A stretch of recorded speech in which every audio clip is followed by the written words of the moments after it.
A Little Princess. By Frances Hodgson Burnett. The whole of the story. I do not know whether many people realize how much more than is ever written there really is in a story, how many parts of it are never told, how much more really happened than there is in the book one holds in one's hand and pores over. Stories are something like letters. When a letter is written, how often one remembers things omitted and says, "Ah, why did I not tell them that?" In writing a book one relates all that one remembers at the time, and if one told all that really happened perhaps the book would never end. Between the lines of every story there is another story, and that is one that is never heard and can only be guessed at by the people who are good at guessing. The person who writes the story may never know all of it, but sometimes he does and wishes he had the chance to begin again. When I wrote the story of Sara Crewe, I guessed that a great deal more had happened at Miss Minchin's than I had had time to find out just then. I knew, of course, that there must have been chapters full of things going on all the time. And when I began to make a play out of the book and called it A Little Princess, I discovered 3 acts full of things. What interested me most was that I found that there had been girls at the school whose names I had not even known before. There was a little girl whose name was Lottie, who was an amusing little person. There was a hungry scullery maid who was Sara's adoring friend. Ermengarde was much more entertaining than she had seemed at first. Things happened in the garret which had never been hinted at in the book. And a certain gentleman whose name was Melchisedec was an intimate friend of Sara's who should never have been left out of the story if he had only walked into it in time. He and Becky and Lottie lived at Miss Minchin's, and I cannot understand why they did not mention themselves to me at first. They were as real as Sara, and it was careless of them not to come out of the story Shadowland and say, "Here I am, tell about me." But they did not, which was their fault and not mine. People who live in the story one is writing ought to come forward at the beginning and tap the writing person on the shoulder and say, "Hello, what about me?" If they don't, no one can be blamed but themselves and their slouching, idle ways. After the play of A Little Princess was produced in New York, and so many children went to see it and liked Becky and Lottie and Melchisedec, my publishers asked me if I could not write Sara's story over again and put into it all the things and people who had been left out before, and so I have done it. And when I began I found there were actually pages and pages of things which had happened that had never been put even into the play. So in this new Little Princess I have put all I have been able to discover. Frances Hodgson Burnett. How do you find this book? Any thoughts about the book or the author? Any suggestion for improvement? Please take a moment to share your thoughts in a comment. If you like it, share it with your friends who might enjoy it as well. Subscribe to keep in touch. Visit CompleteAudiobooks.com for more quality content. A Little Princess being the whole story of Sara Crewe, now told for the first time. Chapter 1. Sara. Once on a dark winter's day, when the yellow fog hung so thick and heavy in the streets of London that the lamps were lighted and the shop windows blazed with gas as they do at night, an odd-looking little girl sat in a cab with her father and was driven rather slowly through the big thoroughfares. She sat with her feet tucked under her, and leaned against her father, who held her in his arm. As she stared out of the window at the passing people with a queer old-fashioned thoughtfulness in her big eyes. She was such a little girl that one did not expect to see such a look on her small face. It would have been an old look for a child of 12, and Sara Crewe was only 7. The fact was, however, that she was always dreaming and thinking odd things and could not herself remember any time when she had not been thinking things about grown-up people and the world they belonged to. She felt as if she had lived a long, long time. At this moment she was remembering the voyage she had just made from Bombay with her father, Captain Crewe. She was thinking of the big ship, of the Lascars passing silently to and fro on it, of the children playing about on the hot deck, and of some young officers' wives who used to try to make her talk to them and laugh at the things she said. Principally, she was thinking of what a queer thing it was that at one time one was in India in the blazing sun, and then in the middle of the ocean, and then driving in a strange vehicle through strange streets where the day was as dark as the night. She found this so puzzling that she moved closer to her father. "Papa," she said in a low, mysterious little voice which was almost a whisper, "Papa." "What is it, darling?" Captain Crewe answered, holding her closer and looking down into her face. "What is Sara thinking of? Is this the place?" Sara whispered, cuddling still closer to him. "Is it, Papa?" "Yes, little Sara, it is. We have reached it at last."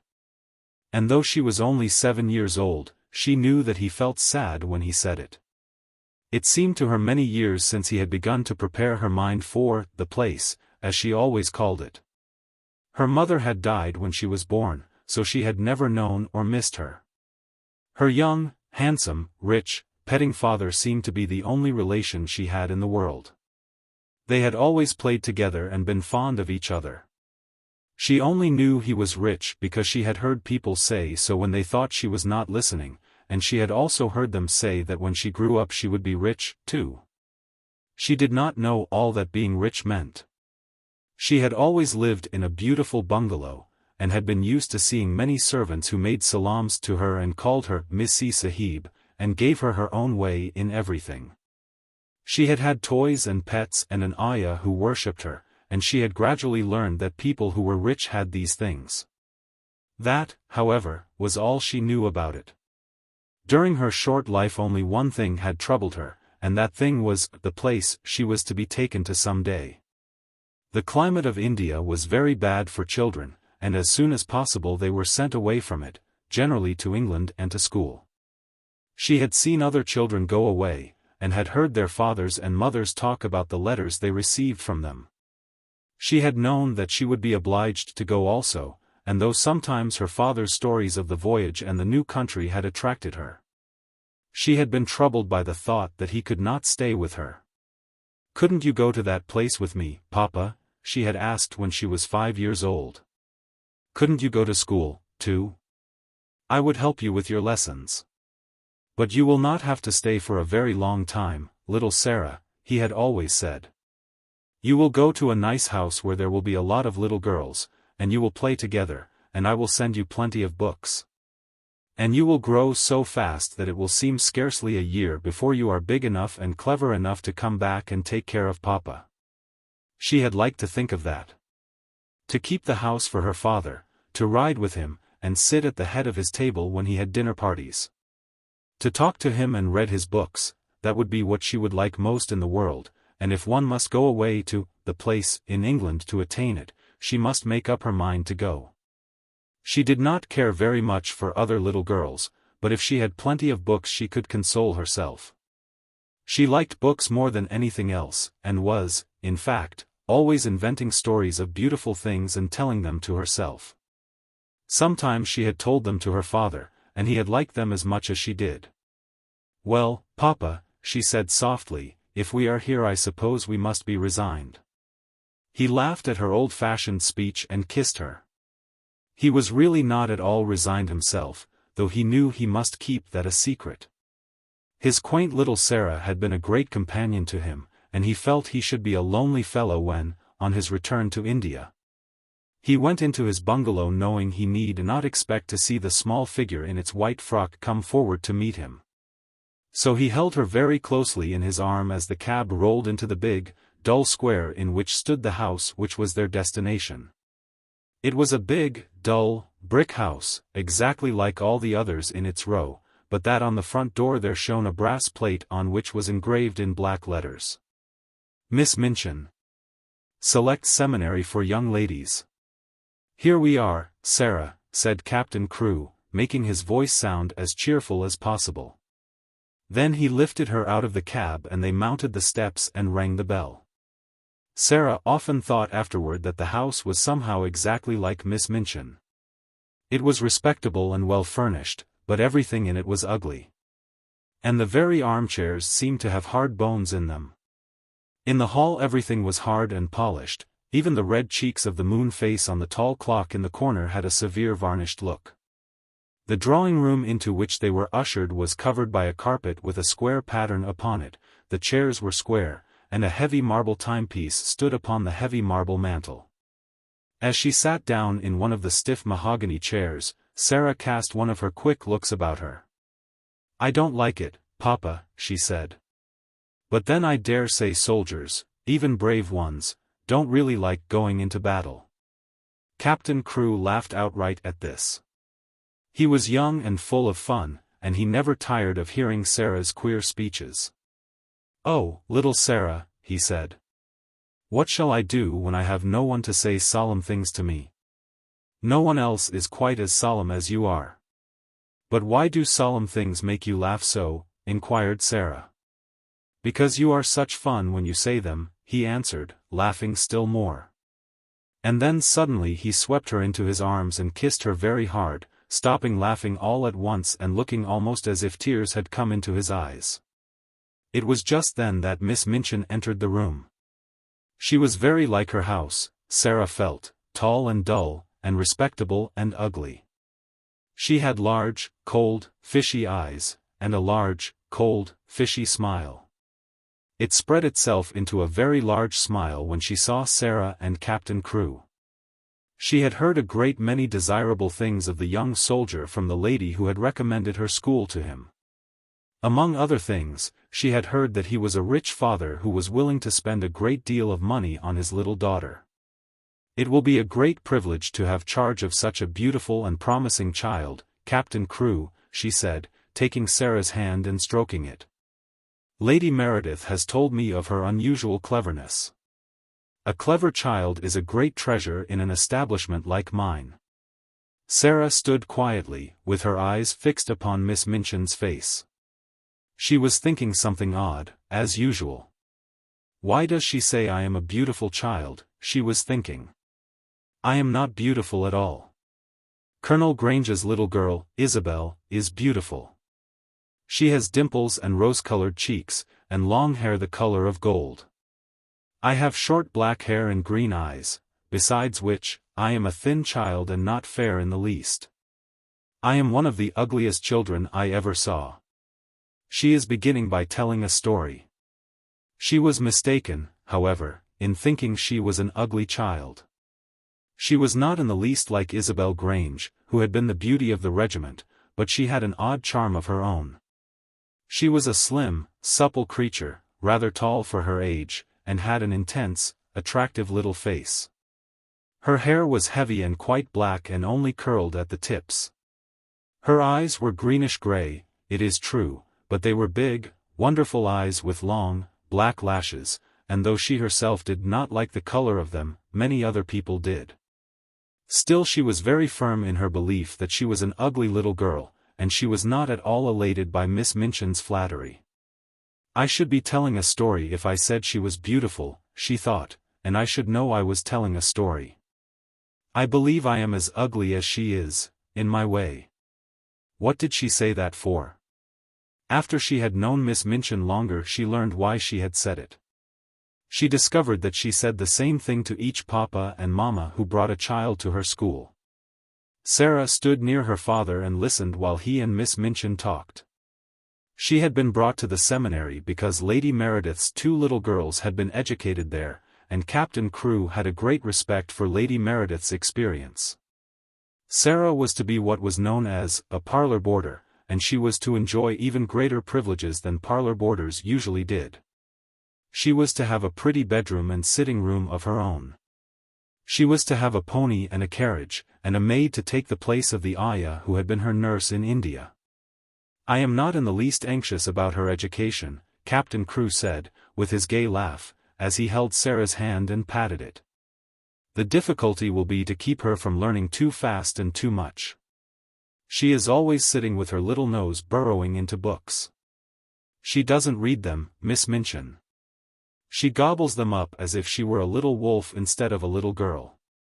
She is always starving for new books to gobble, and she wants grown-up books, great, big, fat ones, French and German as well as English, history and biography and poets, and all sorts of things. Drag her away from her books when she reads too much. Make her ride her pony in the Row or go out and buy a new doll. She ought to play more with dolls." "Papa," said Sara. "You see, if I went out and bought a new doll every few days I should have more than I could be fond of. Dolls ought to be intimate friends. Emily is going to be my intimate friend. Captain Crewe looked at Miss Minchin and Miss Minchin looked at Captain Crewe. Who is Emily? She inquired. Tell her, Sara, Captain Crewe said, smiling. Sara's green-gray eyes looked very solemn and quite soft as she answered. She is a doll I haven't got yet, she said. She is a doll Papa is going to buy for me. We are going out together to find her. I have called her Emily. She is going to be my friend when Papa is gone. I want her to talk to about him. Miss Minchin's large, fishy smile became very flattering indeed. What an original child, she said. What a darling little creature. Yes, said Captain Crewe, drawing Sara close. She is a darling little creature. Take great care of her for me, Miss Minchin. Sara stayed with her father at his hotel for several days. In fact, she remained with him until he sailed away again to India. They went out and visited many big shops together, and bought a great many things. They bought, indeed, a great many more things than Sara needed. But Captain Crewe was a rash, innocent young man and wanted his little girl to have everything she admired and everything he admired himself. So between them they collected a wardrobe much too grand for a child of 7. There were velvet dresses trimmed with costly furs, and lace dresses, and embroidered ones, and hats with great, soft ostrich feathers, and ermine coats and muffs. And boxes of tiny gloves and handkerchiefs and silk stockings in such abundant supplies that the polite young women behind the counters whispered to each other that the odd little girl with the big, solemn eyes must be at least some foreign princess, perhaps the little daughter of an Indian Raja. And at last they found Emily, but they went to a number of toy shops and looked at a great many dolls before they finally discovered her. I want her to look as if she wasn't a doll really, Sara said. I want her to look as if she listens when I talk to her. The trouble with dolls, Papa, and she put her head on one side and reflected as she said it, the trouble with dolls is that they never seem to hear. So they looked at big ones and little ones, at dolls with black eyes and dolls with blue, at dolls with brown curls and dolls with golden braids, dolls dressed and dolls undressed. You see, Sara said when they were examining one who had no clothes. If, when I find her, she has no frocks, we can take her to a dressmaker and have her things made to fit. They will fit better if they are tried on.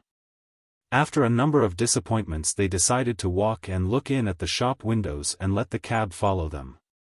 They had passed 2 or 3 places without even going in, when, as they were approaching a shop which was really not a very large one, Sara suddenly started and clutched her father's arm. "Oh, Papa," she cried. "There is Emily." A flush had risen to her face and there was an expression in her green-gray eyes as if she had just recognized someone she was intimate with and fond of. "She is actually waiting for us," she said. "Let us go into her." "Dear me," said Captain Crewe, "I feel as if we ought to have someone to introduce us." "You must introduce me and I will introduce you," said Sara. "But I knew her the minute I saw her, so perhaps she knew me, too." Perhaps she had known her. She had certainly a very intelligent expression in her eyes when Sara took her in her arms. She was a large doll, but not too large to carry about easily. She had naturally curling golden brown hair, which hung like a mantle about her, and her eyes were a deep, clear, gray blue, with soft, thick eyelashes which were real eyelashes and not mere painted lines. "Of course," said Sara, looking into her face as she held her on her knee, "of course, Papa, this is Emily." So Emily was bought and actually taken to a children's outfitter's shop, and measured for a wardrobe as grand as Sara's own. She had lace frocks, too, and velvet and muslin ones, and hats and coats and beautiful lace-trimmed underclothes, and gloves and handkerchiefs and furs. "I should like her always to look as if she was a child with a good mother," said Sara. "I'm her mother, though I am going to make a companion of her."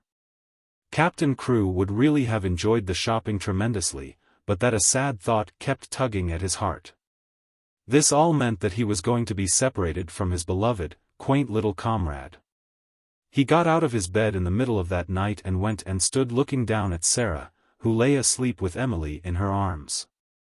Her black hair was spread out on the pillow and Emily's golden brown hair mingled with it. Both of them had lace-ruffled nightgowns. And both had long eyelashes which lay and curled up on their cheeks. Emily looked so like a real child that Captain Crewe felt glad she was there. He drew a big sigh and pulled his mustache with a boyish expression. "Hi-ho, little Sara," he said to himself. "I don't believe you know how much your daddy will miss you." The next day he took her to Miss Minchin's and left her there. He was to sail away the next morning. He explained to Miss Minchin that his solicitors, Messrs. Barrow and Skipworth, had charge of his affairs in England and would give her any advice she wanted, and that they would pay the bills she sent in for Sara's expenses. He would write to Sara twice a week, and she was to be given every pleasure she asked for. "She is a sensible little thing, and she never wants anything it isn't safe to give her," he said. Then he went with Sara into her little sitting room and they bade each other goodbye. Sara sat on his knee and held the lapels of his coat in her small hands, and looked long and hard at his face. "Are you learning me by heart, little Sara?" he said, stroking her hair. "No," she answered. "I know you by heart. You are inside my heart." And they put their arms round each other and kissed as if they would never let each other go. When the cab drove away from the door, Sara was sitting on the floor of her sitting room, with her hands under her chin and her eyes following it until it had turned the corner of the square. Emily was sitting by her, and she looked after it, too. When Miss Minchin sent her sister, Miss Amelia, to see what the child was doing, she found she could not open the door. "I have locked it," said a queer, polite little voice from inside. "I want to be quite by myself, if you please." Miss Amelia was fat and dumpy, and stood very much in awe of her sister. She was really the better-natured person of the two, but she never disobeyed Miss Minchin. She went downstairs again, looking almost alarmed. "I never saw such a funny, old-fashioned child, sister," she said. "She has locked herself in, and she is not making the least particle of noise. It is much better than if she kicked and screamed, as some of them do," Miss Minchin answered. "I expected that a child as much spoiled as she is would set the whole house in an uproar. If ever a child was given her own way in everything, she is. I've been opening her trunks and putting her things away," said Miss Amelia.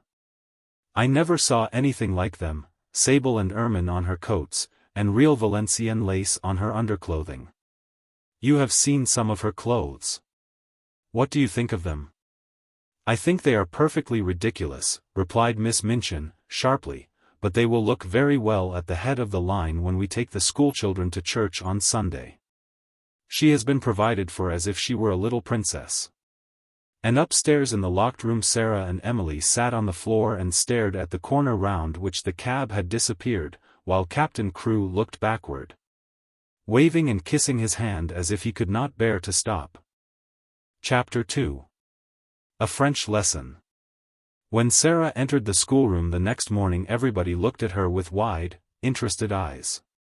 By that time every pupil, from Lavinia Herbert, who was nearly 13 and felt quite grown up, to Lottie Legg, who was only just 4 and the baby of the school, had heard a great deal about her.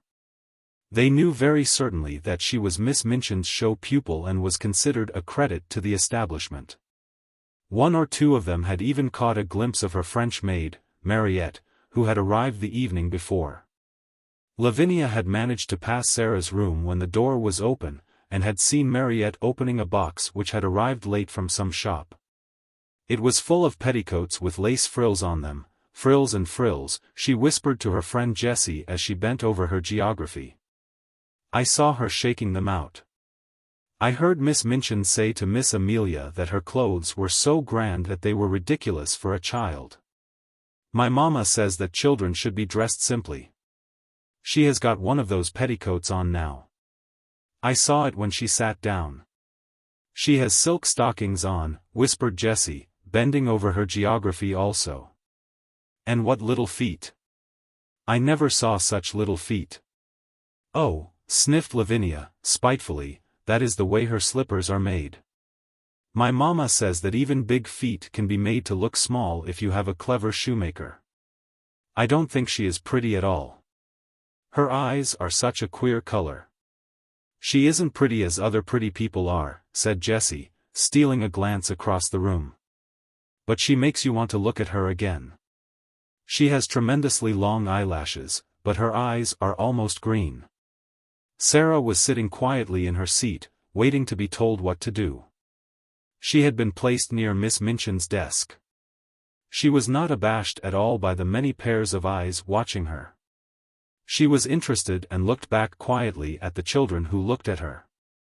She wondered what they were thinking of, and if they liked Miss Minchin, and if they cared for their lessons, and if any of them had a papa at all like her own. She had had a long talk with Emily about her papa that morning. He is on the sea now, Emily, she had said. We must be very great friends to each other and tell each other things. Emily, look at me. You have the nicest eyes I ever saw, but I wish you could speak.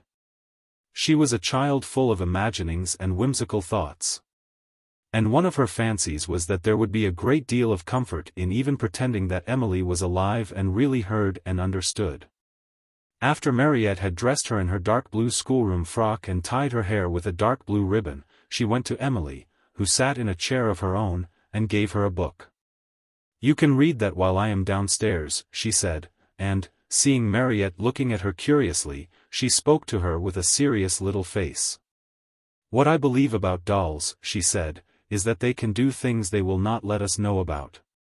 Perhaps, really, Emily can read and talk and walk, but she will only do it when people are out of the room. That is her secret. You see, if people knew that dolls could do things, they would make them work. So, perhaps, they have promised each other to keep it a secret. If you stay in the room, Emily will just sit there and stare, but if you go out, she will begin to read, perhaps, or go and look out of the window. Then if she heard either of us coming, she would just run back and jump into her chair and pretend she had been there all the time. Come ls droll. Mariette said to herself, and when she went downstairs she told the head housemaid about it. But she had already begun to like this odd little girl who had such an intelligent small face and such perfect manners. She had taken care of children before who were not so polite.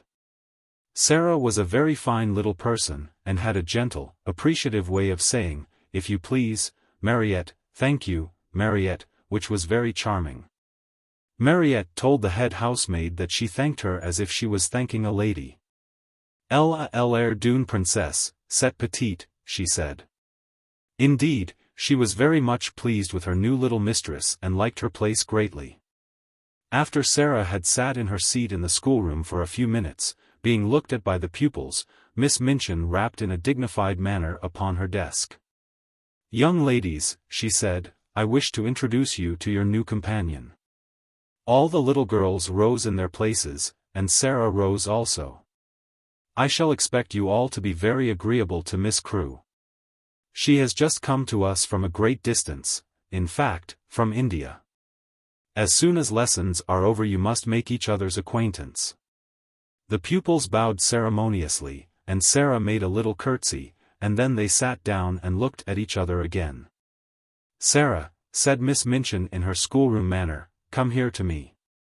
She had taken a book from the desk and was turning over its leaves. Sara went to her politely.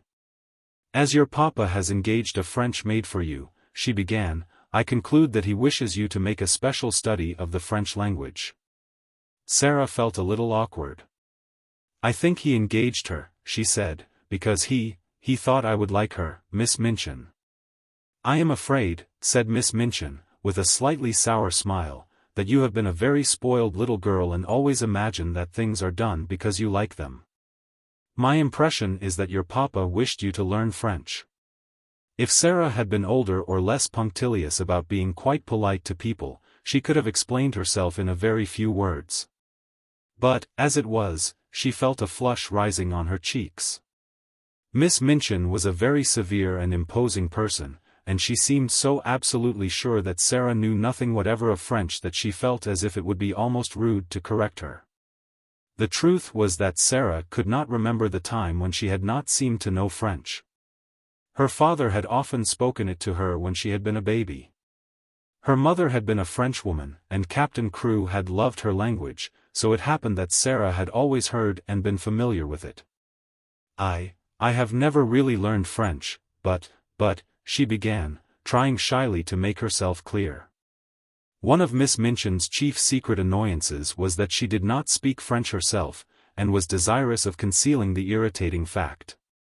She, therefore, had no intention of discussing the matter and laying herself open to innocent questioning by a new little pupil.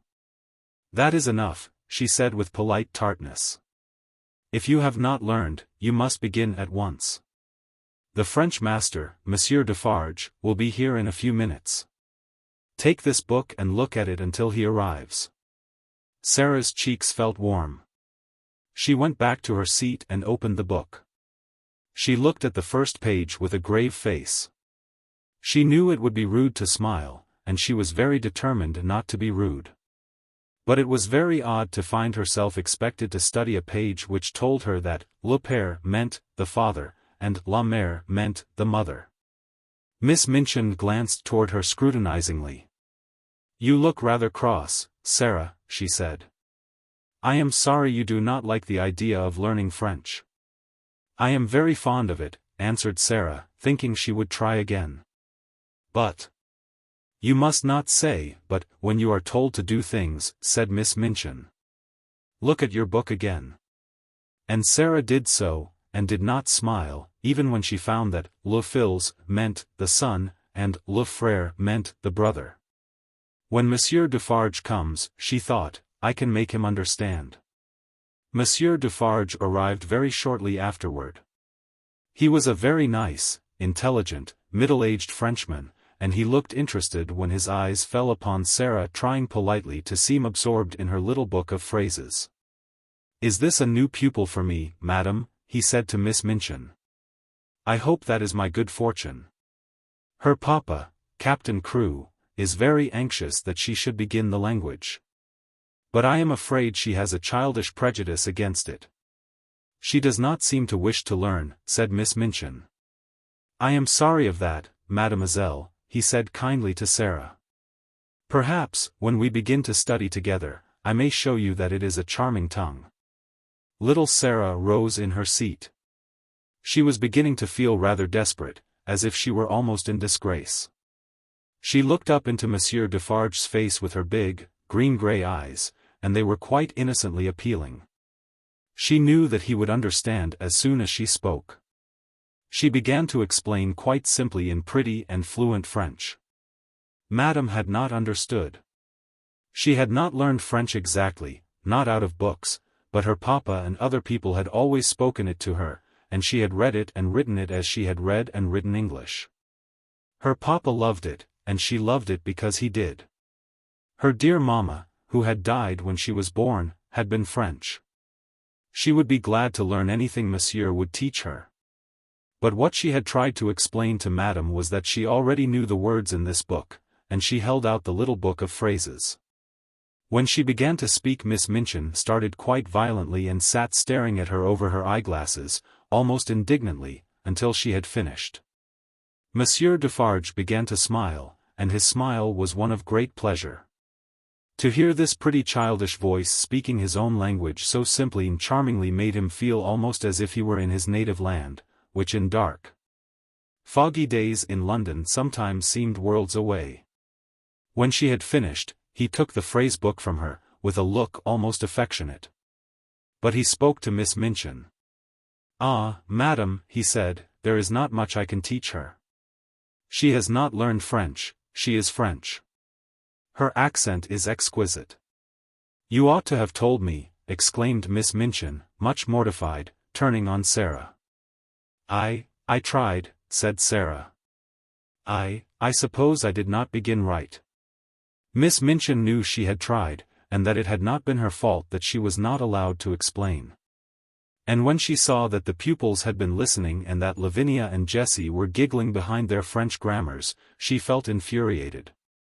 "Silence, young ladies," she said severely, rapping upon the desk. "Silence at once."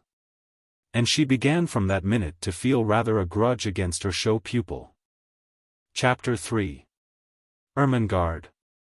On that first morning, when Sara sat at Miss Minchin's side, aware that the whole schoolroom was devoting itself to observing her, she had noticed very soon one little girl, about her own age, who looked at her very hard with a pair of light, rather dull, blue eyes.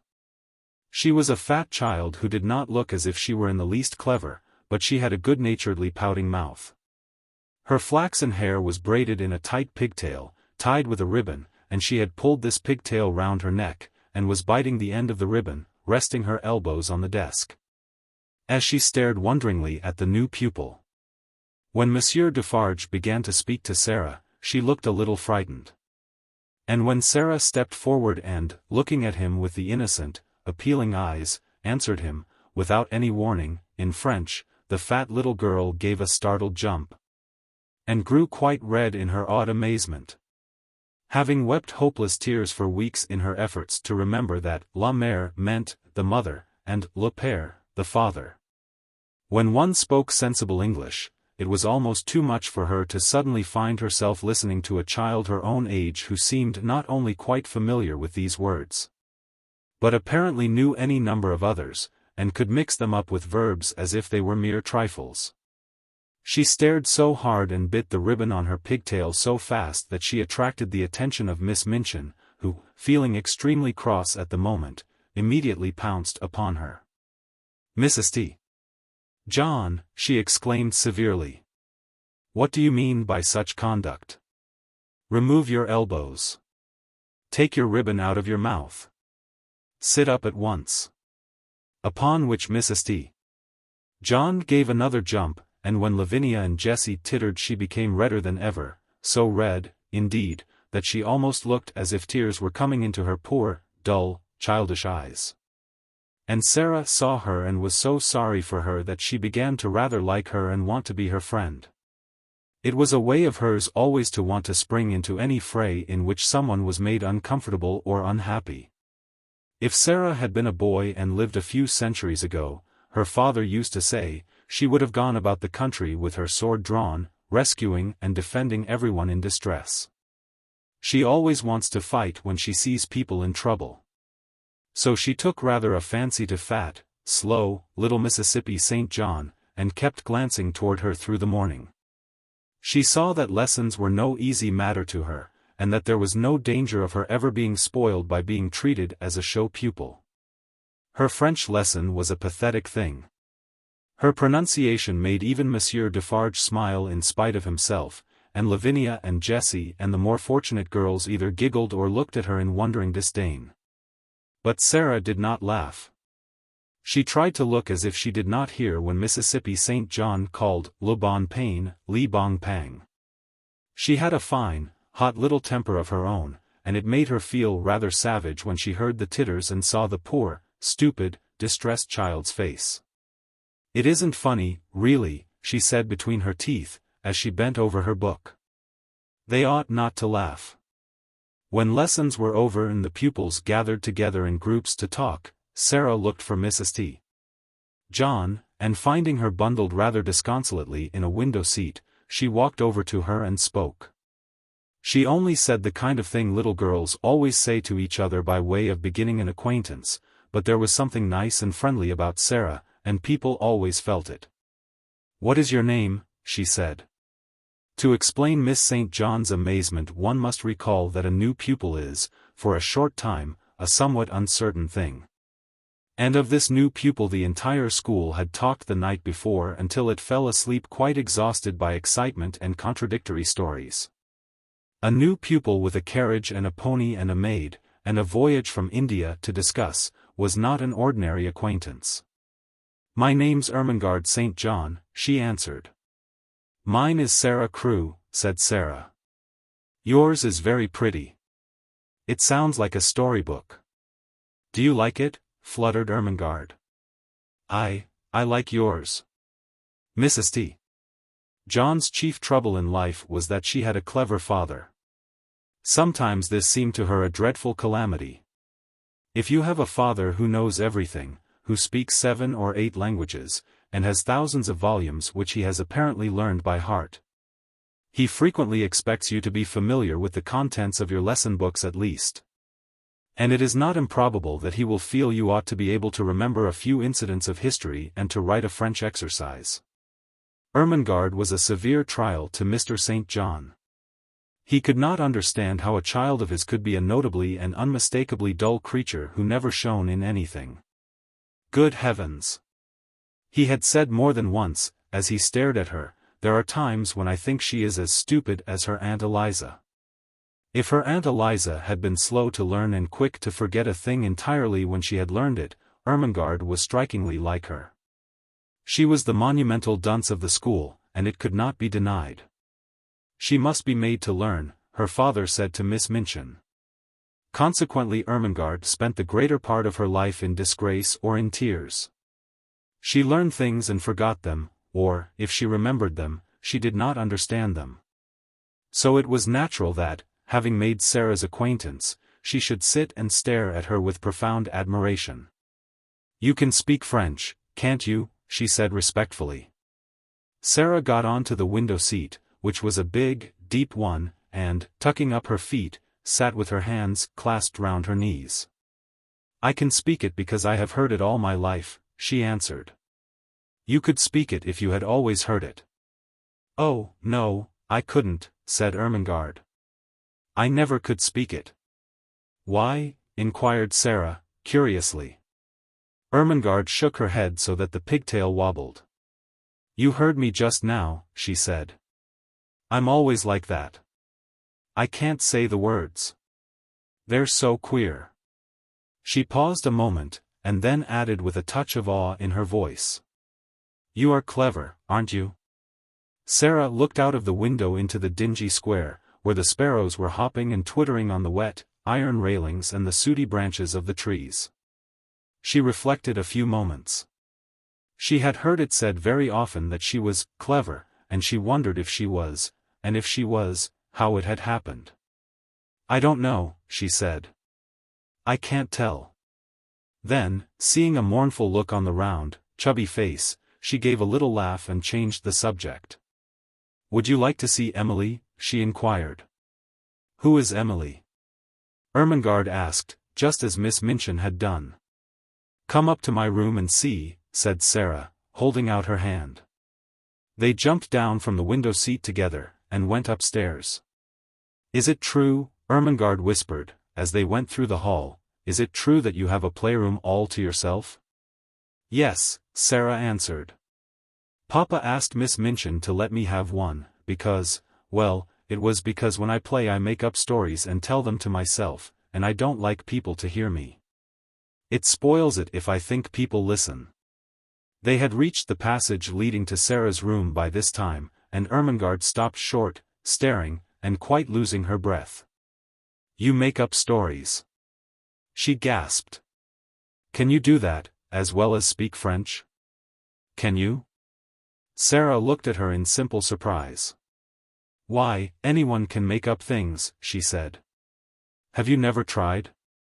She put her hand warningly on Ermengarde's. "Let us go very quietly to the door," she whispered, "and then I will open it quite suddenly, perhaps we may catch her." She was half laughing, but there was a touch of mysterious hope in her eyes which fascinated Ermengarde, though she had not the remotest idea what it meant, or whom it was she wanted to catch. Or why she wanted to catch her. Whatsoever she meant, Ermengarde was sure it was something delightfully exciting. So, quite thrilled with expectation, she followed her on tiptoe along the passage. They made not the least noise until they reached the door. Then Sara suddenly turned the handle, and threw it wide open. Its opening revealed the room quite neat and quiet, a fire gently burning in the grate, and a wonderful doll sitting in a chair by it, apparently reading a book. "Oh, she got back to her seat before we could see her," Sara exclaimed.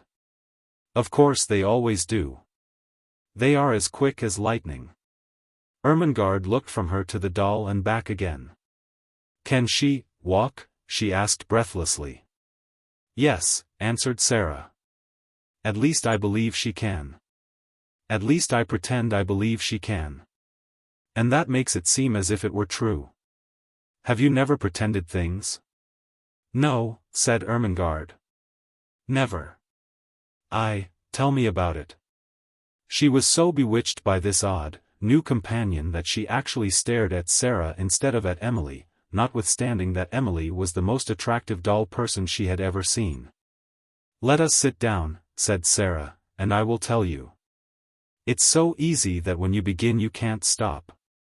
You just go on and on doing it always. And it's beautiful. Emily, you must listen. This is Ermengarde St. John, Emily. Ermengarde, this is Emily. Would you like to hold her? Oh, may I? Said Ermengarde. May I, really? She is beautiful.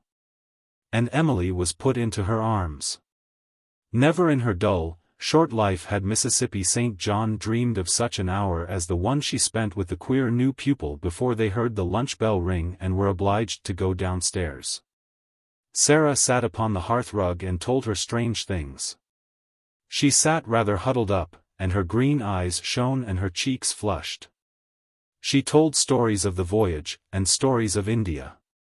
But what fascinated Ermengarde the most was her fancy about the dolls who walked and talked, and who could do anything they chose when the human beings were out of the room. But who must keep their powers a secret and so flew back to their places, like lightning, when people returned to the room. We couldn't do it, said Sara, seriously.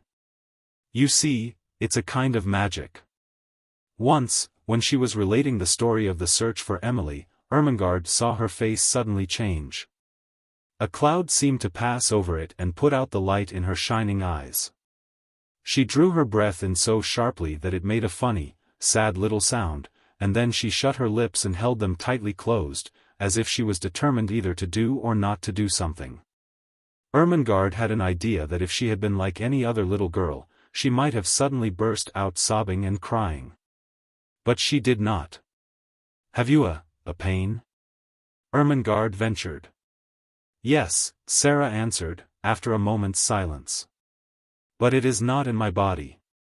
Then she added something in a low voice which she tried to keep quite steady, and it was this: Do you love your father more than anything else in all the whole world? Ermengarde's mouth fell open a little. She knew that it would be far from behaving like a respectable child at a select seminary to say that it had never occurred to you that you could love your father. That you would do anything desperate to avoid being left alone in his society for 10 minutes. She was, indeed, greatly embarrassed. I scarcely ever see him, she stammered. He is always in the library, reading things. I love mine more than all the world 10 times over, Sara said. That is what my pain is. He has gone away.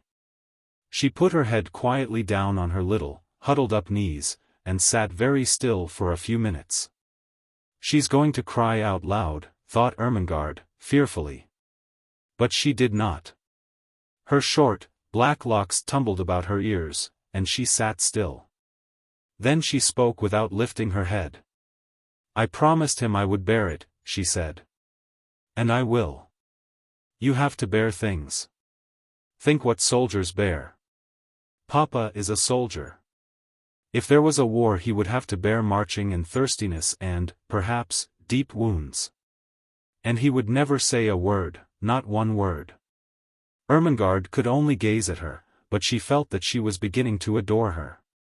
She was so wonderful and different from anyone else. Presently, she lifted her face and shook back her black locks, with a queer little smile. If I go on talking and talking, she said, and telling you things about pretending, I shall bear it better. You don't forget, but you bear it better. Ermengarde did not know why a lump came into her throat and her eyes felt as if tears were in them. Lavinia and Jessie are best friends, she said rather huskily. I wish we could be best friends. Would you have me for yours? You're clever, and I'm the stupidest child in the school, but I do so like you." "I'm glad of that," said Sara. "It makes you thankful when you are liked." "Yes. We will be friends. And I'll tell you what," a sudden gleam lighting her face, "I can help you with your French lessons." Chapter 4. Lottie. If Sara had been a different kind of child, the life she led at Miss Minchin's select seminary for the next 10 years would not have been at all good for her.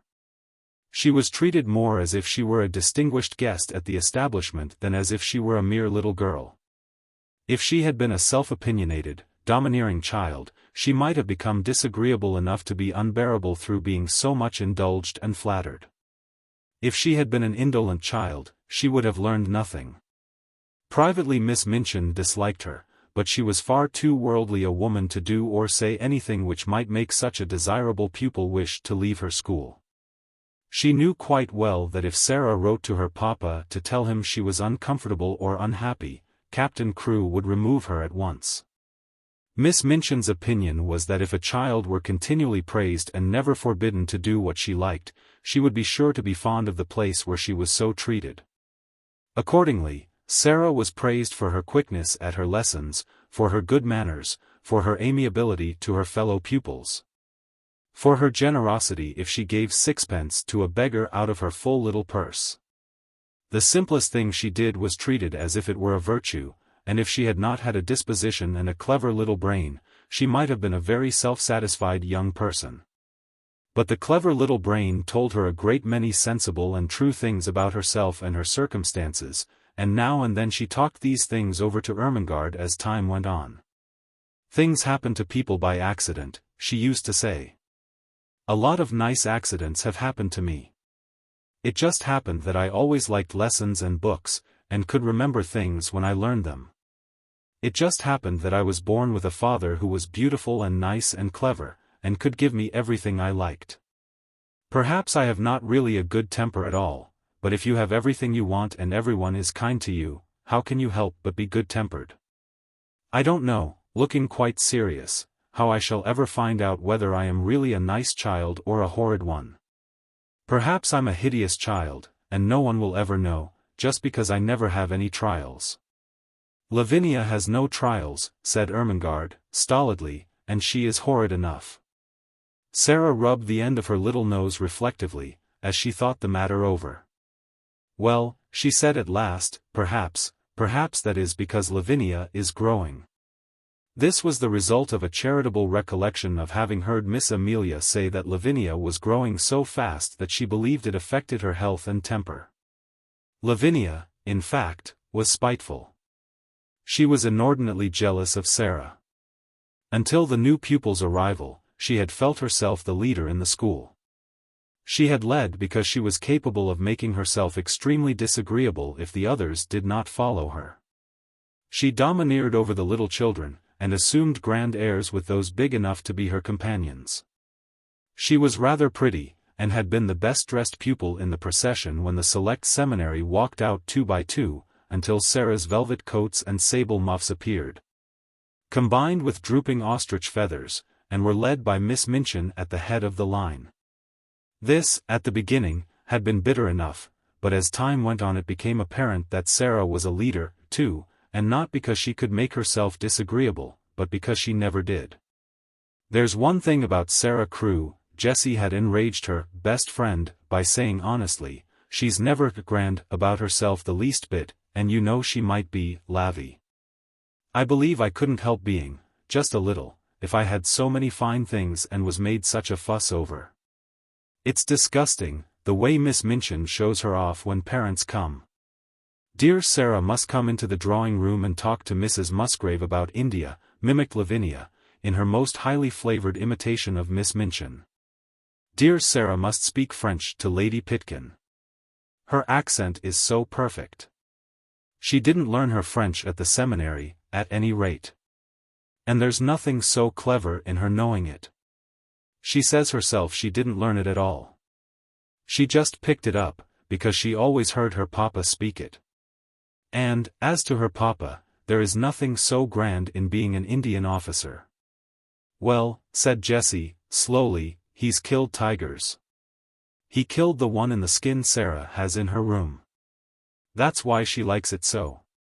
She lies on it and strokes its head, and talks to it as if it was a cat. She's always doing something silly, snapped Lavinia. My mama says that way of hers of pretending things is silly. She says she will grow up eccentric. It was quite true that Sara was never grand.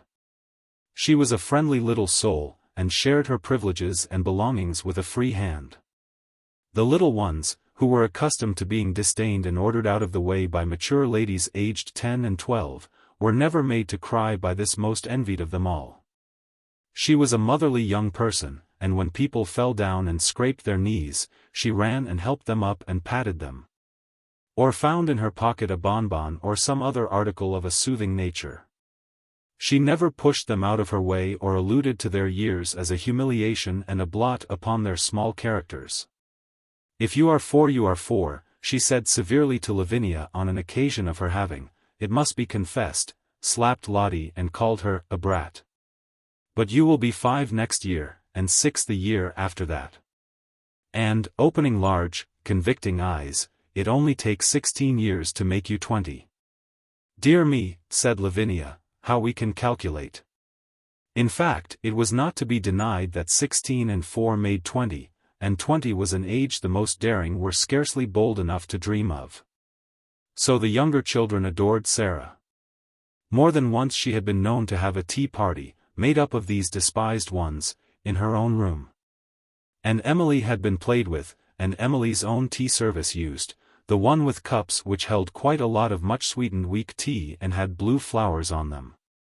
No one had seen such a very real doll's tea set before. From that afternoon Sara was regarded as a goddess and a queen by the entire alphabet class. Lottie Legge worshipped her to such an extent that if Sara had not been a motherly person, she would have found her tiresome.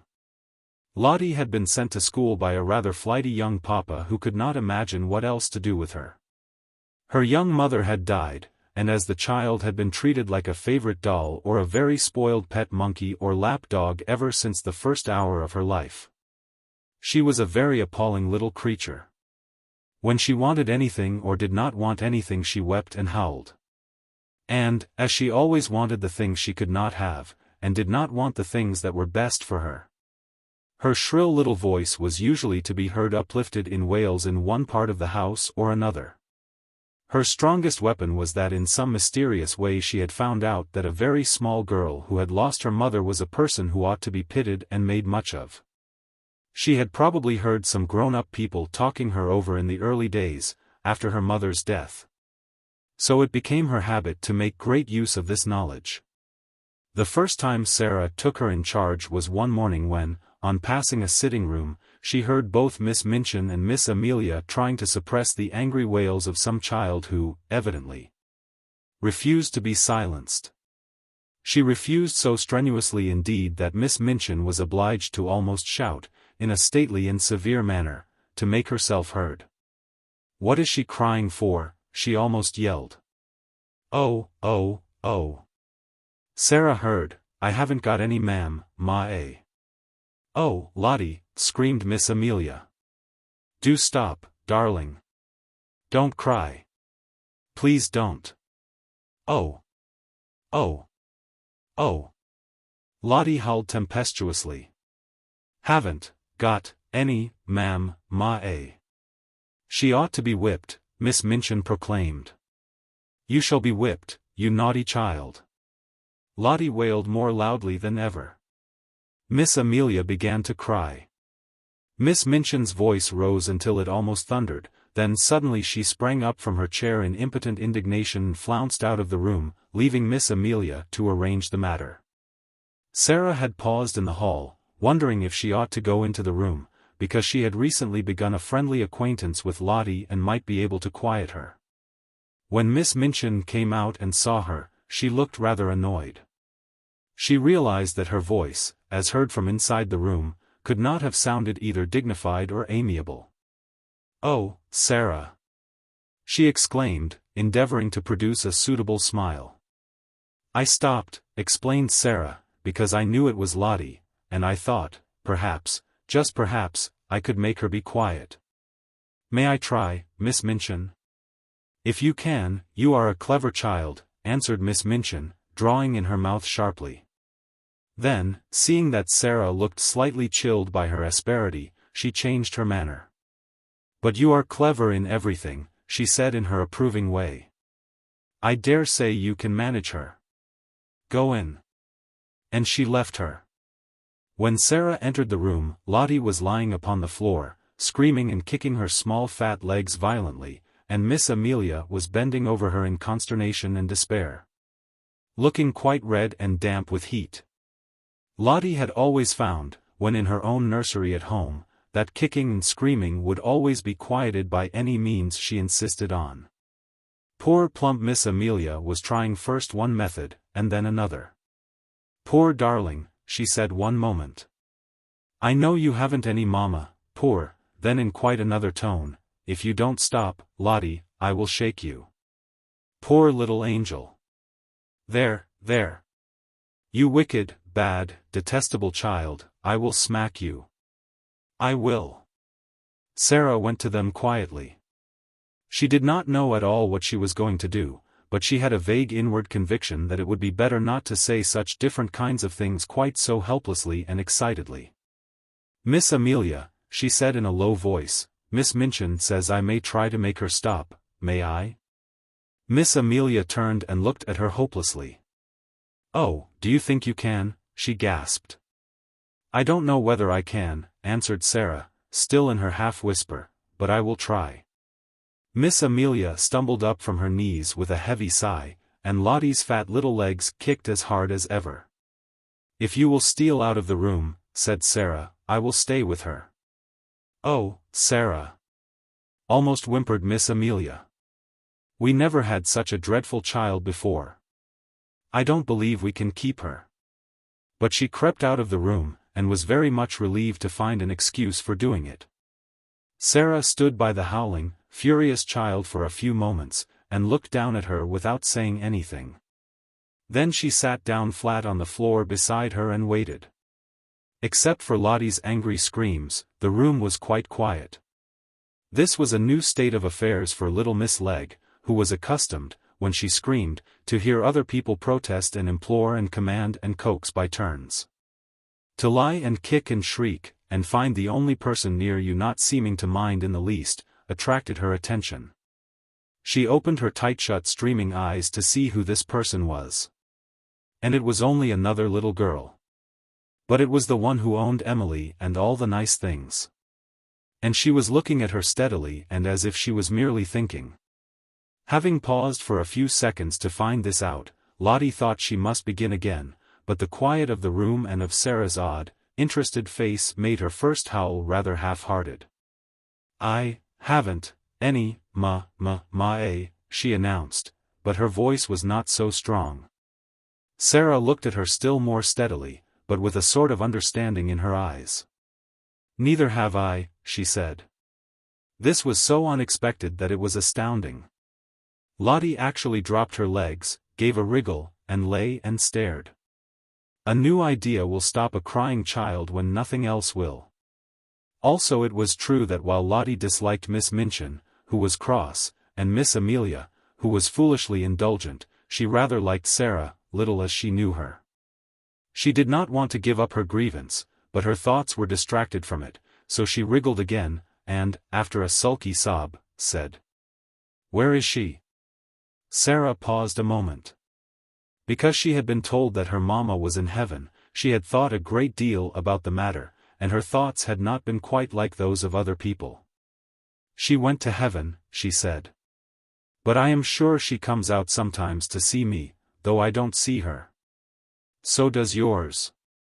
Perhaps they can both see us now. Perhaps they are both in this room. Lottie sat bolt upright, and looked about her.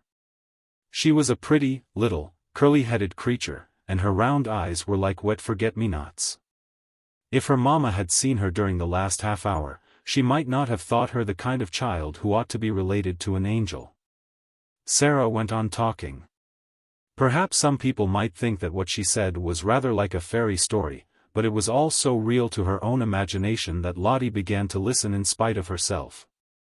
She had been told that her mama had wings and a crown, and she had been shown pictures of ladies in beautiful white nightgowns, who were said to be angels. But Sara seemed to be telling a real story about a lovely country where real people were. "There are fields and fields of flowers," she said, forgetting herself, as usual, when she began. And talking rather as if she were in a dream, "fields and fields of lilies, and when the soft wind blows over them it wafts the scent of them into the air, and everybody always breathes it. Because the soft wind is always blowing. And little children run about in the lily fields and gather armfuls of them, and laugh and make little wreaths. And the streets are shining. And no one is ever tired, however far they walk. They can float anywhere they like. And there are walls made of pearl and gold all round the city, but they are low enough for the people to go and lean on them, and look down onto the earth and smile, and send beautiful messages."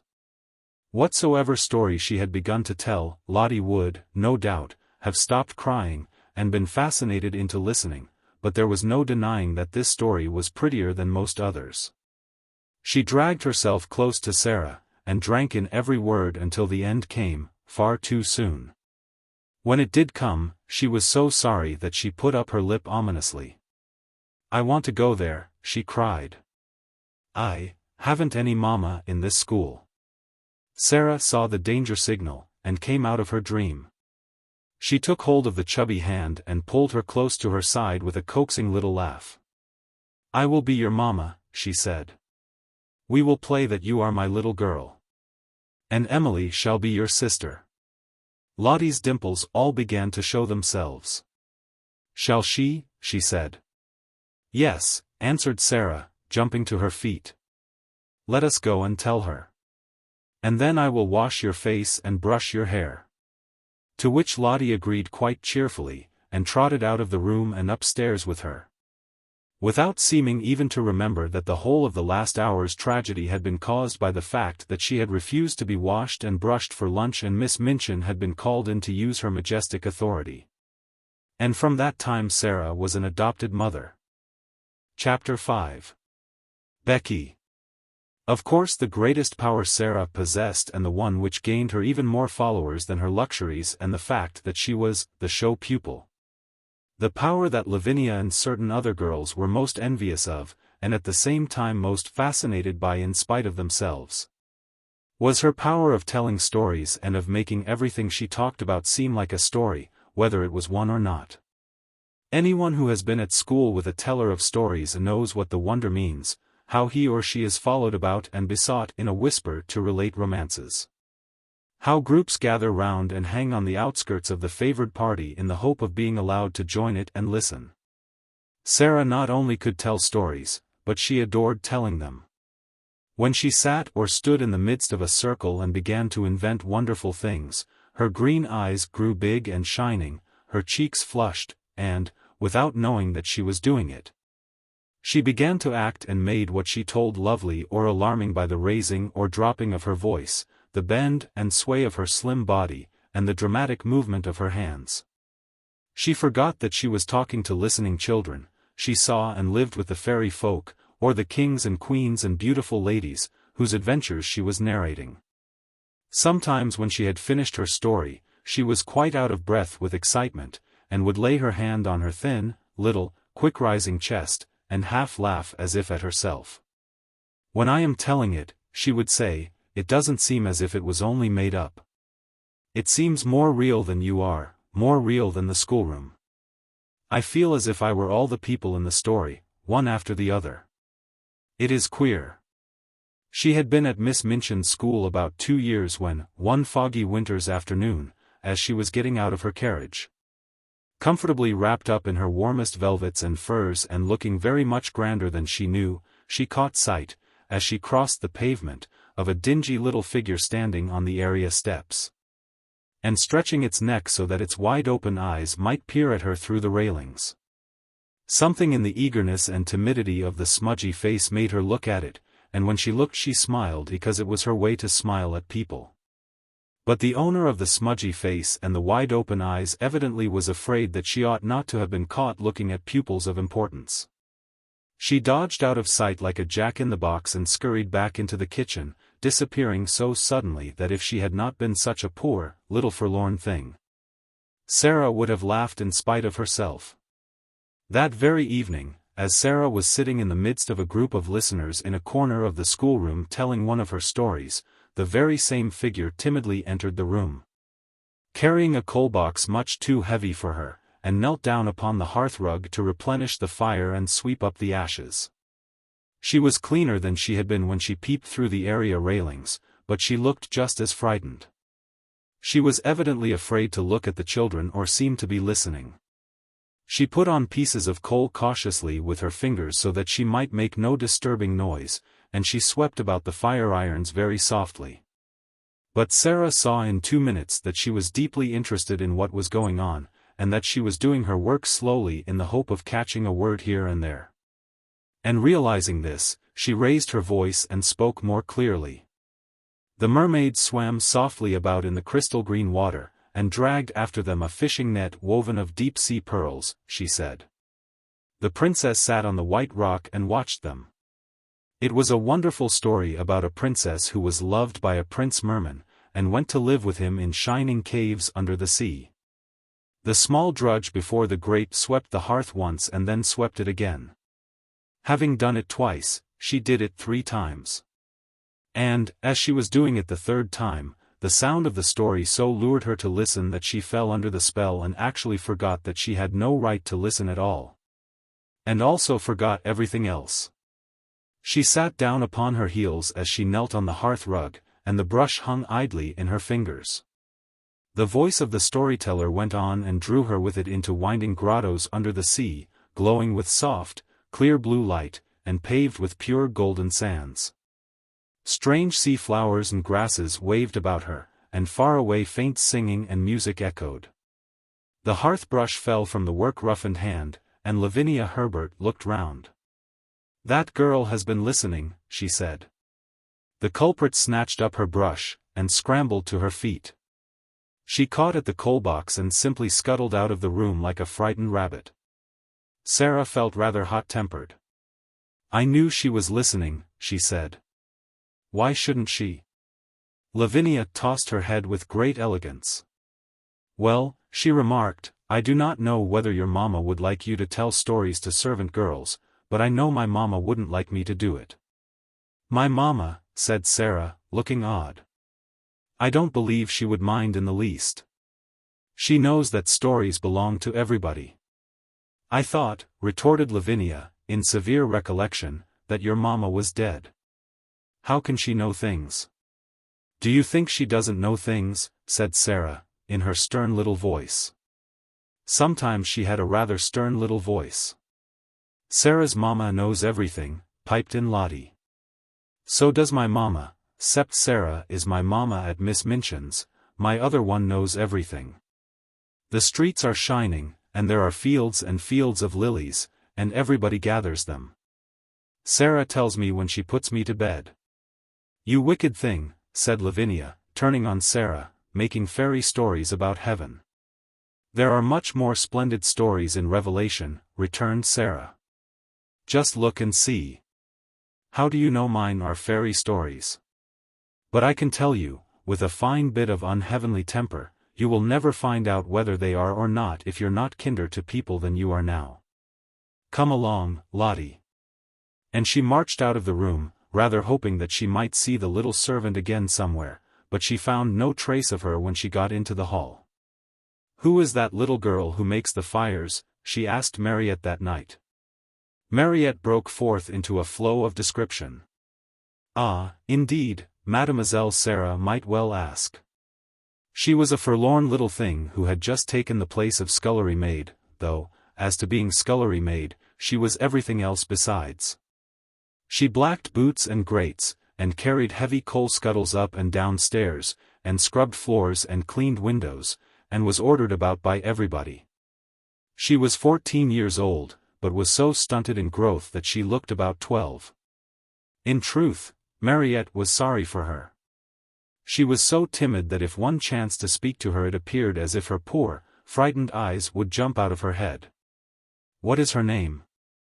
asked Sara, who had sat by the table, with her chin on her hands, as she listened absorbedly to the recital.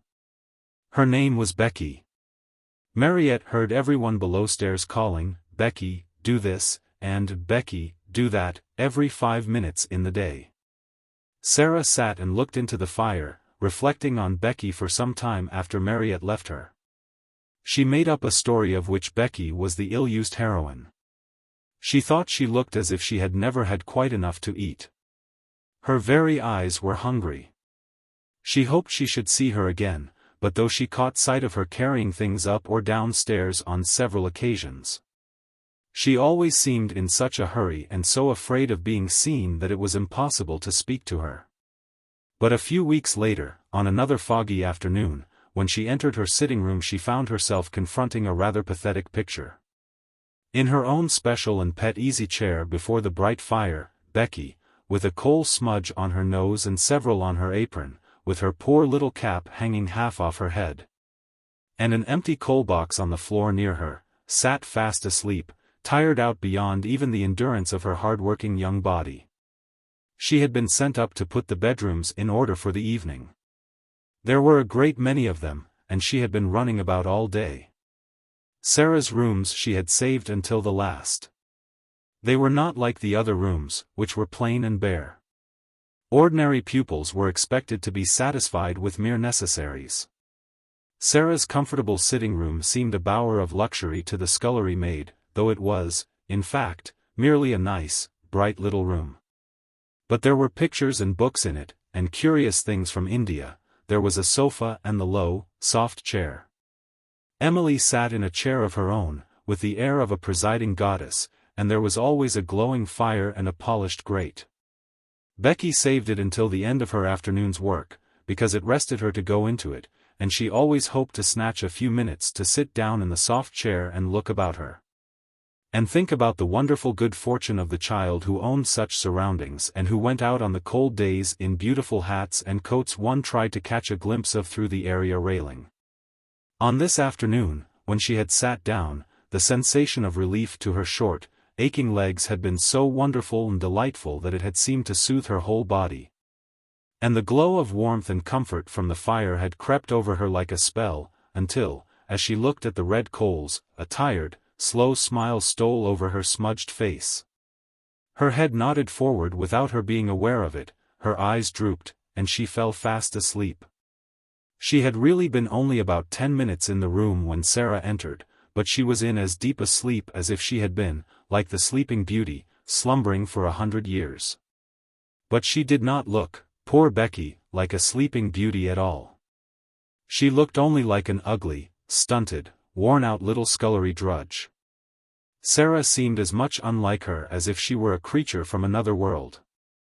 On this particular afternoon she had been taking her dancing lesson, and the afternoon on which the dancing master appeared was rather a grand occasion at the seminary, though it occurred every week.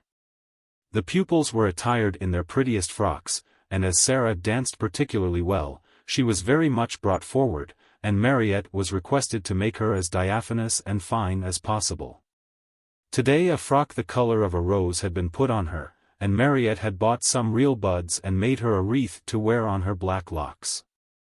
She had been learning a new, delightful dance in which she had been skimming and flying about the room, like a large rose-colored butterfly, and the enjoyment and exercise had brought a brilliant, happy glow into her face.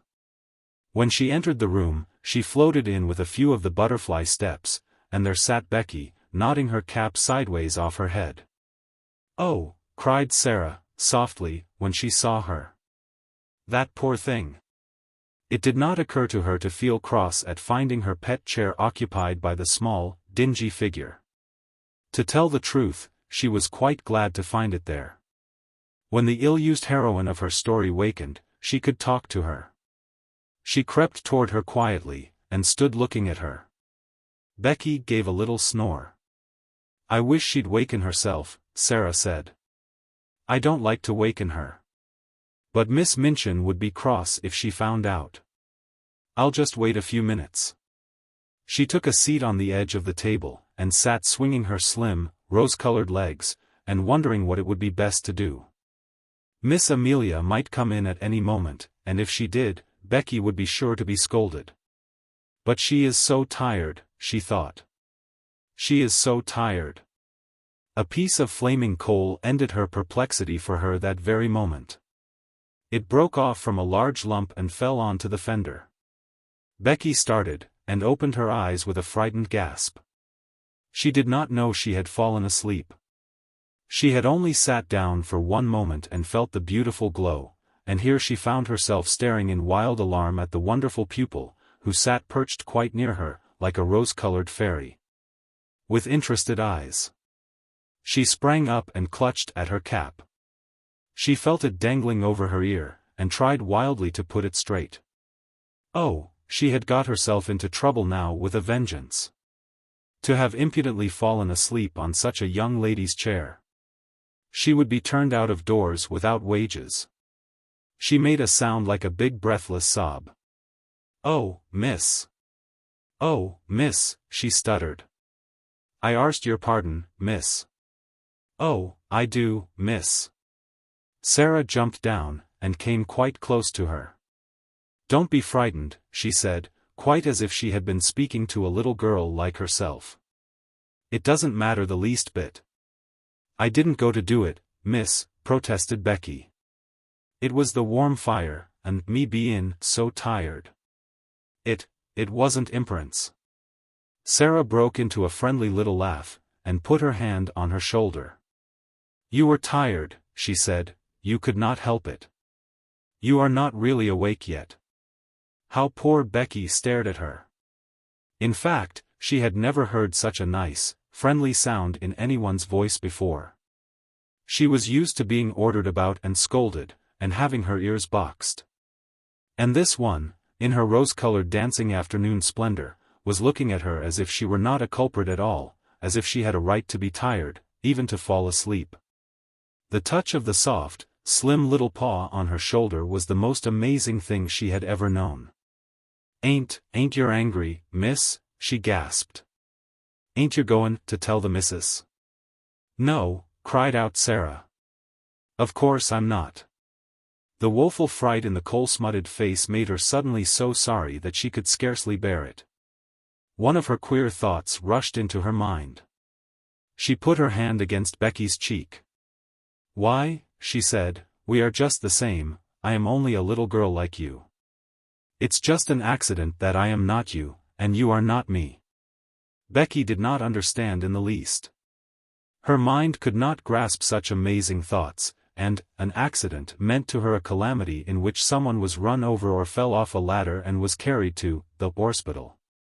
"A accident, miss," she fluttered respectfully. "Is it?" "Yes," Sara answered, and she looked at her dreamily for a moment. But the next she spoke in a different tone.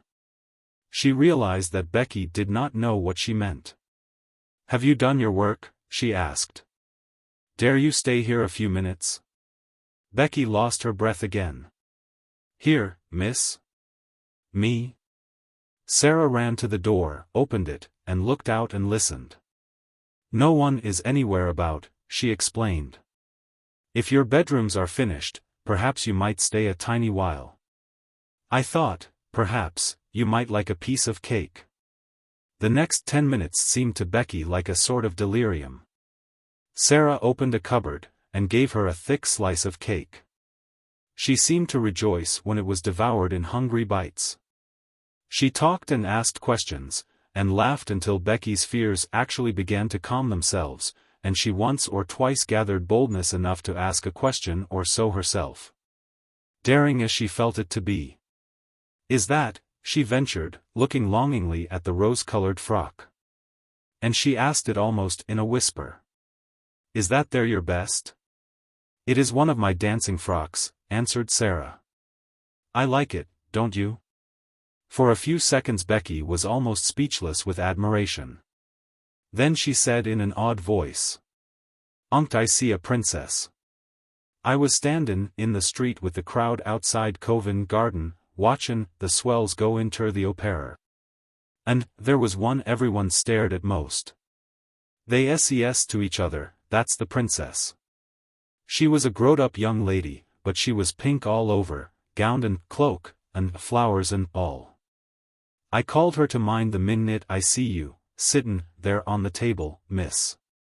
You looked like her. I've often thought, said Sara, in her reflecting voice, that I should like to be a princess. I wonder what it feels like. I believe I will begin pretending I am one. Becky stared at her admiringly, and, as before, did not understand her in the least. She watched her with a sort of adoration. Very soon Sara left her reflections and turned to her with a new question. Becky, she said, weren't you listening to that story? Yes, miss, confessed Becky, a little alarmed again. I knowed I hadn't ortair, but it was that beautiful I couldn't help it. I liked you to listen to it, said Sara. If you tell stories, you like nothing so much as to tell them to people who want to listen. I don't know why it is. Would you like to hear the rest?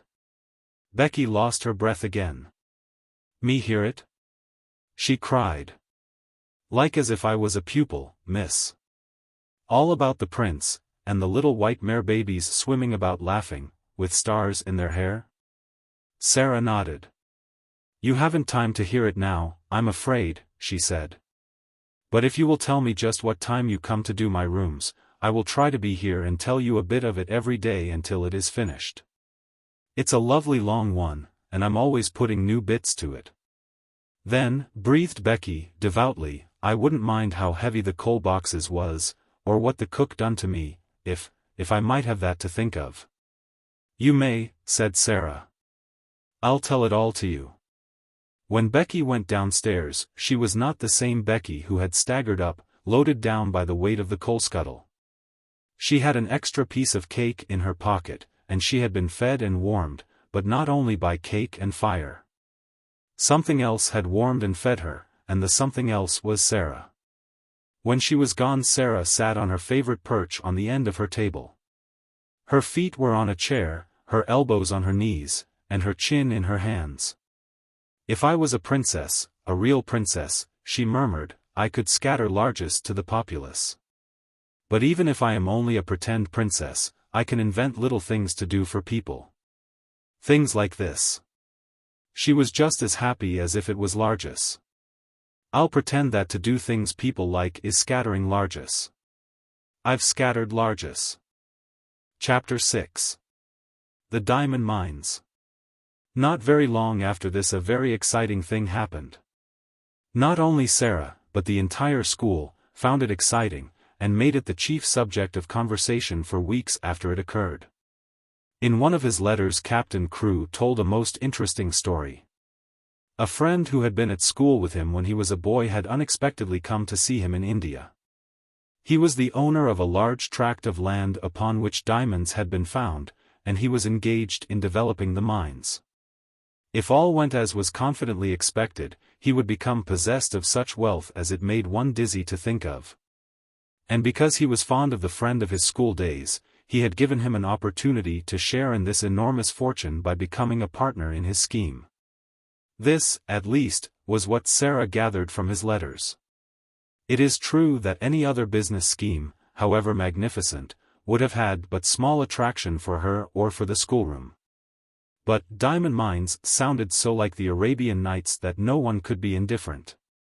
Sara thought them enchanting, and painted pictures, for Ermengarde and Lottie, of labyrinthine passages in the bowels of the earth, where sparkling stones studded the walls and roofs and ceilings. And strange, dark men dug them out with heavy picks.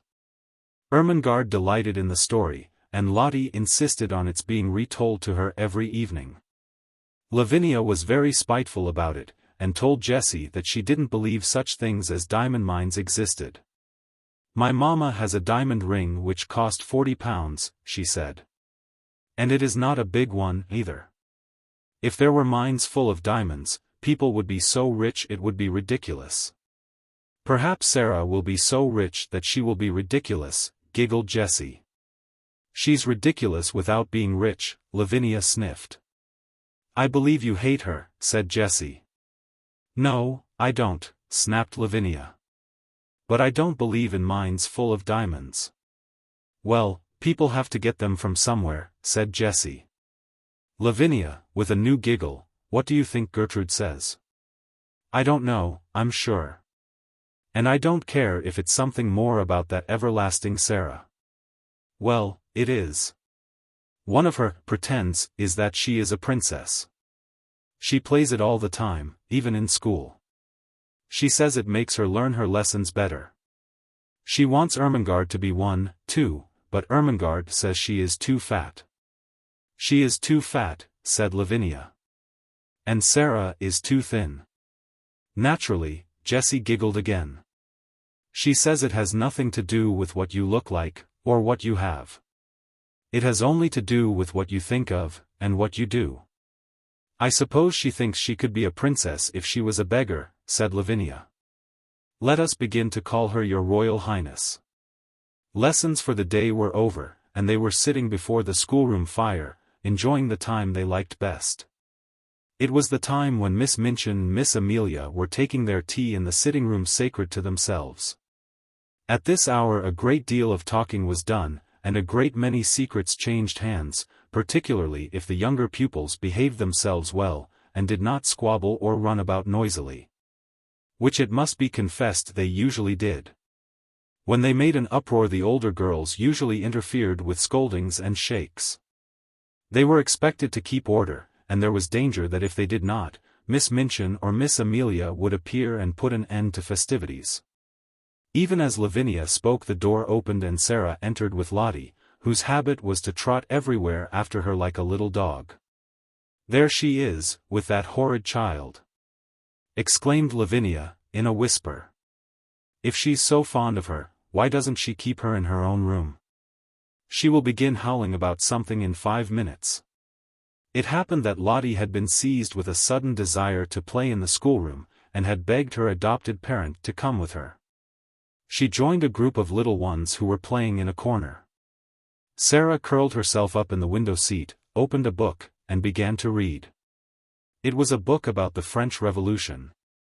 And she was soon lost in a harrowing picture of the prisoners in the Bastille, men who had spent so many years in dungeons that when they were dragged out by those who rescued them, their long gray hair and beards almost hid their faces, and they had forgotten that an outside world existed at all, and were like beings in a dream. She was so far away from the schoolroom that it was not agreeable to be dragged back suddenly by a howl from Lottie. Never did she find anything so difficult as to keep herself from losing her temper when she was suddenly disturbed while absorbed in a book. People who are fond of books know the feeling of irritation which sweeps over them at such a moment. The temptation to be unreasonable and snappish is one not easy to manage. It makes me feel as if someone had hit me, Sara had told Ermengarde once in confidence. And as if I want to hit back. I have to remember things quickly to keep from saying something ill-tempered. She had to remember things quickly when she laid her book on the window seat and jumped down from her comfortable corner. Lottie had been sliding across the schoolroom floor, and, having first irritated Lavinia and Jessie by making a noise, had ended by falling down and hurting her fat knee. She was screaming and dancing up and down in the midst of a group of friends and enemies, who were alternately coaxing and scolding her. "Stop this minute, you crybaby! Stop this minute!" Lavinia commanded. "I'm not a crybaby, I'm not," wailed Lottie. "Sara, R.A. If she doesn't stop, Miss Minchin will hear her," cried Jessie. "Lottie darling, I'll give you a penny." "I don't want your penny," sobbed Lottie, and she looked down at the fat knee, and, seeing a drop of blood on it, burst forth again. Sara flew across the room and, kneeling down, put her arms round her. "Now, Lottie," she said. "Now, Lottie, you promised Sara." "She said I was a crybaby," wept Lottie. Sara patted her, but spoke in the steady voice Lottie knew. "But if you cry, you will be one, Lottie pet. You promised." Lottie remembered that she had promised, but she preferred to lift up her voice. "I haven't any mama," she proclaimed. "I haven't a bit of mama." Yes, you have, said Sara, cheerfully. Have you forgotten? Don't you know that Sara is your mama? Don't you want Sara for your mama? Lottie cuddled up to her with a consoled sniff. Come and sit in the window seat with me, Sara went on, and I'll whisper a story to you. Will you? Whimpered Lottie. Will you tell me about the diamond mines? The diamond mines? Broke out Lavinia. Nasty, little spoiled thing, I should like to slap her. Sara got up quickly on her feet. It must be remembered that she had been very deeply absorbed in the book about the Bastille. And she had had to recall several things rapidly when she realized that she must go and take care of her adopted child. She was not an angel, and she was not fond of Lavinia. Well, she said, with some fire, should like to slap you, but I don't want to slap you, restraining herself. At least I both want to slap you, and I should like to slap you, but I won't slap you. We are not little gutter children. We are both old enough to know better. Here was Lavinia's opportunity. Ah, yes, your Royal Highness, she said. We are princesses, I believe. At least one of us is. The school ought to be very fashionable now Miss Minchin has a princess for a pupil. Sara started toward her. She looked as if she were going to box her ears. Perhaps she was. Her trick of pretending things was the joy of her life. She never spoke of it to girls she was not fond of. Her new pretend about being a princess was very near to her heart, and she was shy and sensitive about it. She had meant it to be rather a secret, and here was Lavinia deriding it before nearly all the school. She felt the blood rush up into her face and tingle in her ears. She only just saved herself. If you were a princess, you did not fly into rages. Her hand dropped, and she stood quite still a moment. When she spoke it was in a quiet, steady voice. She held her head up, and everybody listened to her. It's true, she said. Sometimes I do pretend I am a princess. I pretend I am a princess, so that I can try and behave like one.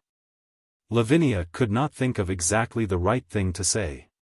Several times she had found that she could not think of a satisfactory reply when she was dealing with Sara. The reason of this was that, somehow, the rest always seemed to be vaguely in sympathy with her opponent. She saw now that they were pricking up their ears interestedly. The truth was, they liked princesses, and they all hoped they might hear something more definite about this one, and drew nearer Sara accordingly. Lavinia could only invent one remark, and it fell rather flat. Dear me, she said, I hope, when you ascend the throne, you won't forget us.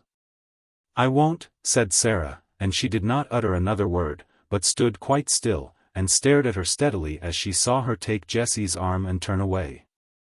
After this, the girls who were jealous of her used to speak of her as Princess Sara, whenever they wished to be particularly disdainful. And those who were fond of her gave her the name among themselves as a term of affection. No one called her Princess instead of Sara, but her adorers were much pleased with the picturesqueness and grandeur of the title, and Miss Minchin, hearing of it, mentioned it more than once to visiting parents, feeling that it rather suggested a sort of royal boarding school. To Becky it seemed the most appropriate thing in the world. The acquaintance begun on the foggy afternoon when she had jumped up terrified from her sleep in the comfortable chair, had ripened and grown. Though it must be confessed that Miss Minchin and Miss Amelia knew very little about it.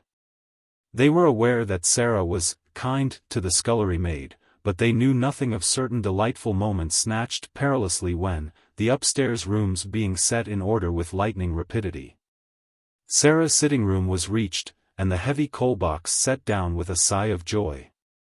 At such times stories were told by installments, things of a satisfying nature were either produced and eaten or hastily tucked into pockets to be disposed of at night. When Becky went upstairs to her attic to bed. But I has to eat, careful, miss, she said once, 'cause if I leaves crumbs the rats come out to get 'em. Rats, exclaimed Sara, in horror. Are there rats there? Lots of 'em, miss, Becky answered in quite a matter-of-fact manner. There mostly is rats and mice in attics. You gets used to the noise they make scuttling about. I've got so I don't mind as long as they don't run over my pillar. Ugh, said Sara. You gets used to anythin' after a bit, said Becky. You have to, miss, if you're born a scullery maid. I'd rather have rats than cockroaches. So would I, said Sara. I suppose you might make friends with a rat in time, but I don't believe I should like to make friends with a cockroach. Sometimes Becky did not dare to spend more than a few minutes in the bright, warm room, and when this was the case perhaps only a few words could be exchanged. And a small purchase slipped into the old-fashioned pocket Becky carried under her dress skirt, tied round her waist with a band of tape.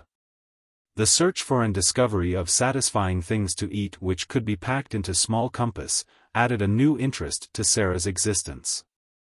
When she drove or walked out, she used to look into shop windows eagerly. The first time it occurred to her to bring home 2 or 3 little meat pies, she felt that she had hit upon a discovery. When she exhibited them, Becky's eyes quite sparkled. "Oh, miss," she murmured. "Them will be nice and fillin'. It's filliness that's best. Sponge cake's a evenly thing, but it melts away like, if you understand, miss. These'll just stay in your stomach." "Well," hesitated Sara, "I don't think it would be good if they stayed always, but I do believe they will be satisfying." They were satisfying, and so were beef sandwiches, bought at a cook shop, and so were rolls and bologna sausage. In time, Becky began to lose her hungry, tired feeling, and the coal box did not seem so unbearably heavy. However heavy it was, and whatsoever the temper of the cook, and the hardness of the work heaped upon her shoulders, she had always the chance of the afternoon to look forward to, the chance that Miss Sara would be able to be in her sitting room. In fact, the mere seeing of Miss Sara would have been enough without meat pies. If there was time only for a few words, they were always friendly, merry words that put heart into one. And if there was time for more, then there was an installment of a story to be told, or some other thing one remembered afterward and sometimes lay awake in one's bed in the attic to think over. Sara, who was only doing what she unconsciously liked better than anything else, nature having made her for a giver, had not the least idea what she meant to poor Becky. And how wonderful a benefactor she seemed. If nature has made you for a giver, your hands are borne open, and so is your heart. And though there may be times when your hands are empty, your heart is always full, and you can give things out of that, warm things, kind things, sweet things, help and comfort and laughter, and sometimes gay, kind laughter is the best help of all. Becky had scarcely known what laughter was through all her poor, little hard-driven life. Sara made her laugh, and laughed with her. And, though neither of them quite knew it, the laughter was as fillin' as the meat pies. A few weeks before Sara's 11th birthday a letter came to her from her father, which did not seem to be written in such boyish high spirits as usual. He was not very well, and was evidently overweighted by the business connected with the diamond mines. "You see, little Sara," he wrote, "your daddy is not a businessman at all, and figures and documents bother him. He does not really understand them, and all this seems so enormous. Perhaps, if I was not feverish I should not be awake, tossing about, 1/2 of the night and spend the other half in troublesome dreams. If my little missus were here, I dare say she would give me some solemn, good advice. You would, wouldn't you, little missus?" One of his many jokes had been to call her his little missus, because she had such an old-fashioned air. He had made wonderful preparations for her birthday. Among other things, a new doll had been ordered in Paris, and her wardrobe was to be, indeed, a marvel of splendid perfection. When she had replied to the letter asking her if the doll would be an acceptable present, Sara had been very quaint. "I am getting very old," she wrote. "You see, I shall never live to have another doll given me. This will be my last doll. There is something solemn about it. If I could write poetry, I am sure a poem about a last doll would be very nice. But I cannot write poetry. I have tried, and it made me laugh. It did not sound like Watts or Coleridge or Shakespeare at all. No one could ever take Emily's place, but I should respect the last doll very much, and I am sure the school would love it. They all like dolls, though some of the big ones, the almost 15 ones, pretend they are too grown up. Captain Crewe had a splitting headache when he read this letter in his bungalow in India. The table before him was heaped with papers and letters which were alarming him and filling him with anxious dread, but he laughed as he had not laughed for weeks. "Oh," he said, "she's better fun every year she lives. God grant this business may right itself and leave me free to run home and see her. What wouldn't I give to have her little arms round my neck this minute? What wouldn't I give?" The birthday was to be celebrated by great festivities. The schoolroom was to be decorated, and there was to be a party. The boxes containing the presents were to be opened with great ceremony, and there was to be a glittering feast spread in Miss Minchin's sacred room. When the day arrived the whole house was in a whirl of excitement. How the morning passed nobody quite knew, because there seemed such preparations to be made. The schoolroom was being decked with garlands of holly, the desks had been moved away, and red covers had been put on the forms which were arrayed round the room against the wall. When Sara went into her sitting room in the morning, she found on the table a small, dumpy package, tied up in a piece of brown paper. She knew it was a present, and she thought she could guess whom it came from. She opened it quite tenderly. It was a square pincushion, made of not quite clean red flannel, and black pins had been stuck carefully into it to form the words, "Mene Happy Returns." "Oh!" cried Sara, with a warm feeling in her heart. "What pains she has taken! I like it so, it makes me feel sorrowful." But the next moment she was mystified. On the underside of the pincushion was secured a card, bearing in neat letters the name Miss Amelia Minchin. Sara turned it over and over. "Miss Amelia," she said to herself. "How can it be?" And just at that very moment she heard the door being cautiously pushed open and saw Becky peeping round it. There was an affectionate, happy grin on her face, and she shuffled forward and stood nervously pulling at her fingers. "Do yer like it, Miss Sara?" she said. "Do yer like it?" cried Sara. "You darling Becky, you made it all yourself." Becky gave a hysteric but joyful sniff, and her eyes looked quite moist with delight. "It ain't nothin' but flaneen, and the flaneen ain't new.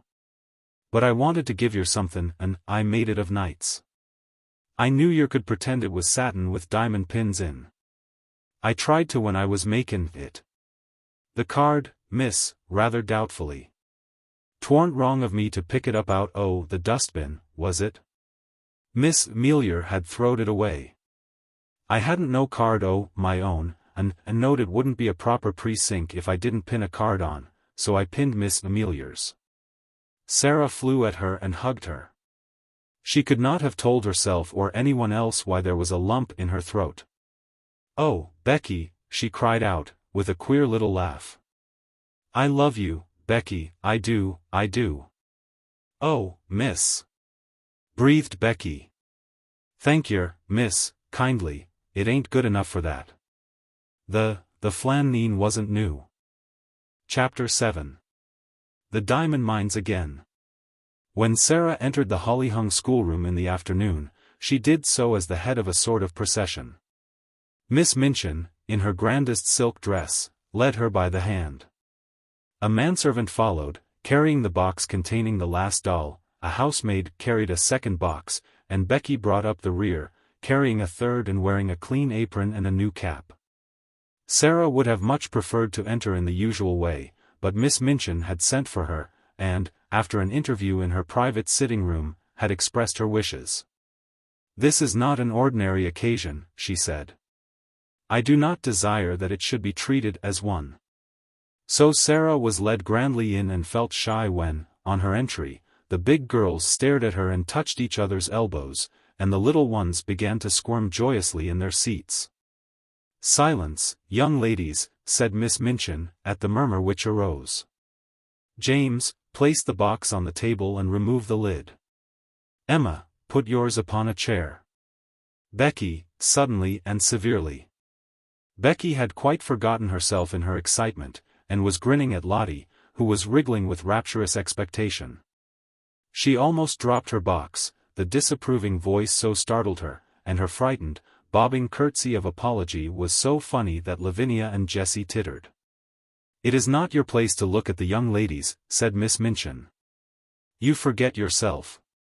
Put your box down." Becky obeyed with alarmed haste and hastily backed toward the door. "You may leave us," Miss Minchin announced to the servants with a wave of her hand. Becky stepped aside respectfully to allow the superior servants to pass out first. She could not help casting a longing glance at the box on the table. Something made of blue satin was peeping from between the folds of tissue paper. "If you please, Miss Minchin," said Sara, suddenly, "mayn't Becky stay?" It was a bold thing to do. Miss Minchin was betrayed into something like a slight jump. Then she put her eyeglass up, and gazed at her show pupil disturbedly. "Becky," she exclaimed. "My dearest Sara." Sara advanced a step toward her. "I want her because I know she will like to see the presents," she explained. "She is a little girl, too, you know." Miss Minchin was scandalized. She glanced from one figure to the other. "My dear Sara," she said, "Becky is the scullery maid." Scullery maids, are not little girls. It really had not occurred to her to think of them in that light. Scullery maids were machines who carried coal scuttles and made fires. "But Becky is," said Sara. "And I know she would enjoy herself. Please let her stay, because it is my birthday." Miss Minchin replied with much dignity. "As you ask it as a birthday favor, she may stay. Rebecca, thank Miss Sara for her great kindness." Becky had been backing into the corner, twisting the hem of her apron in delighted suspense. She came forward, bobbing curtsies, but between Sara's eyes and her own there passed a gleam of friendly understanding, while her words tumbled over each other. "Oh, if you please, miss. I'm that grateful, miss. I did want to see the doll, miss, that I did. Thank you, miss. And thank you, ma'am," turning and making an alarmed bob to Miss Minchin, "for letting me take the liberty." Miss Minchin waved her hand again, this time it was in the direction of the corner near the door. "Go and stand there," she commanded. "Not too near the young ladies." Becky went to her place, grinning. She did not care where she was sent, so that she might have the luck of being inside the room, instead of being downstairs in the scullery, while these delights were going on. She did not even mind when Miss Minchin cleared her throat ominously and spoke again. "Now, young ladies, I have a few words to say to you," she announced. "She's going to make a speech," whispered one of the girls. "I wish it was over." Sara felt rather uncomfortable. As this was her party, it was probable that the speech was about her. It is not agreeable to stand in a schoolroom and have a speech made about you. "You are aware, young ladies," the speech began, for it was a speech, "that dear Sara is 11 years old today." "Dear Sara," murmured Lavinia. "Several of you here have also been 11 years old, but Sara's birthdays are rather different from other little girls' birthdays. When she is older she will be heiress to a large fortune, which it will be her duty to spend in a meritorious manner."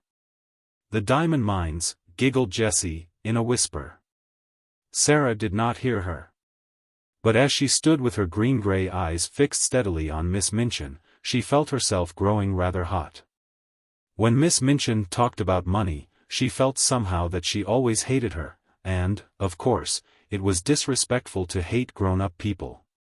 When her dear papa, Captain Crewe, brought her from India and gave her into my care, the speech proceeded, he said to me, in a jesting way, "I am afraid she will be very rich, Miss Minchin." My reply was, "Her education at my seminary, Captain Crewe, shall be such as will adorn the largest fortune. Sara has become my most accomplished pupil. Her French and her dancing are a credit to the seminary. Her manners, which have caused you to call her Princess Sara, are perfect. Her amiability she exhibits by giving you this afternoon's party. I hope you appreciate her generosity. I wish you to express your appreciation of it by saying aloud all together, "Thank you, Sara." The entire schoolroom rose to its feet as it had done the morning Sara remembered so well. "Thank you, Sara," it said, and it must be confessed that Lottie jumped up and down. Sara looked rather shy for a moment. She made a curtsy, and it was a very nice one. "Thank you," she said, "for coming to my party."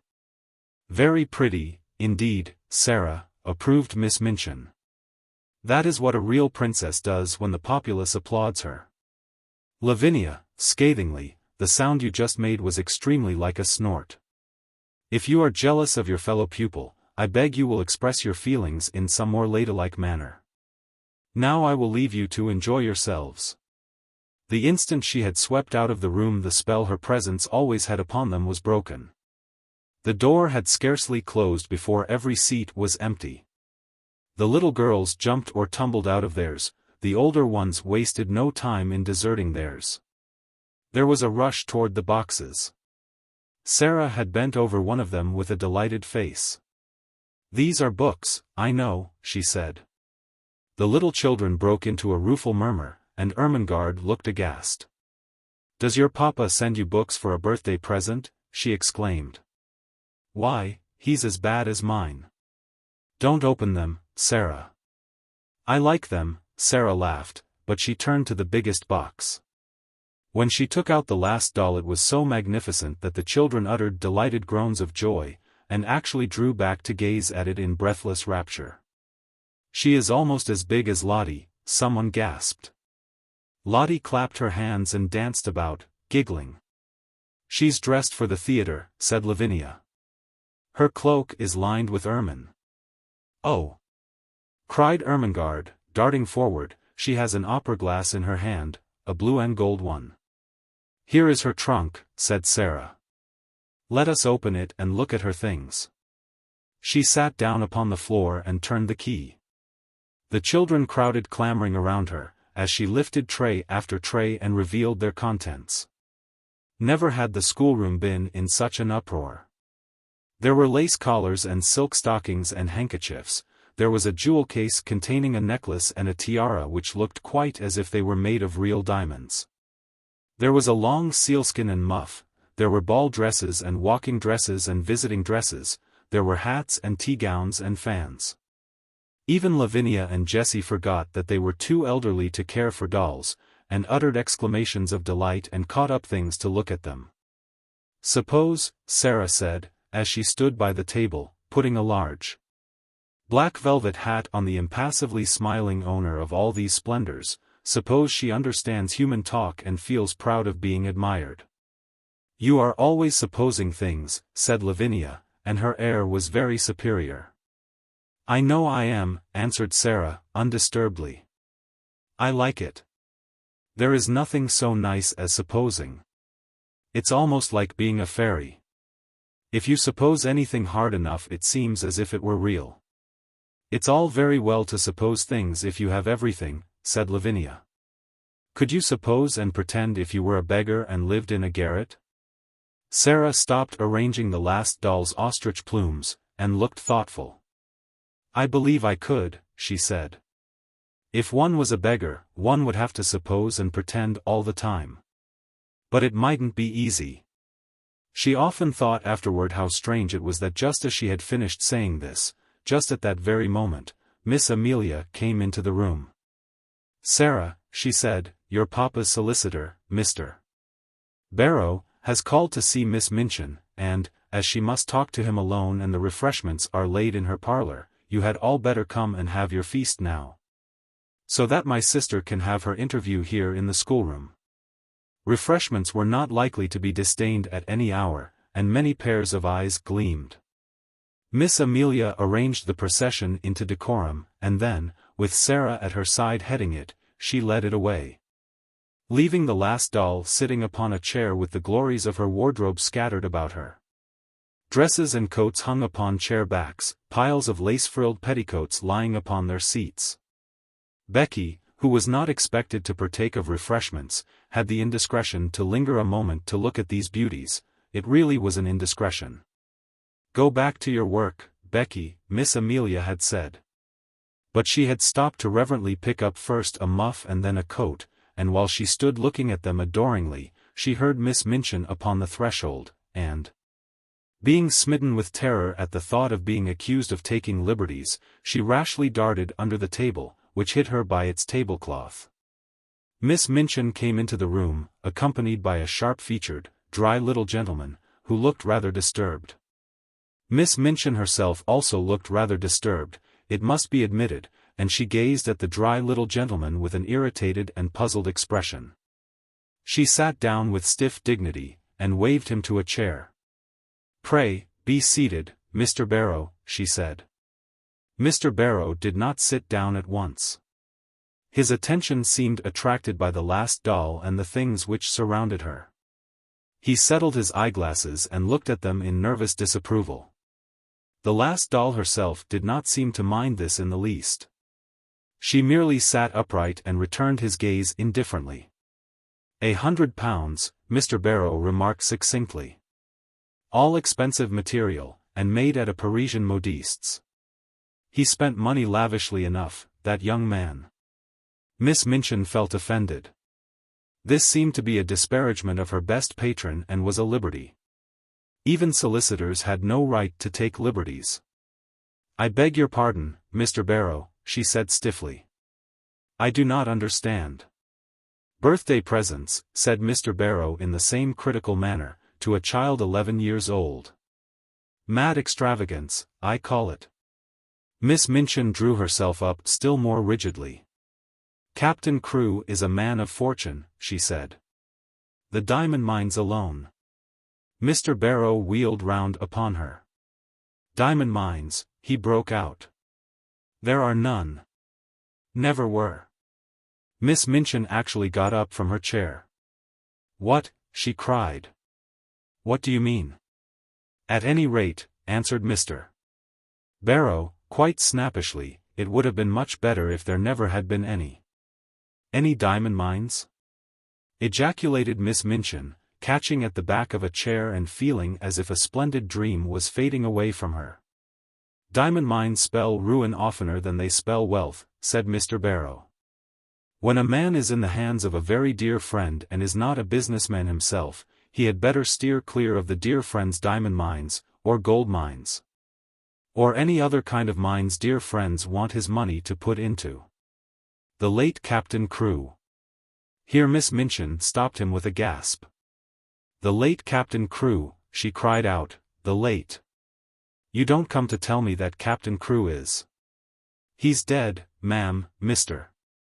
Barrow answered with jerky brusqueness. "Died of jungle fever and business troubles combined. The jungle fever might not have killed him if he had not been driven mad by the business troubles, and the business troubles might not have put an end to him if the jungle fever had not assisted. Captain Crewe is dead." Miss Minchin dropped into her chair again. The words he had spoken filled her with alarm. "What were his business troubles?" she said. "What were they?" "Diamond mines," answered Mr. Barrow, "and dear friends, and ruin." Miss Minchin lost her breath. "Ruin," she gasped out. "Lost every penny. That young man had too much money. The dear friend was mad on the subject of the diamond mine. He put all his own money into it, and all Captain Crewe's. Then the dear friend ran away. Captain Crewe was already stricken with fever when the news came. The shock was too much for him. He died delirious, raving about his little girl, and didn't leave a penny." Now Miss Minchin understood, and never had she received such a blow in her life. Her show pupil, her show patron, swept away from the select seminary at one blow. She felt as if she had been outraged and robbed, and that Captain Crewe and Sara and Mr. Barrow were equally to blame. "Do you mean to tell me," she cried out, "that he left nothing? That Sara will have no fortune? That the child is a beggar? That she is left on my hands a little pauper instead of an heiress? Mr. Barrow was a shrewd businessman, and felt it as well to make his own freedom from responsibility quite clear without any delay. "She is certainly left a beggar," he replied. "And she is certainly left on your hands, ma'am, as she hasn't a relation in the world that we know of." Miss Minchin started forward. She looked as if she was going to open the door and rush out of the room to stop the festivities going on joyfully and rather noisily that moment over the refreshments. "It is monstrous," she said. "She's in my sitting room at this moment, dressed in silk gauze and lace petticoats, giving a party at my expense." "She's giving it at your expense, madam, if she's giving it," said Mr. Barrow, calmly. "Barrow and Skipworth are not responsible for anything. There never was a cleaner sweep made of a man's fortune. Captain Crewe died without paying our last bill, and it was a big one." Miss Minchin turned back from the door in increased indignation. This was worse than anyone could have dreamed of its being. "That is what has happened to me," she cried. "I was always so sure of his payments that I went to all sorts of ridiculous expenses for the child. I paid the bills for that ridiculous doll and her ridiculous fantastic wardrobe. The child was to have anything she wanted. She has a carriage and a pony and a maid, and I've paid for all of them since the last check came." Mr. Barrow evidently did not intend to remain to listen to the story of Miss Minchin's grievances after he had made the position of his firm clear and related the mere dry facts. He did not feel any particular sympathy for irate keepers of boarding schools. "You had better not pay for anything more, ma'am," he remarked, "unless you want to make presents to the young lady. No one will remember you. She hasn't a brass farthing to call her own." "But what am I to do?" demanded Miss Minchin, as if she felt it entirely his duty to make the matter right. "What am I to do?" "There isn't anything to do," said Mr. Barrow, folding up his eyeglasses and slipping them into his pocket. "Captain Crewe is dead. The child is left a pauper. Nobody is responsible for her but you. I am not responsible for her, and I refuse to be made responsible." Miss Minchin became quite white with rage. Mr. Barrow turned to go. "I have nothing to do with that, madam," he said uninterestedly. "Barrow and Skipworth are not responsible. Very sorry the thing has happened, of course. If you think she is to be foisted off on me, you are greatly mistaken," Miss Minchin gasped. "I have been robbed and cheated. I will turn her into the street." If she had not been so furious, she would have been too discreet to say quite so much. She saw herself burdened with an extravagantly brought-up child whom she had always resented, and she lost all self-control. Mr. Barrow undisturbedly moved toward the door. "I wouldn't do that, madam," he commented, "it wouldn't look well. Unpleasant story to get about in connection with the establishment. Pupil bundled out penniless and without friends." He was a clever businessman, and he knew what he was saying. He also knew that Miss Minchin was a businesswoman, and would be shrewd enough to see the truth. She could not afford to do a thing which would make people speak of her as cruel and hard-hearted. "Better keep her and make use of her," he added. "She's a clever child, I believe. You can get a good deal out of her as she grows older." "I will get a good deal out of her before she grows older," exclaimed Miss Minchin. "I am sure you will, ma'am," said Mr. Barrow, with a little sinister smile. "I am sure you will. Good morning." He bowed himself out and closed the door, and it must be confessed that Miss Minchin stood for a few moments and glared at it. What he had said was quite true. She knew it. She had absolutely no redress. Her show pupil had melted into nothingness, leaving only a friendless, beggared little girl. Such money as she herself had advanced was lost and could not be regained. And as she stood there breathless under her sense of injury, there fell upon her ears a burst of gay voices from her own sacred room, which had actually been given up to the feast. She could at least stop this. But as she started toward the door, it was opened by Miss Amelia, who, when she caught sight of the changed, angry face, fell back a step in alarm. "What is the matter, sister?" she ejaculated. Miss Minchin's voice was almost fierce when she answered. "Where is Sara Crewe?" Miss Amelia was bewildered. "Sara," she stammered. "Why, she's with the children in your room, of course. Has she a black frock in her sumptuous wardrobe?" In bitter irony. "A black frock?" Miss Amelia stammered again. "A black one? She has frocks of every other color. Has she a black one?" Miss Amelia began to turn pale. "No, yes," she said. "But it is too short for her.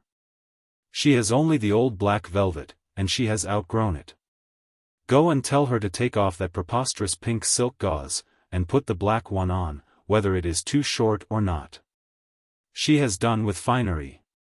Then Miss Amelia began to wring her fat hands and cry. "Oh, sister," she sniffed. "Oh, sister. What can have happened?" Miss Minchin wasted no words. "Captain Crewe is dead," she said. "He has died without a penny. That spoiled, pampered, fanciful child is left a pauper on my hands." Miss Amelia sat down quite heavily in the nearest chair.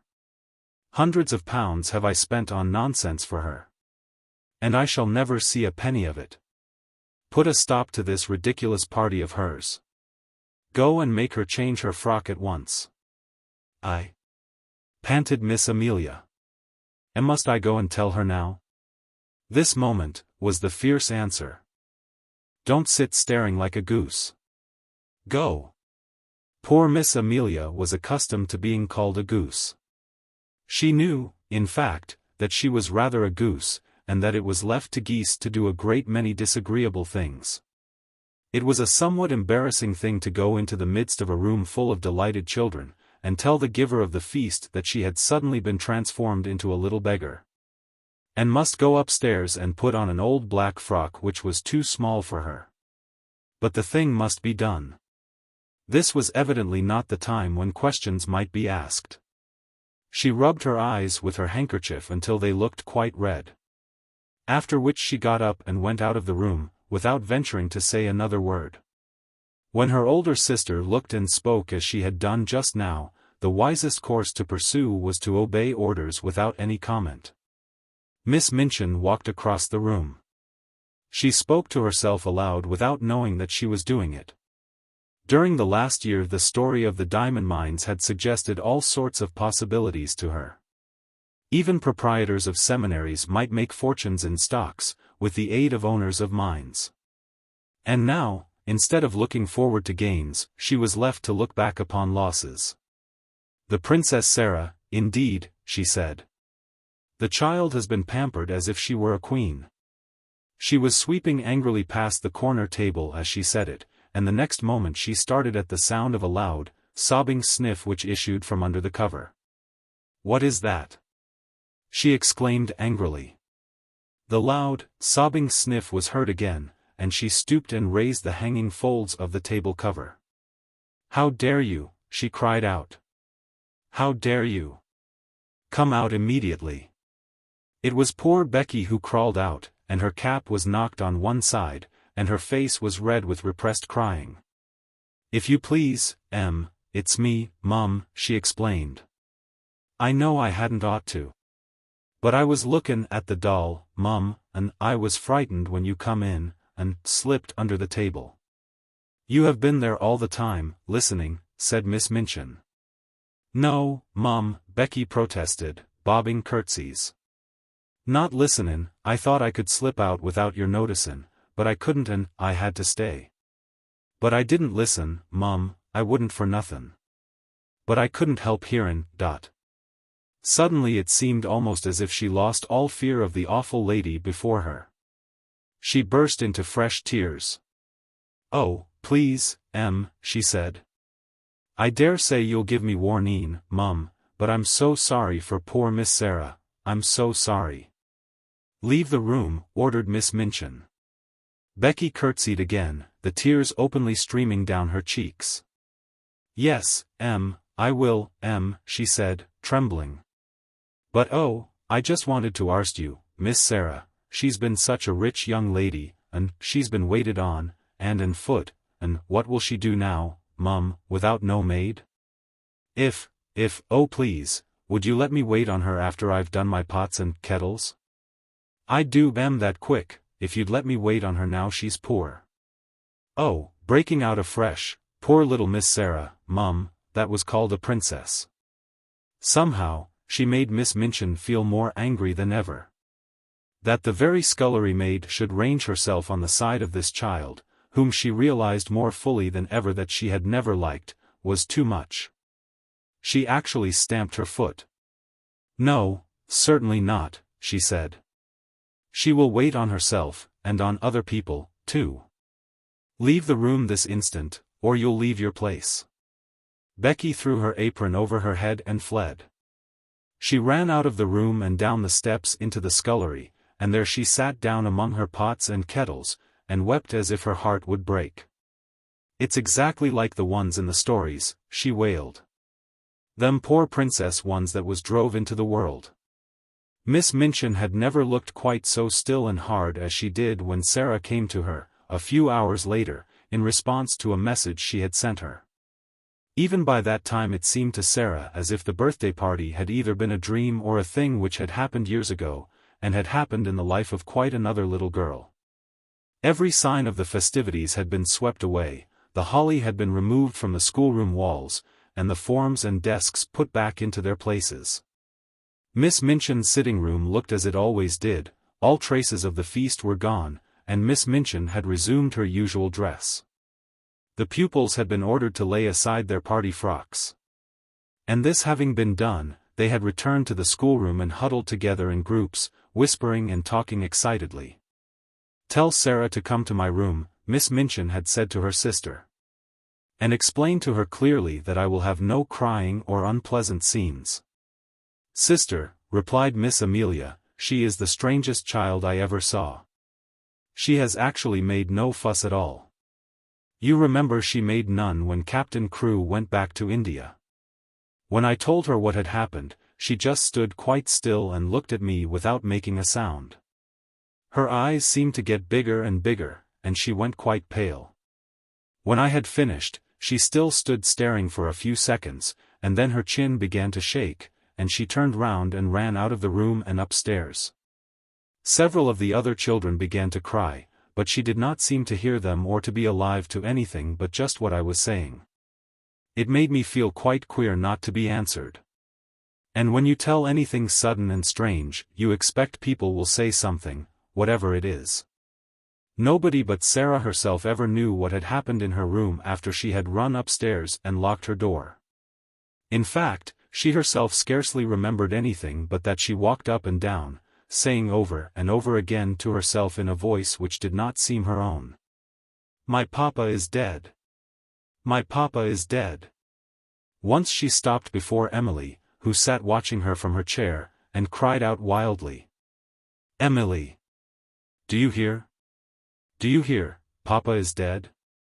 He is dead in India, thousands of miles away." When she came into Miss Minchin's sitting room in answer to her summons, her face was white and her eyes had dark rings around them. Her mouth was set as if she did not wish it to reveal what she had suffered and was suffering. She did not look in the least like the rose-colored butterfly child who had flown about from one of her treasures to the other in the decorated schoolroom. She looked instead a strange, desolate, almost grotesque little figure. She had put on, without Mariette's help, the cast-aside black velvet frock. It was too short and tight, and her slender legs looked long and thin, showing themselves from beneath the brief skirt. As she had not found a piece of black ribbon, her short, thick, black hair tumbled loosely about her face and contrasted strongly with its pallor. She held Emily tightly in one arm, and Emily was swathed in a piece of black material. "Put down your doll," said Miss Minchin. "What do you mean by bringing her here?" "No," Sara answered. "I will not put her down. She is all I have. My papa gave her to me." She had always made Miss Minchin feel secretly uncomfortable, and she did so now. She did not speak with rudeness so much as with a cold steadiness with which Miss Minchin felt it difficult to cope, perhaps because she knew she was doing a heartless and inhuman thing. "You will have no time for dolls in future," she said. "You will have to work and improve yourself and make yourself useful." Sara kept her big, strange eyes fixed on her, and said not a word. "Everything will be very different now," Miss Minchin went on. "I suppose Miss Amelia has explained matters to you?" "Yes," answered Sara. "My papa is dead. He left me no money. I am quite poor." "You are a beggar," said Miss Minchin, her temper rising at the recollection of what all this meant. "It appears that you have no relations and no home, and no one to take care of you." For a moment the thin, pale little face twitched, but Sara again said nothing. "What are you staring at?" demanded Miss Minchin, sharply. "Are you so stupid that you cannot understand? I tell you that you are quite alone in the world, and have no one to do anything for you, unless I choose to keep you here out of charity." "I understand," answered Sara, in a low tone. And there was a sound as if she had gulped down something which rose in her throat. "I understand." "That doll," cried Miss Minchin, pointing to the splendid birthday gift seated near, "that ridiculous doll, with all her nonsensical, extravagant things, I actually paid the bill for her." Sara turned her head toward the chair. "The last doll," she said. "The last doll." And her little mournful voice had an odd sound. "The last doll, indeed," said Miss Minchin. "And she is mine, not yours. Everything you own is mine." "Please take it away from me, then," said Sara. "I do not want it." If she had cried and sobbed and seemed frightened, Miss Minchin might almost have had more patience with her. She was a woman who liked to domineer and feel her power, and as she looked at Sara's pale little steadfast face and heard her proud little voice, she quite felt as if her might was being set at naught. "Don't put on grand airs," she said. "The time for that sort of thing is past. You are not a princess any longer. Your carriage and your pony will be sent away, your maid will be dismissed. You will wear your oldest and plainest clothes, your extravagant ones are no longer suited to your station. You are like Becky, you must work for your living." To her surprise, a faint gleam of light came into the child's eyes, a shade of relief. "Can I work?" she said. "If I can work it will not matter so much." "What can I do?" "You can do anything you are told," was the answer. "You are a sharp child, and pick up things readily. If you make yourself useful I may let you stay here. You speak French well, and you can help with the younger children." "May I?" exclaimed Sara. "Oh, please let me. I know I can teach them. I like them, and they like me." "Don't talk nonsense about people liking you," said Miss Minchin. "You will have to do more than teach the little ones. You will run errands and help in the kitchen as well as in the schoolroom. If you don't please me, you will be sent away. Remember that. Now go." Sara stood still just a moment, looking at her. In her young soul, she was thinking deep and strange things. Then she turned to leave the room. "Stop," said Miss Minchin. "Don't you intend to thank me?" Sara paused, and all the deep, strange thoughts surged up in her breast. "What for?" she said. "For my kindness to you," replied Miss Minchin. "For my kindness in giving you a home." Sara made 2 or 3 steps toward her. Her thin little chest heaved up and down, and she spoke in a strange, unchildishly fierce way. "You are not kind," she said. "You are not kind, and it is not a home." And she had turned and run out of the room before Miss Minchin could stop her or do anything but stare after her with stony anger. She went up the stairs slowly, but panting for breath, and she held Emily tightly against her side. "I wish she could talk," she said to herself. If she could speak, if she could speak. She meant to go to her room and lie down on the tiger skin, with her cheek upon the great cat's head, and look into the fire and think and think and think. But just before she reached the landing Miss Amelia came out of the door and closed it behind her, and stood before it, looking nervous and awkward. The truth was that she felt secretly ashamed of the thing she had been ordered to do. You are not to go in there," she said. "Not go in?" exclaimed Sara, and she fell back a pace. "That is not your room now," Miss Amelia answered, reddening a little. Somehow, all at once, Sara understood. She realized that this was the beginning of the change Miss Minchin had spoken of. "Where is my room?" she asked, hoping very much that her voice did not shake. "You are to sleep in the attic next to Becky." Sara knew where it was. Becky had told her about it. She turned, and mounted up 2 flights of stairs. The last one was narrow, and covered with shabby strips of old carpet.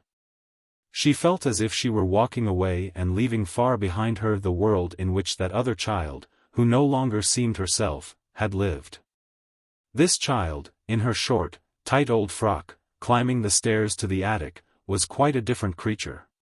When she reached the attic door and opened it, her heart gave a dreary little thump.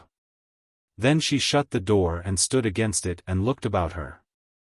Yes, this was another world. The room had a slanting roof and was whitewashed. The whitewash was dingy and had fallen off in places. There was a rusty grate, an old iron bedstead, and a hard bed covered with a faded coverlet. Some pieces of furniture too much worn to be used downstairs had been sent up. Under the skylight in the roof, which showed nothing but an oblong piece of dull gray sky, there stood an old battered red footstool. Sara went to it and sat down. She seldom cried. She did not cry now. She laid Emily across her knees and put her face down upon her and her arms around her, and sat there, her little black head resting on the black draperies, not saying one word, not making one sound. And as she sat in this silence there came a low tap at the door, such a low, humble one that she did not at first hear it, and, indeed, was not roused until the door was timidly pushed open and a poor tear-smeared face appeared peeping round it. It was Becky's face, and Becky had been crying furtively for hours and rubbing her eyes with her kitchen apron until she looked strange indeed. "Oh, miss," she said under her breath. Would you allow me, just to come in?" Sara lifted her head and looked at her. She tried to begin a smile, and somehow she could not. Suddenly, and it was all through the loving mournfulness of Becky's streaming eyes, her face looked more like a child's not so much too old for her years. She held out her hand and gave a little sob. "Oh, Becky," she said. "I told you we were just the same, only 2 little girls, just 2 little girls. You see how true it is. There's no difference now. I'm not a princess anymore." Becky ran to her and caught her hand, and hugged it to her breast, kneeling beside her and sobbing with love and pain. "Yes, miss, you are," she cried, and her words were all broken. "What's-ever appends to you, what's-ever, you'd be a princess all the same, and nothin' couldn't make you nothin' different." Chapter 8. In the attic. The first night she spent in her attic was a thing Sara never forgot. During its passing, she lived through a wild, unchildlike woe of which she never spoke to anyone about her. There was no one who would have understood. It was, indeed, well for her that as she lay awake in the darkness her mind was forcibly distracted, now and then, by the strangeness of her surroundings. It was, perhaps, well for her that she was reminded by her small body of material things. If this had not been so, the anguish of her young mind might have been too great for a child to bear. But, really, while the night was passing she scarcely knew that she had a body at all or remembered any other thing than one. "My papa is dead," she kept whispering to herself. "My papa is dead." It was not until long afterward that she realized that her bed had been so hard that she turned over and over in it to find a place to rest. That the darkness seemed more intense than any she had ever known, and that the wind howled over the roof among the chimneys like something which wailed aloud. Then there was something worse.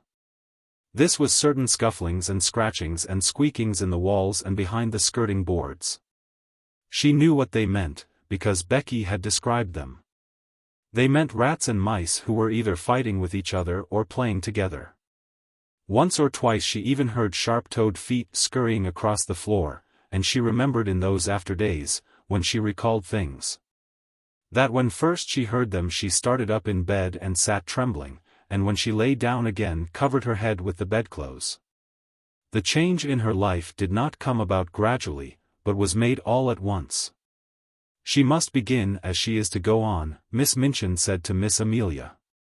She must be taught at once what she is to expect. Mariette had left the house the next morning. The glimpse Sara caught of her sitting room, as she passed its open door, showed her that everything had been changed. Her ornaments and luxuries had been removed, and a bed had been placed in a corner to transform it into a new pupil's bedroom. When she went down to breakfast she saw that her seat at Miss Minchin's side was occupied by Lavinia, and Miss Minchin spoke to her coldly. "You will begin your new duties, Sara," she said, "by taking your seat with the younger children at a smaller table. You must keep them quiet, and see that they behave well and do not waste their food. You ought to have been down earlier. Lottie has already upset her tea." That was the beginning, and from day to day the duties given to her were added to. She taught the younger children French and heard their other lessons, and these were the least of her labors. It was found that she could be made use of in numberless directions. She could be sent on errands at any time and in all weathers. She could be told to do things other people neglected. The cook and the housemaids took their tone from Miss Minchin, and rather enjoyed ordering about the young one who had been made so much fuss over for so long. They were not servants of the best class, and had neither good manners or good tempers, and it was frequently convenient to have at hand someone on whom blame could be laid. During the first month or two, Sara thought that her willingness to do things as well as she could, and her silence under reproof, might soften those who drove her so hard. In her proud little heart she wanted them to see that she was trying to earn her living and not accepting charity. But the time came when she saw that no one was softened at all. And the more willing she was to do as she was told, the more domineering and exacting careless housemaids became, and the more ready a scolding cook was to blame her. If she had been older, Miss Minchin would have given her the bigger girls to teach and saved money by dismissing an instructress. But while she remained and looked like a child, she could be made more useful as a sort of little superior errand girl and maid of all work. An ordinary errand boy would not have been so clever and reliable. Sara could be trusted with difficult commissions and complicated messages. She could even go and pay bills, and she combined with this the ability to dust a room well and to set things in order. Her own lessons became things of the past. She was taught nothing, and only after long and busy days spent in running here and there at everybody's orders was she grudgingly allowed to go into the deserted schoolroom, with a pile of old books, and study alone at night. "If I do not remind myself of the things I have learned, perhaps I may forget them," she said to herself. "I am almost a scullery maid, and if I am a scullery maid who knows nothing, I shall be like poor Becky. I wonder if I could quite forget and begin to drop my H's and not remember that Henry VIII had 6 wives." One of the most curious things in her new existence was her changed position among the pupils. Instead of being a sort of small royal personage among them, she no longer seemed to be one of their number at all. She was kept so constantly at work that she scarcely ever had an opportunity of speaking to any of them. And she could not avoid seeing that Miss Minchin preferred that she should live a life apart from that of the occupants of the schoolroom. "I will not have her forming intimacies and talking to the other children," that lady said. "Girls like a grievance, and if she begins to tell romantic stories about herself, she will become an ill-used heroine, and parents will be given a wrong impression. It is better that she should live a separate life, one suited to her circumstances. I am giving her a home, and that is more than she has any right to expect from me." Sara did not expect much, and was far too proud to try to continue to be intimate with girls who evidently felt rather awkward and uncertain about her. The fact was that Miss Minchin's pupils were a set of dull, matter-of-fact young people. They were accustomed to being rich and comfortable, and as Sara's frocks grew shorter and shabbier and queerer looking, And it became an established fact that she wore shoes with holes in them and was sent out to buy groceries and carry them through the streets in a basket on her arm when the cook wanted them in a hurry. They felt rather as if, when they spoke to her, they were addressing an underservant. To think that she was the girl with the diamond mines, Lavinia commented. She does look like an object. And she's queerer than ever. I never liked her much, but I can't bear that way she has now of looking at people without speaking, just as if she was finding them out. I am, said Sara, promptly, when she heard of this. That's what I look at some people for. I like to know about them. I think them over afterward. The truth was that she had saved herself annoyance several times by keeping her eye on Lavinia, who was quite ready to make mischief. And would have been rather pleased to have made it for the XVIII pupil. Sara never made any mischief herself, or interfered with anyone. She worked like a drudge, she tramped through the wet streets, carrying parcels and baskets. She labored with the childish inattention of the little one's French lessons. As she became shabbier and more forlorn-looking, she was told that she had better take her meals downstairs. She was treated as if she was nobody's concern, and her heart grew proud and sore, but she never told anyone what she felt. Soldiers don't complain, she would say between her small, shut teeth. I am not going to do it, I will pretend this is part of a war. But there were hours when her child heart might almost have broken with loneliness but for three people. The first, it must be owned, was Becky, just Becky. Throughout all that first night spent in the garret, she had felt a vague comfort in knowing that on the other side of the wall in which the rats scuffled and squeaked there was another young human creature. And during the nights that followed the sense of comfort grew. They had little chance to speak to each other during the day. Each had her own tasks to perform, and any attempt at conversation would have been regarded as a tendency to loiter and lose time. Don't mind me, miss, Becky whispered during the first morning, if I don't say nothin' polite. Some'un be down on us if I did. I means, please, and thank you, and beg pardon, but I dasn't to take time to say it. But before daybreak she used to slip into Sara's attic and button her dress and give her such help as she required before she went downstairs to light the kitchen fire. And when night came Sara always heard the humble knock at her door, which meant that her handmaid was ready to help her again if she was needed. During the first weeks of her grief Sara felt as if she were too stupefied to talk, so it happened that some time passed before they saw each other much or exchanged visits. Becky's heart told her that it was best that people in trouble should be left alone. The second of the trio of comforters was Ermengarde, but odd things happened before Ermengarde found her place. When Sara's mind seemed to awaken again to the life about her, she realized that she had forgotten that an Ermengarde lived in the world. The two had always been friends, but Sara had felt as if she were years the older. It could not be contested that Ermengarde was as dull as she was affectionate. She clung to Sara in a simple, helpless way, she brought her lessons to her that she might be helped, she listened to her every word and besieged her with requests for stories. But she had nothing interesting to say herself, and she loathed books of every description. She was, in fact, not a person one would remember when one was caught in the storm of a great trouble, and Sara forgot her. It had been all the easier to forget her because she had been suddenly called home for a few weeks. When she came back she did not see Sara for a day or two. And when she met her for the first time she encountered her coming down a corridor with her arms full of garments which were to be taken downstairs to be mended. Sara herself had already been taught to mend them. She looked pale and unlike herself, and she was attired in the queer, outgrown frock whose shortness showed so much thin black leg. Ermengarde was too slow a girl to be equal to such a situation. She could not think of anything to say. She knew what had happened, but, somehow, she had never imagined Sara could look like this, so odd and poor and almost like a servant. It made her quite miserable, and she could do nothing but break into a short hysterical laugh and exclaim, aimlessly and as if without any meaning. "Oh, Sara! Is that you?"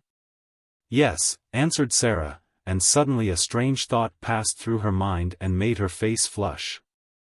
She held the pile of garments in her arms, and her chin rested upon the top of it to keep it steady. Something in the look of her straight-gazing eyes made Ermengarde lose her wits still more. She felt as if Sara had changed into a new kind of girl, and she had never known her before. Perhaps it was because she had suddenly grown poor and had to mend things and work like Becky. "Oh," she stammered. How are you?" "I don't know," Sara replied. "How are you?" I'm quite well," said Ermengarde, overwhelmed with shyness. Then spasmodically she thought of something to say which seemed more intimate. Are you very unhappy?" she said in a rush. Then Sara was guilty of an injustice. Just at that moment her torn heart swelled within her, and she felt that if anyone was as stupid as that, one had better get away from her. "What do you think?" she said. "Do you think I am very happy?" And she marched past her without another word. In course of time she realized that if her wretchedness had not made her forget things, she would have known that poor, dull Ermengarde was not to be blamed for her unready, awkward ways. She was always awkward, and the more she felt, the more stupid she was given to being. But the sudden thought which had flashed upon her had made her oversensitive. She is like the others, she had thought. She does not really want to talk to me. She knows no one does. So for several weeks a barrier stood between them. When they met by chance Sara looked the other way, and Ermengarde felt too stiff and embarrassed to speak. Sometimes they nodded to each other in passing, but there were times when they did not even exchange a greeting. If she would rather not talk to me, Sara thought, I will keep out of her way. Miss Minchin makes that easy enough. Miss Minchin made it so easy that at last they scarcely saw each other at all. At that time it was noticed that Ermengarde was more stupid than ever, and that she looked listless and unhappy. She used to sit in the window seat, huddled in a heap, and stare out of the window without speaking. Once Jessie, who was passing, stopped to look at her curiously. "What are you crying for, Ermengarde?" she asked. "I'm not crying," answered Ermengarde, in a muffled, unsteady voice. "You are," said Jessie. "A great big tear just rolled down the bridge of your nose and dropped off at the end of it. And there goes another." "Well," said Ermengarde, "I'm miserable, and no one need interfere." And she turned her plump back and took out her handkerchief and boldly hid her face in it. That night, when Sara went to her attic, she was later than usual. She had been kept at work until after the hour at which the pupils went to bed, and after that she had gone to her lessons in the lonely schoolroom. When she reached the top of the stairs, she was surprised to see a glimmer of light coming from under the attic door. Nobody goes there but myself, she thought quickly. But someone has lighted a candle. Someone had, indeed, lighted a candle, and it was not burning in the kitchen candlestick she was expected to use, but in one of those belonging to the pupils' bedrooms. The someone was sitting upon the battered footstool, and was dressed in her nightgown and wrapped up in a red shawl. It was Ermengarde. "Ermengarde," cried Sara. She was so startled that she was almost frightened. "You will get into trouble." Ermengarde stumbled up from her footstool. She shuffled across the attic in her bedroom slippers, which were too large for her. Her eyes and nose were pink with crying. "I know I shall, if I'm found out," she said. "But I don't care a bit." "Oh, Sara, please tell me. What is the matter? Why don't you like me any more?" Something in her voice made the familiar lump rise in Sara's throat. It was so affectionate and simple, so like the old Ermengarde who had asked her to be best friends. It sounded as if she had not meant what she had seemed to mean during these past weeks. "I do like you," Sara answered. "I thought, you see, everything is different now. I thought you were different." Ermengarde opened her wet eyes wide. "Why, it was you who were different," she cried. "You didn't want to talk to me. I didn't know what to do. It was you who were different after I came back." Sara thought a moment. She saw she had made a mistake. I am different, she explained, though not in the way you think. Miss Minchin does not want me to talk to the girls. Most of them don't want to talk to me. I thought, perhaps, you didn't. So I tried to keep out of your way. Oh, Sara, Ermengarde almost wailed in her reproachful dismay. And then after one more look they rushed into each other's arms. It must be confessed that Sara's small black head lay for some minutes on the shoulder covered by the red shawl. When Ermengarde had seemed to desert her, she had felt horribly lonely. Afterward they sat down upon the floor together, Sara clasping her knees with her arms, and Ermengarde rolled up in her shawl. Ermengarde looked at the odd, big-eyed little face adoringly. I couldn't bear it any more, she said. I dare say you could live without me, Sara, but I couldn't live without you. I was nearly dead. So tonight, when I was crying under the bedclothes, I thought all at once of creeping up here and just begging you to let us be friends again. You are nicer than I am, said Sara. I was too proud to try and make friends. You see, now that trials have come, they have shown that I am not a nice child. I was afraid they would. Perhaps, wrinkling her forehead wisely, that is what they were sent for. I don't see any good in them, said Ermengarde, stoutly. Neither do I, to speak the truth, admitted Sara, frankly. But I suppose there might be good in things, even if we don't see it. There might, doubtfully, be good in Miss Minchin. Ermengarde looked round the attic with a rather fearsome curiosity. Sara, she said, do you think you can bear living here? Sara looked round also. If I pretend it's quite different, I can, she answered, or if I pretend it is a place in a story. She spoke slowly. Her imagination was beginning to work for her. It had not worked for her at all since her troubles had come upon her. She had felt as if it had been stunned. Other people have lived in worse places. Think of the Count of Monte Cristo in the dungeons of the Château d'If. And think of the people in the Bastille. The Bastille, half-whispered Ermengarde, watching her and beginning to be fascinated. She remembered stories of the French Revolution which Sara had been able to fix in her mind by her dramatic relation of them. No one but Sara could have done it. A well-known glow came into Sara's eyes. Yes, she said, hugging her knees. That will be a good place to pretend about. I am a prisoner in the Bastille. I have been here for years and years, and years, and everybody has forgotten about me. Miss Minchin is the jailer, and Becky, a sudden light adding itself to the glow in her eyes, Becky is the prisoner in the next cell. She turned to Ermengarde, looking quite like the old Sara. I shall pretend that, she said, and it will be a great comfort. Ermengarde was at once enraptured and awed. And will you tell me all about it? She said. May I creep up here at night, whenever it is safe, and hear the things you have made up in the day? It will seem as if we were more best friends than ever. Yes, answered Sara, nodding. Adversity tries people, and mine has tried you and proved how nice you are. Chapter 9. Melchisedec. The third person in the trio was Lottie. She was a small thing and did not know what adversity meant, and was much bewildered by the alteration she saw in her young adopted mother. She had heard it rumored that strange things had happened to Sara. But she could not understand why she looked different, why she wore an old black frock and came into the schoolroom only to teach instead of to sit in her place of honor and learn lessons herself. There had been much whispering among the little ones when it had been discovered that Sara no longer lived in the rooms in which Emily had so long sat in state.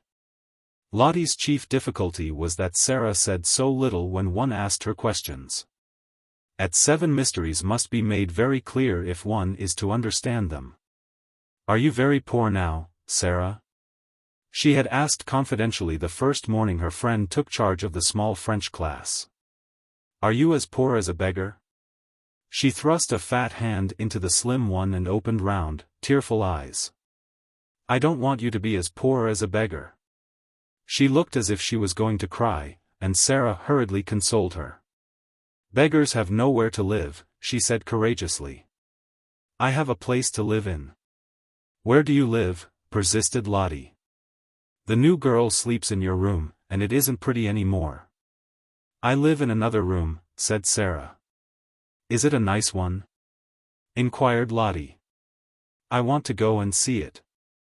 You must not talk, said Sara. Miss Minchin is looking at us. She will be angry with me for letting you whisper. She had found out already that she was to be held accountable for everything which was objected to. If the children were not attentive, if they talked, if they were restless, it was she who would be reproved. But Lottie was a determined little person. If Sara would not tell her where she lived, she would find out in some other way. She talked to her small companions and hung about the elder girls and listened when they were gossiping. And acting upon certain information they had unconsciously let drop, she started late one afternoon on a voyage of discovery, climbing stairs she had never known the existence of. Until she reached the attic floor. There she found two doors near each other, and opening one, she saw her beloved Sara standing upon an old table and looking out of a window. Sara, she cried, aghast. Mama Sara. She was aghast because the attic was so bare and ugly and seemed so far away from all the world. Her short legs had seemed to have been mounting hundreds of stairs. Sara turned round at the sound of her voice. It was her turn to be aghast. What would happen now? If Lottie began to cry and anyone chanced to hear, they were both lost. She jumped down from her table and ran to the child. Don't cry and make a noise, she implored. I shall be scolded if you do, and I have been scolded all day. It's not such a bad room, Lottie.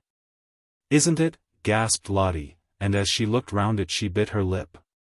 She was a spoiled child yet, but she was fond enough of her adopted parent to make an effort to control herself for her sake.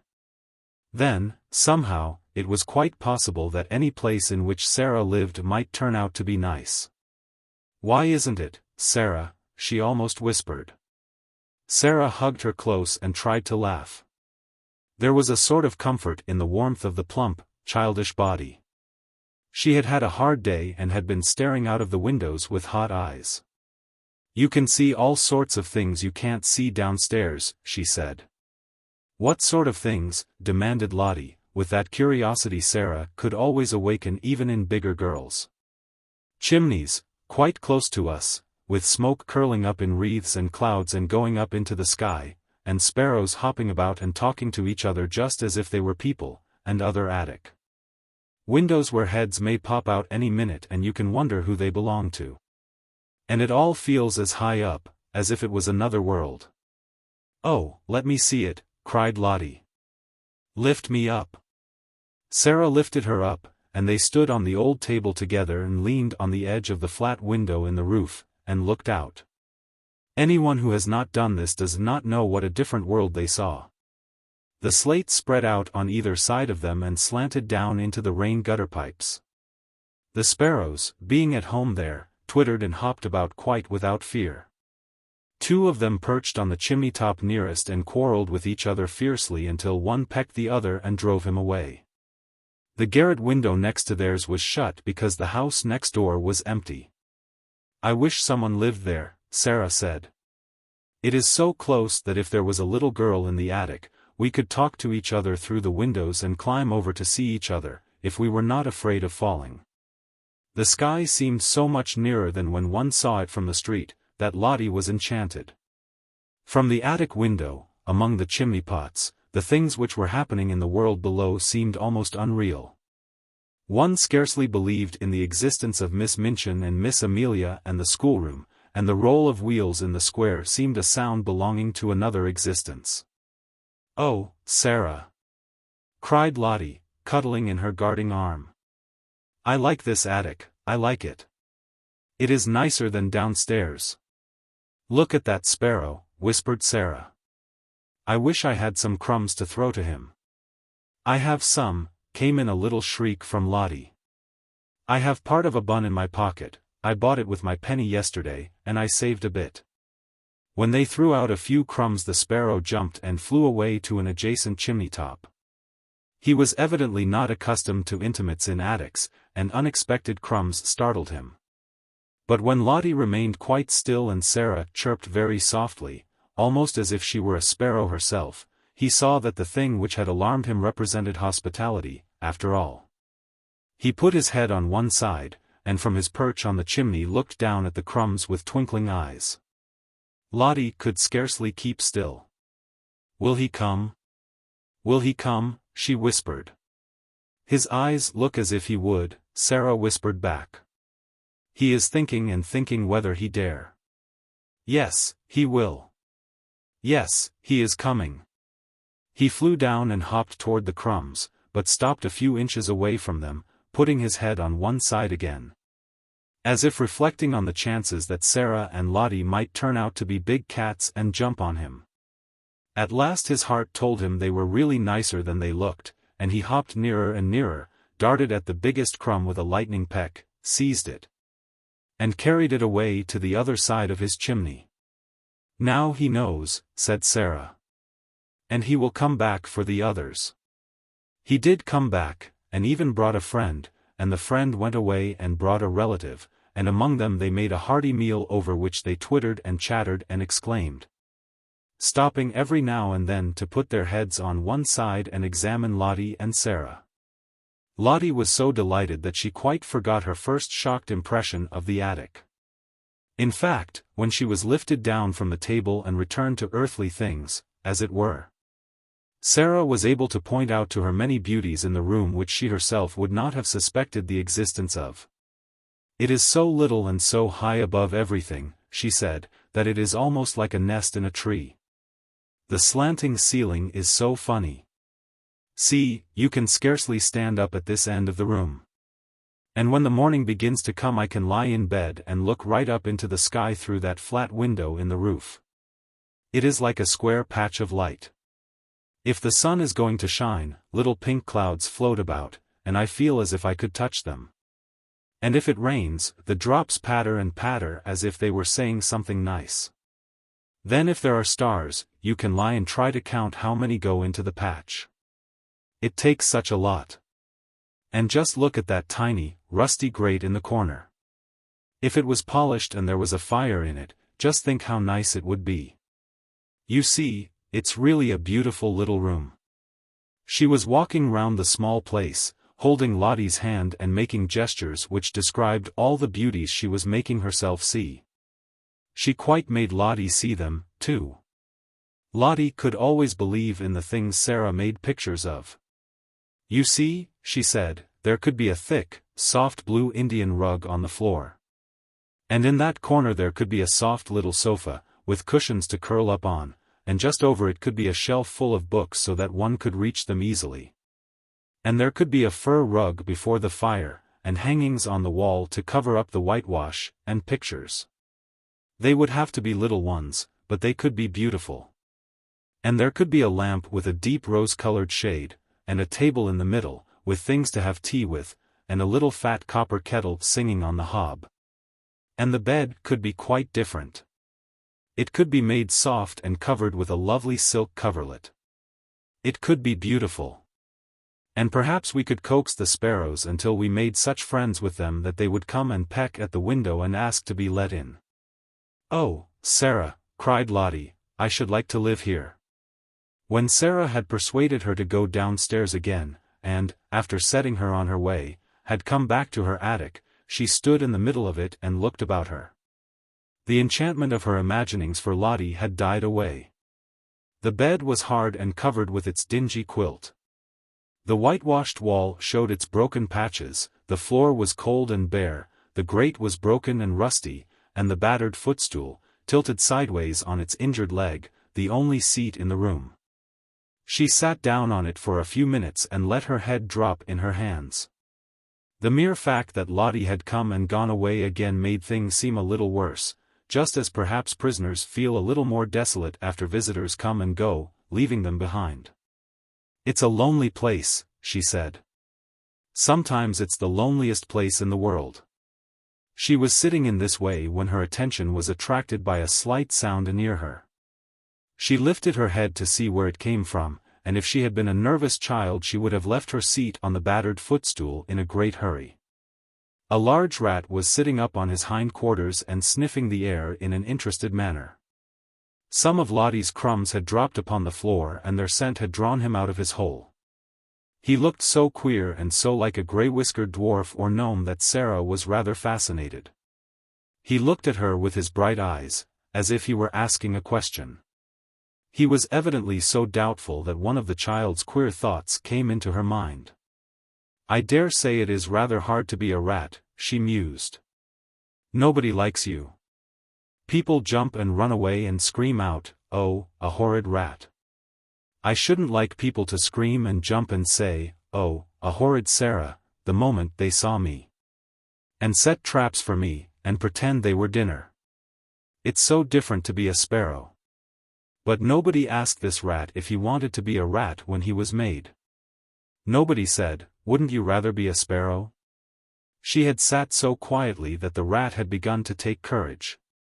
He was very much afraid of her, but perhaps he had a heart like the sparrow and it told him that she was not a thing which pounced. He was very hungry. He had a wife and a large family in the wall, and they had had frightfully bad luck for several days. He had left the children crying bitterly, and felt he would risk a good deal for a few crumbs, so he cautiously dropped upon his feet. "Come on," said Sara, "I'm not a trap. You can have them, poor thing.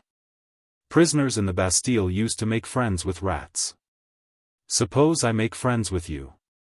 How it is that animals understand things I do not know, but it is certain that they do understand. Perhaps there is a language which is not made of words and everything in the world understands it. Perhaps there is a soul hidden in everything and it can always speak, without even making a sound, to another soul. But whatsoever was the reason, the rat knew from that moment that he was safe, even though he was a rat. He knew that this young human being sitting on the red footstool would not jump up and terrify him with wild, sharp noises or throw heavy objects at him which, if they did not fall and crush him, would send him limping in his scurry back to his hole. He was really a very nice rat, and did not mean the least harm. When he had stood on his hind legs and sniffed the air, with his bright eyes fixed on Sara, he had hoped that she would understand this, and would not begin by hating him as an enemy. When the mysterious thing which speaks without saying any words told him that she would not, he went softly toward the crumbs and began to eat them. As he did it he glanced every now and then at Sara, just as the sparrows had done, and his expression was so very apologetic that it touched her heart. She sat and watched him without making any movement. One crumb was very much larger than the others, in fact, it could scarcely be called a crumb. It was evident that he wanted that piece very much, but it lay quite near the footstool and he was still rather timid. "I believe he wants it to carry to his family in the wall," Sara thought. "If I do not stir at all, perhaps he will come and get it." She scarcely allowed herself to breathe, she was so deeply interested. The rat shuffled a little nearer and ate a few more crumbs, then he stopped and sniffed delicately, giving a side glance at the occupant of the footstool. Then he darted at the piece of bun with something very like the sudden boldness of the sparrow, and the instant he had possession of it fled back to the wall. Slipped down a crack in the skirting board, and was gone. "I knew he wanted it for his children," said Sara. "I do believe I could make friends with him." A week or so afterward, on one of the rare nights when Ermengarde found it safe to steal up to the attic. When she tapped on the door with the tips of her fingers Sara did not come to her for 2 or 3 minutes. There was, indeed, such a silence in the room at first that Ermengarde wondered if she could have fallen asleep. Then, to her surprise, she heard her utter a little, low laugh and speak coaxingly to someone. "There." Ermengarde heard her say. "Take it and go home, Melchisedec. Go home to your wife." Almost immediately Sara opened the door, and when she did so she found Ermengarde standing with alarmed eyes upon the threshold. Who are you talking to, Sara?" she gasped out. Sara drew her in cautiously, but she looked as if something pleased and amused her. "You must promise not to be frightened, not to scream the least bit, or I can't tell you," she answered. Ermengarde felt almost inclined to scream on the spot, but managed to control herself. She looked all round the attic and saw no one. And yet Sara had certainly been speaking to someone. She thought of ghosts. "Is it something that will frighten me?" she asked timorously. "Some people are afraid of them," said Sara. "I was at first, but I am not now." "Was it a ghost?" quaked Ermengarde. "No," said Sara, laughing. "It was my rat." Ermengarde made one bound, and landed in the middle of the little dingy bed. She tucked her feet under her nightgown and the red shawl. She did not scream, but she gasped with fright. "Oh! Oh!" she cried under her breath. "A rat! A rat!" "I was afraid you would be frightened," said Sara. "But you needn't be. I am making him tame. He actually knows me and comes out when I call him. Are you too frightened to want to see him?" The truth was that, as the days had gone on and, with the aid of scraps brought up from the kitchen, her curious friendship had developed. She had gradually forgotten that the timid creature she was becoming familiar with was a mere rat. At first Ermengarde was too much alarmed to do anything but huddle in a heap upon the bed and tuck up her feet. But the sight of Sara's composed little countenance and the story of Melchisedec's first appearance began at last to rouse her curiosity. And she leaned forward over the edge of the bed and watched Sara go and kneel down by the hole in the skirting board. He won't run out quickly and jump on the bed, will he?" she said. "No," answered Sara. "He's as polite as we are. He is just like a person. Now watch." She began to make a low, whistling sound, so low and coaxing that it could only have been heard in entire stillness. She did it several times, looking entirely absorbed in it. Ermengarde thought she looked as if she were working a spell. And at last, evidently in response to it, a grey-whiskered, bright-eyed head peeped out of the hole. Sara had some crumbs in her hand. She dropped them, and Melchisedec came quietly forth and ate them. A piece of larger size than the rest he took and carried in the most businesslike manner back to his home. "You see," said Sara, "that is for his wife and children. He is very nice. He only eats the little bits. After he goes back I can always hear his family squeaking for joy. There are 3 kinds of squeaks. One kind is the children's, and one is Mrs. Melchisedec's, and one is Melchisedec's own." Ermengarde began to laugh. "Oh, Sara," she said. "You are queer, but you are nice." "I know I am queer," admitted Sara, cheerfully, "and I try to be nice." She rubbed her forehead with her little brown paw, and a puzzled, tender look came into her face. "Papa always laughed at me," she said, "but I liked it. He thought I was queer, but he liked me to make up things. I can't help making up things. If I didn't, I don't believe I could live." She paused and glanced round the attic. "I'm sure I couldn't live here," she added in a low voice. Ermengarde was interested, as she always was. "When you talk about things," she said, "they seem as if they grew real. You talk about Melchisedec as if he was a person." "He is a person," said Sara.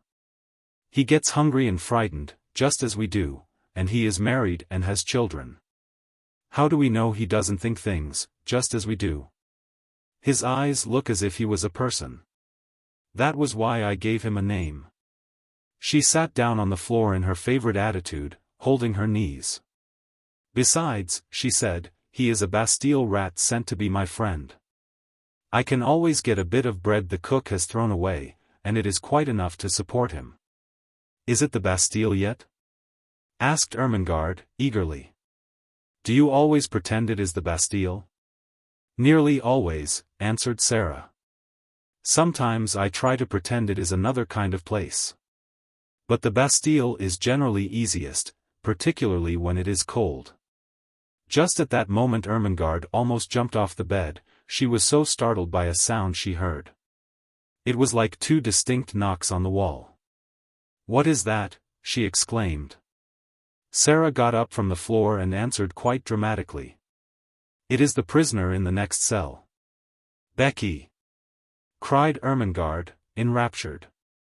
"Yes," said Sara. "Listen, the 2 knocks meant, 'Prisoner, are you there?'" She knocked 3 times on the wall herself, as if in answer. "That means, 'Yes, I am here, and all is well.'" 4 knocks came from Becky's side of the wall. "That means," explained Sara, "then, fellow sufferer, we will sleep in peace. Good night." Ermengarde quite beamed with delight. "Oh, Sara," she whispered joyfully. "It is like a story." "It is a story," said Sara. "Everything's a story. You are a story, I am a story. Miss Minchin is a story." And she sat down again and talked until Ermengarde forgot that she was a sort of escaped prisoner herself, and had to be reminded by Sara that she could not remain in the Bastille all night, but must steal noiselessly downstairs again and creep back into her deserted bed. Chapter 10. The Indian Gentleman. But it was a perilous thing for Ermengarde and Lottie to make pilgrimages to the attic. They could never be quite sure when Sara would be there. And they could scarcely ever be certain that Miss Amelia would not make a tour of inspection through the bedrooms after the pupils were supposed to be asleep. So their visits were rare ones, and Sara lived a strange and lonely life. It was a lonelier life when she was downstairs than when she was in her attic. She had no one to talk to. And when she was sent out on errands and walked through the streets, a forlorn little figure carrying a basket or a parcel, trying to hold her hat on when the wind was blowing, and feeling the water soak through her shoes when it was raining, she felt as if the crowds hurrying past her made her loneliness greater. When she had been the Princess Sara, driving through the streets in her brougham, or walking, attended by Mariette, the sight of her bright, eager little face and picturesque coats and hats had often caused people to look after her. A happy, beautifully cared for little girl naturally attracts attention. Shabby, poorly dressed children are not rare enough and pretty enough to make people turn around to look at them and smile. No one looked at Sara in these days, and no one seemed to see her as she hurried along the crowded pavements. She had begun to grow very fast, and, as she was dressed only in such clothes as the plainer remnants of her wardrobe would supply, she knew she looked very queer, indeed. All her valuable garments had been disposed of, and such as had been left for her use she was expected to wear so long as she could put them on at all. Sometimes, when she passed a shop window with a mirror in it, she almost laughed outright on catching a glimpse of herself, and sometimes her face went red and she bit her lip and turned away. In the evening, when she passed houses whose windows were lighted up, she used to look into the warm rooms and amuse herself by imagining things about the people she saw sitting before the fires or about the tables. It always interested her to catch glimpses of rooms before the shutters were closed. There were several families in the square in which Miss Minchin lived, with which she had become quite familiar in a way of her own. The one she liked best she called the large family. She called it the large family not because the members of it were big, for, indeed, most of them were little, but because there were so many of them. There were 8 children in the large family, and a stout, rosy mother, and a stout, rosy father, and a stout, rosy grandmother, and any number of servants. The 8 children were always either being taken out to walk or to ride in perambulators by comfortable nurses, or they were going to drive with their mamma. Or they were flying to the door in the evening to meet their papa and kiss him and dance around him and drag off his overcoat and look in the pockets for packages. Or they were crowding about the nursery windows and looking out and pushing each other and laughing. In fact, they were always doing something enjoyable and suited to the tastes of a large family. Sara was quite fond of them, and had given them names out of books, quite romantic names. She called them the Montmorencys when she did not call them the large family. The fat, fair baby with the lace cap was Ethelberta Beauchamp Montmorency, the next baby was Violet Chumley Montmorency. The little boy who could just stagger and who had such round legs was Sidney Cecil Vivian Montmorency. And then came Lillian Evangeline Maud Marian, Rosalind Gladys, Guy Clarence, Veronica Eustacia, and Claude Harold Hector. One evening a very funny thing happened, though, perhaps, in one sense it was not a funny thing at all. Several of the Montmorencys were evidently going to a children's party. And just as Sara was about to pass the door they were crossing the pavement to get into the carriage which was waiting for them. Veronica Eustacia and Rosalind Gladys, in white lace frocks and lovely sashes, had just got in, and Guy Clarence, aged 5, was following them. He was such a pretty fellow and had such rosy cheeks and blue eyes, and such a darling little round head covered with curls, that Sara forgot her basket and shabby cloak altogether, in fact. Forgot everything but that she wanted to look at him for a moment. So she paused and looked. It was Christmas time. And the large family had been hearing many stories about children who were poor and had no mammas and papas to fill their stockings and take them to the pantomime, children who were, in fact, cold and thinly clad and hungry. In the stories, kind people, sometimes little boys and girls with tender hearts, invariably saw the poor children and gave them money or rich gifts, or took them home to beautiful dinners. Guy Clarence had been affected to tears that very afternoon by the reading of such a story, and he had burned with a desire to find such a poor child and give her a certain sixpence he possessed. And thus provide for her for life. An entire sixpence, he was sure, would mean affluence for evermore. As he crossed the strip of red carpet laid across the pavement from the door to the carriage, he had this very sixpence in the pocket of his very short man-o'-war trousers. And just as Rosalind Gladys got into the vehicle and jumped onto the seat in order to feel the cushion spring under her, he saw Sara standing on the wet pavement in her shabby frock and hat, with her old basket on her arm, looking at him hungrily. He thought that her eyes looked hungry because she had perhaps had nothing to eat for a long time. He did not know that they looked so because she was hungry for the warm, merry life his home held and his rosy face spoke of, and that she had a hungry wish to snatch him in her arms and kiss him. He only knew that she had big eyes and a thin face and thin legs and a common basket and poor clothes. So he put his hand in his pocket and found his sixpence and walked up to her benignly. "Here, poor little girl," he said. "Here is a sixpence. I will give it to you." Sara started, and all at once realized that she looked exactly like poor children she had seen, in her better days, waiting on the pavement to watch her as she got out of her brougham. And she had given them pennies many a time. Her face went red and then it went pale, and for a second she felt as if she could not take the dear little sixpence. "Oh, no," she said. "Oh, no, thank you, I mustn't take it, indeed." Her voice was so unlike an ordinary street child's voice and her manner was so like the manner of a well-bred little person that Veronica Eustacia, whose real name was Janet, and Rosalind Gladys, who was really called Nora, leaned forward to listen. But Guy Clarence was not to be thwarted in his benevolence. He thrust the sixpence into her hand. "Yes, you must take it, poor little girl," he insisted stoutly. "You can buy things to eat with it. It is a whole sixpence." There was something so honest and kind in his face, and he looked so likely to be heartbrokenly disappointed if she did not take it, that Sara knew she must not refuse him. To be as proud as that would be a cruel thing. So she actually put her pride in her pocket, though it must be admitted her cheeks burned. "Thank you," she said. "You are a kind, kind little darling thing." And as he scrambled joyfully into the carriage she went away, trying to smile, though she caught her breath quickly and her eyes were shining through a mist. She had known that she looked odd and shabby, but until now she had not known that she might be taken for a beggar. As the large family's carriage drove away, the children inside it were talking with interested excitement.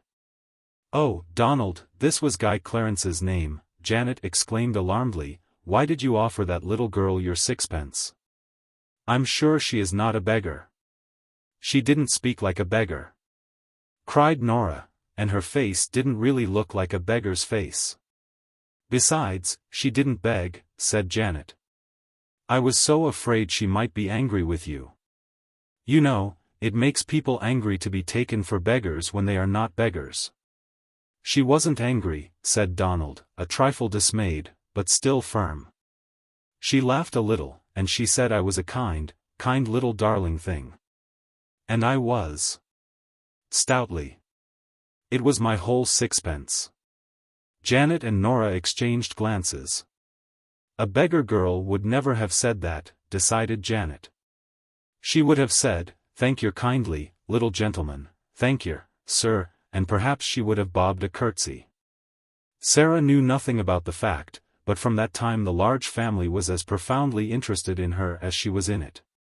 Faces used to appear at the nursery windows when she passed, and many discussions concerning her were held round the fire. She is a kind of servant at the seminary, Janet said. I don't believe she belongs to anybody. I believe she is an orphan. But she is not a beggar, however shabby she looks. And afterward she was called by all of them, the little girl who is not a beggar, which was, of course, rather a long name. And sounded very funny sometimes when the youngest one said it in a hurry. Sara managed to bore a hole in the sixpence and hung it on an old bit of narrow ribbon round her neck. Her affection for the large family increased, as, indeed, her affection for everything she could love increased. She grew fonder and fonder of Becky, and she used to look forward to the 2 mornings a week when she went into the schoolroom to give the little ones their French lesson. Her small pupils loved her, and strove with each other for the privilege of standing close to her and insinuating their small hands into hers. It fed her hungry heart to feel them nestling up to her. She made such friends with the sparrows that when she stood upon the table, put her head and shoulders out of the attic window, and chirped, she heard almost immediately a flutter of wings and answering twitters. And a little flock of dingy town birds appeared and alighted on the slates to talk to her and make much of the crumbs she scattered. With Melchisedec she had become so intimate that he actually brought Mrs. Melchisedec with him sometimes, and now and then 1 or 2 of his children. She used to talk to him, and, somehow, he looked quite as if he understood. There had grown in her mind rather a strange feeling about Emily, who always sat and looked on at everything. It arose in one of her moments of great desolateness. She would have liked to believe or pretend to believe that Emily understood and sympathized with her. She did not like to own to herself that her only companion could feel and hear nothing. She used to put her in a chair sometimes and sit opposite to her on the old red footstool, and stare and pretend about her until her own eyes would grow large with something which was almost like fear, particularly at night when everything was so still. When the only sound in the attic was the occasional sudden scurry and squeak of Melchisedec's family in the wall. One of her pretends was that Emily was a kind of good witch who could protect her. Sometimes, after she had stared at her until she was wrought up to the highest pitch of fancifulness, she would ask her questions and find herself almost feeling as if she would presently answer. But she never did. As to answering, though, said Sara, trying to console herself, I don't answer very often. I never answer when I can help it. When people are insulting you, there is nothing so good for them as not to say a word, just to look at them and think. Miss Minchin turns pale with rage when I do it, Miss Amelia looks frightened, and so do the girls. When you will not fly into a passion people know you are stronger than they are, because you are strong enough to hold in your rage, and they are not. And they say stupid things they wish they hadn't said afterward. There's nothing so strong as rage, except what makes you hold it in, that's stronger. It's a good thing not to answer your enemies.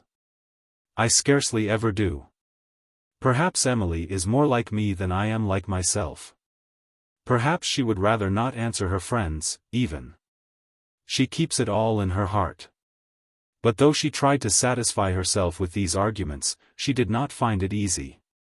When, after a long, hard day, in which she had been sent here and there, sometimes on long errands through wind and cold and rain, she came in wet and hungry, and was sent out again because nobody chose to remember that she was only a child, and that her slim legs might be tired and her small body might be chilled. When she had been given only harsh words and cold, slighting looks for thanks, when the cook had been vulgar and insolent. When Miss Minchin had been in her worst mood, and when she had seen the girls sneering among themselves at her shabbiness, then she was not always able to comfort her sore, proud, desolate heart with fancies when Emily merely sat upright in her old chair and stared. One of these nights, when she came up to the attic cold and hungry, with a tempest raging in her young breast, Emily's stare seemed so vacant, her sawdust legs and arms so inexpressive, that Sara lost all control over herself. There was nobody but Emily, no one in the world. And there she sat. "I shall die presently," she said at first. Emily simply stared. "I can't bear this," said the poor child, trembling. "I know I shall die. I'm cold, I'm wet, I'm starving to death.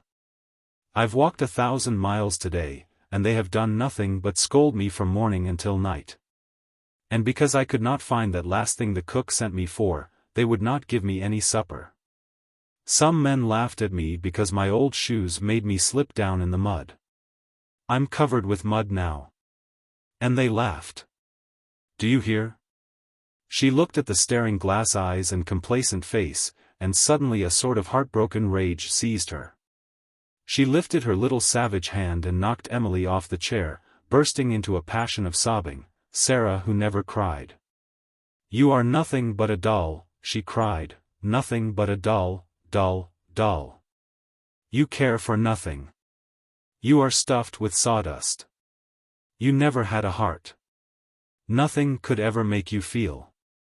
You are a doll." Emily lay on the floor, with her legs ignominiously doubled up over her head, and a new flat place on the end of her nose, but she was calm, even dignified.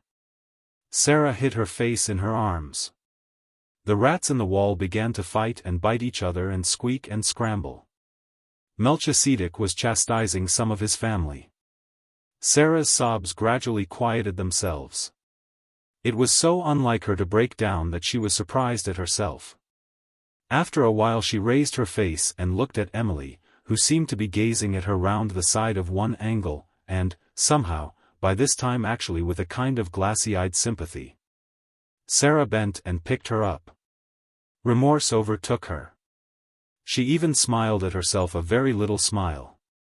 "You can't help being a doll," she said with a resigned sigh, "any more than Lavinia and Jessie can help not having any sense. We are not all made alike. Perhaps you do your sawdust best." And she kissed her and shook her clothes straight, and put her back upon her chair. She had wished very much that someone would take the empty house next door. She wished it because of the attic window which was so near hers. It seemed as if it would be so nice to see it propped open someday and a head and shoulders rising out of the square aperture. If it looked a nice head, she thought, I might begin by saying, "Good morning," and all sorts of things might happen. But, of course, it's not really likely that anyone but under-servants would sleep there. One morning, on turning the corner of the square after a visit to the grocer's, the butcher's, and the baker's, she saw, to her great delight, that during her rather prolonged absence, a van full of furniture had stopped before the next house, the front doors were thrown open, and men in shirt sleeves were going in and out carrying heavy packages and pieces of furniture. "It's taken," she said. "It really is taken. Oh, I do hope a nice head will look out of the attic window." She would almost have liked to join the group of loiterers who had stopped on the pavement to watch the things carried in. She had an idea that if she could see some of the furniture she could guess something about the people it belonged to. "Miss Minchin's tables and chairs are just like her," she thought. "I remember thinking that the first minute I saw her, even though I was so little. I told Papa afterward, and he laughed and said it was true. I am sure the large family have fat, comfortable armchairs and sofas, and I can see that their red flowery wallpaper is exactly like them. It's warm and cheerful and kind-looking and happy." She was sent out for parsley to the greengrocer's later in the day, and when she came up the area steps her heart gave quite a quick beat of recognition. Several pieces of furniture had been set out of the van upon the pavement. There was a beautiful table of elaborately wrought teakwood, and some chairs, and a screen covered with rich oriental embroidery. The sight of them gave her a weird, homesick feeling. She had seen things so like them in India. One of the things Miss Minchin had taken from her was a carved teakwood desk her father had sent her. "They are beautiful things," she said. "They look as if they ought to belong to a nice person. All the things look rather grand. I suppose it is a rich family." The vans of furniture came and were unloaded and gave place to others all the day. Several times it so happened that Sara had an opportunity of seeing things carried in. It became plain that she had been right in guessing that the newcomers were people of large means. All the furniture was rich and beautiful, and a great deal of it was oriental. Wonderful rugs and draperies and ornaments were taken from the vans, many pictures, and books enough for a library. Among other things there was a superb god Buddha in a splendid shrine. Someone in the family must have been in India, Sara thought. They have got used to Indian things and like them. I am glad. I shall feel as if they were friends, even if a head never looks out of the attic window. When she was taking in the evening's milk for the cook, there was really no odd job she was not called upon to do. She saw something occur which made the situation more interesting than ever. The handsome, rosy man who was the father of the large family walked across the square in the most matter-of-fact manner, and ran up the steps of the next-door house. He ran up them as if he felt quite at home and expected to run up and down them many a time in the future. He stayed inside quite a long time, and several times came out and gave directions to the workmen, as if he had a right to do so. It was quite certain that he was in some intimate way connected with the newcomers and was acting for them.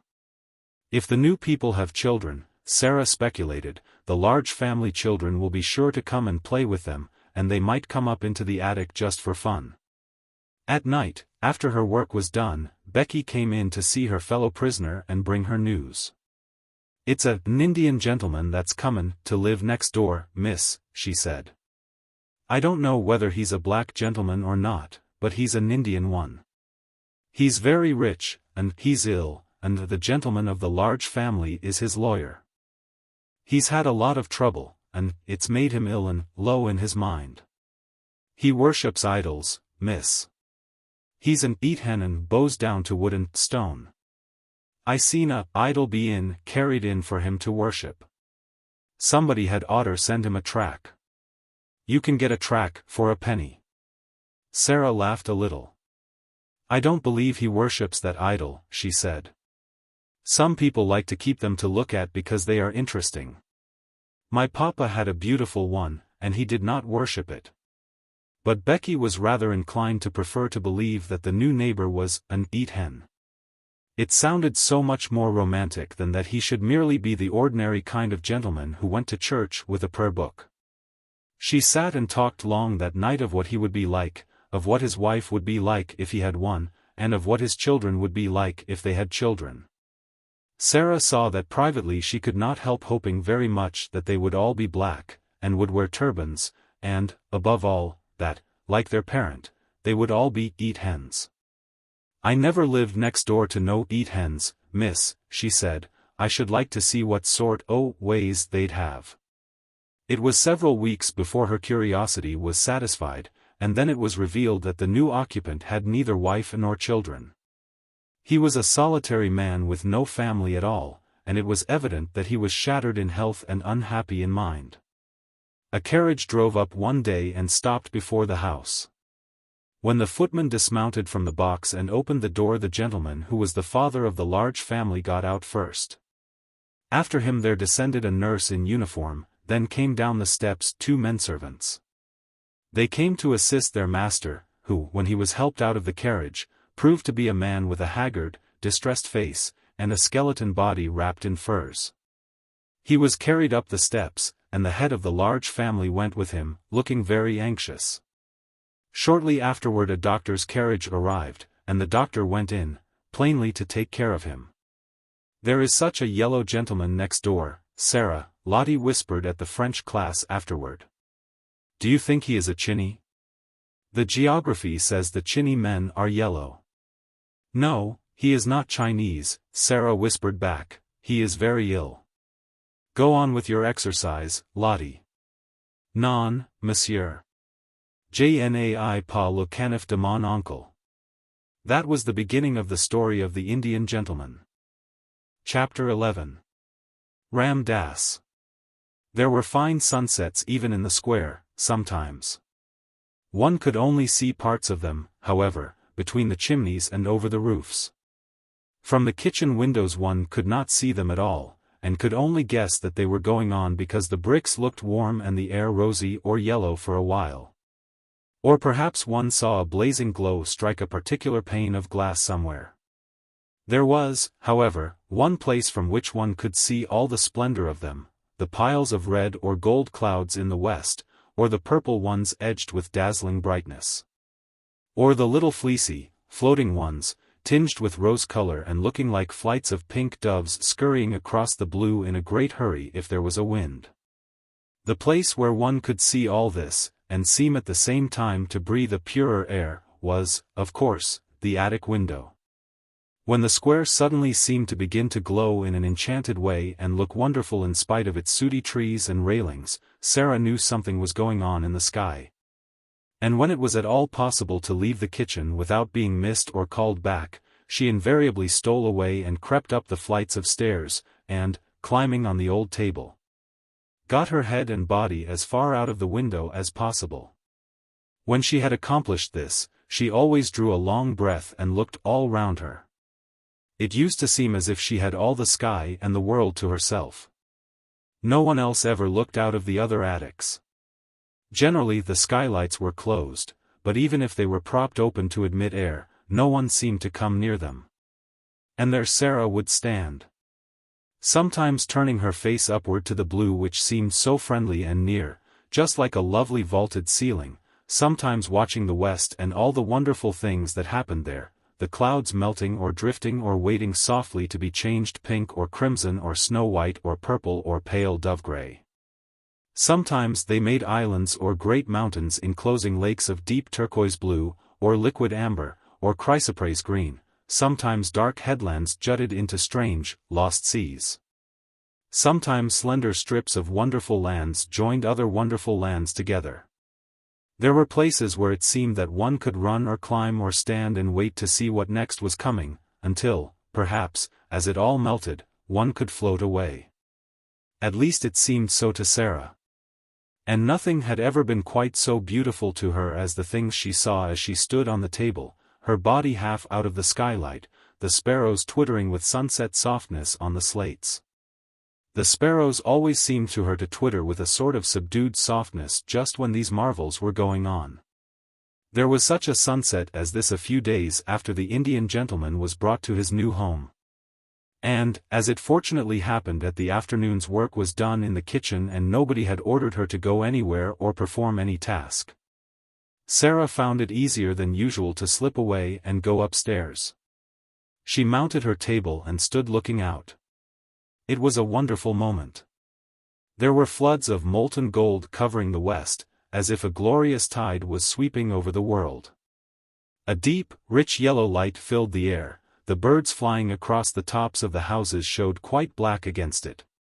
"It's a splendid one," said Sara, softly, to herself. "It makes me feel almost afraid, as if something strange was just going to happen.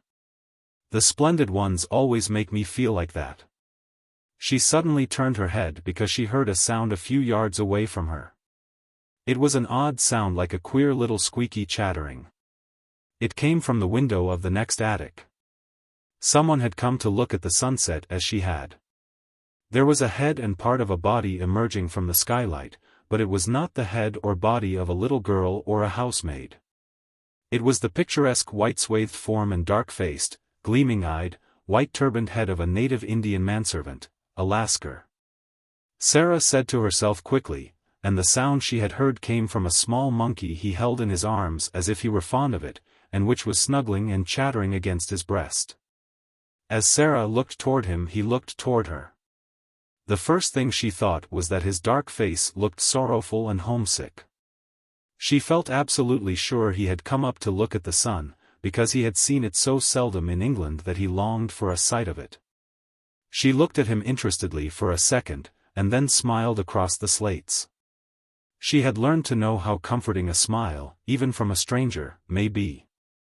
Hers was evidently a pleasure to him.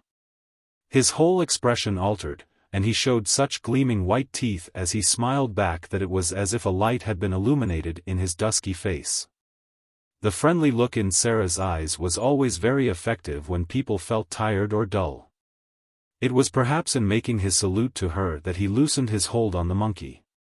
He was an impish monkey and always ready for adventure, and it is probable that the sight of a little girl excited him. He suddenly broke loose, jumped onto the slates, ran across them chattering, and actually leaped on to Sara's shoulder, and from there down into her attic room. It made her laugh and delighted her. But she knew he must be restored to his master, if the Lascar was his master, and she wondered how this was to be done. Would he let her catch him, or would he be naughty and refuse to be caught, and perhaps get away and run off over the roofs and be lost? That would not do at all. Perhaps he belonged to the Indian gentleman, and the poor man was fond of him. She turned to the Lascar, feeling glad that she remembered still some of the Hindustani she had learned when she lived with her father. She could make the man understand. She spoke to him in the language he knew. "Will he let me catch him?" she asked. She thought she had never seen more surprise and delight than the dark face expressed when she spoke in the familiar tongue. The truth was that the poor fellow felt as if his gods had intervened, and the kind little voice came from heaven itself. At once Sara saw that he had been accustomed to European children. He poured forth a flood of respectful thanks. He was the servant of Minchin Sahib. The monkey was a good monkey and would not bite, but, unfortunately, he was difficult to catch. He would flee from one spot to another, like the lightning. He was disobedient, though not evil. Ram Das knew him as if he were his child, and Ram Das he would sometimes obey, but not always. If Minchin Sahib would permit Ram Das, he himself could cross the roof to her room, enter the windows, and regain the unworthy little animal. But he was evidently afraid Sara might think he was taking a great liberty and perhaps would not let him come. But Sara gave him leave at once. "Can you get across?" she inquired. "In a moment," he answered her. "Then come," she said, "he is flying from side to side of the room as if he was frightened." Ram Das slipped through his attic window and crossed to hers as steadily and lightly as if he had walked on roofs all his life. He slipped through the skylight and dropped upon his feet without a sound. Then he turned to Sara and salaamed again. The monkey saw him and uttered a little scream. Ram Das hastily took the precaution of shutting the skylight, and then went in chase of him. It was not a very long chase. The monkey prolonged it a few minutes evidently for the mere fun of it. But presently he sprang chattering on to Ram Das's shoulder and sat there chattering and clinging to his neck with a weird little skinny arm. Ram Das thanked Sara profoundly. She had seen that his quick native eyes had taken in at a glance all the bare shabbiness of the room, but he spoke to her as if he were speaking to the little daughter of a Raja. And pretended that he observed nothing. He did not presume to remain more than a few moments after he had caught the monkey, and those moments were given to further deep and grateful obeisance to her in return for her indulgence. "This little evil one," he said, stroking the monkey, was, in truth, not so evil as he seemed, and his master, who was ill, was sometimes amused by him. He would have been made sad if his favorite had run away and been lost. Then he salaamed once more and got through the skylight and across the slates again with as much agility as the monkey himself had displayed. When he had gone, Sara stood in the middle of her attic and thought of many things his face and his manner had brought back to her. The sight of his native costume and the profound reverence of his manner stirred all her past memories. It seemed a strange thing to remember that she, the drudge whom the cook had said insulting things to an hour ago, had only a few years ago been surrounded by people who all treated her as Ram Das had treated her. Who salaamed when she went by, whose foreheads almost touched the ground when she spoke to them, who were her servants and her slaves. It was like a sort of dream. It was all over, and it could never come back. It certainly seemed that there was no way in which any change could take place. She knew what Miss Minchin intended that her future should be. So long as she was too young to be used as a regular teacher. She would be used as an errand girl and servant and yet expected to remember what she had learned and in some mysterious way to learn more. The greater number of her evenings she was supposed to spend at study. And at various indefinite intervals she was examined and knew she would have been severely admonished if she had not advanced as was expected of her.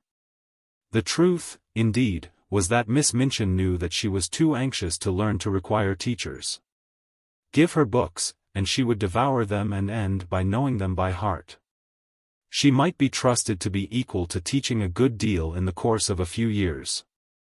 This was what would happen. When she was older she would be expected to drudge in the schoolroom as she drudged now in various parts of the house. They would be obliged to give her more respectable clothes, but they would be sure to be plain and ugly and to make her look somehow like a servant. That was all there seemed to be to look forward to, and Sara stood quite still for several minutes and thought it over. Then a thought came back to her which made the color rise in her cheek and a spark light itself in her eyes. She straightened her thin little body and lifted her head. "Whatever comes," she said, "cannot alter one thing.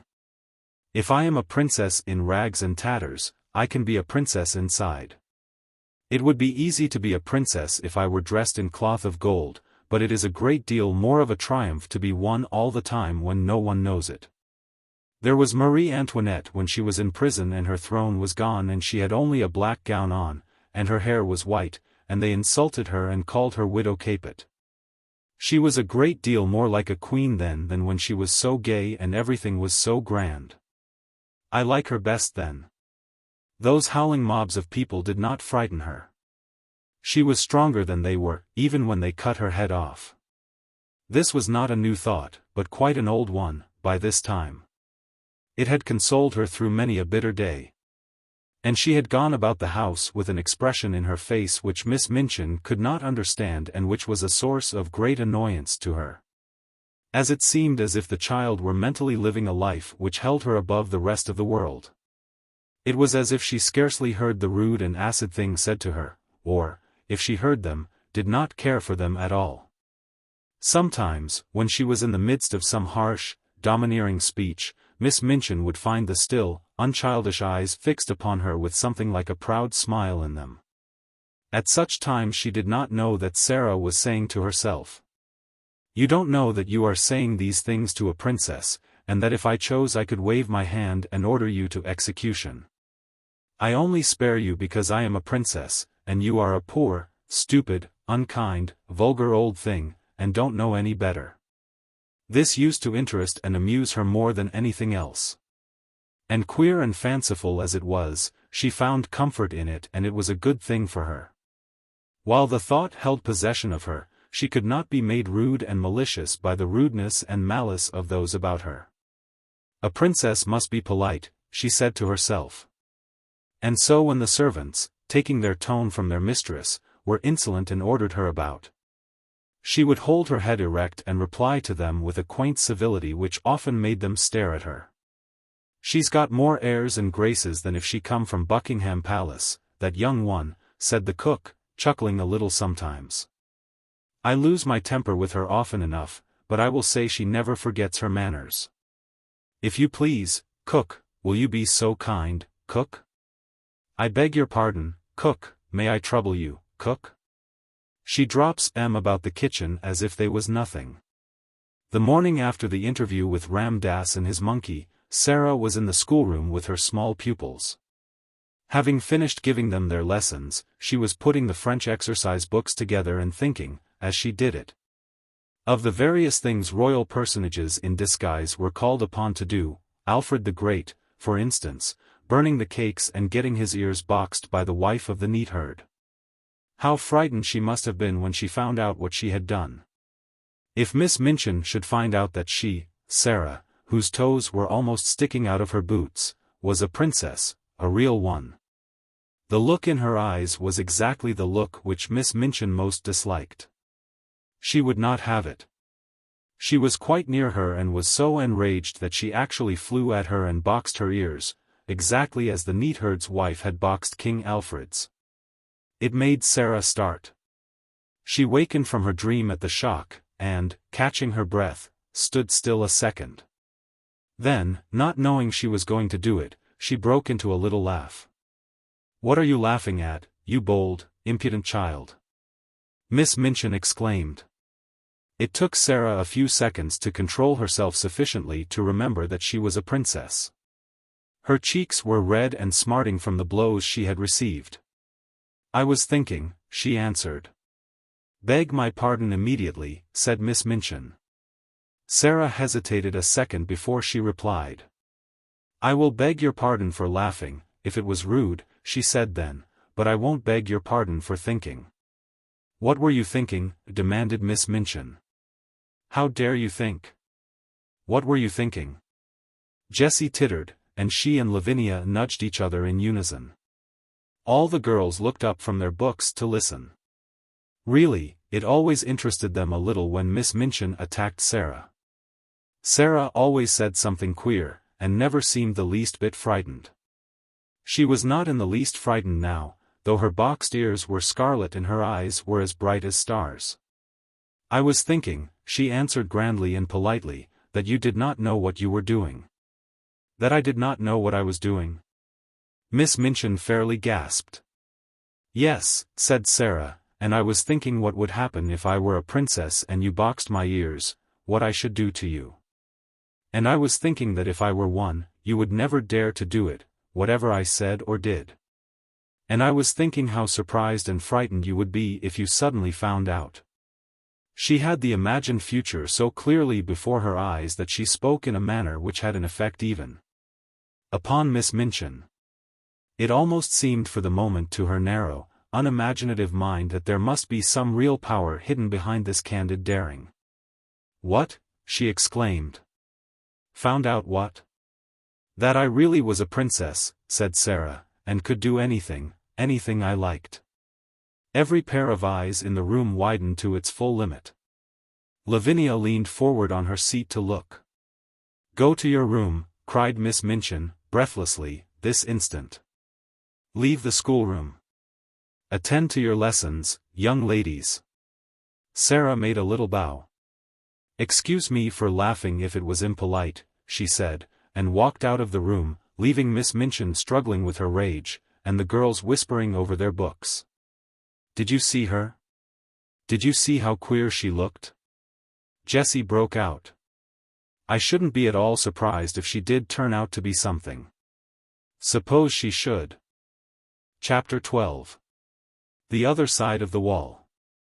When one lives in a row of houses, it is interesting to think of the things which are being done and said on the other side of the wall of the very rooms one is living in.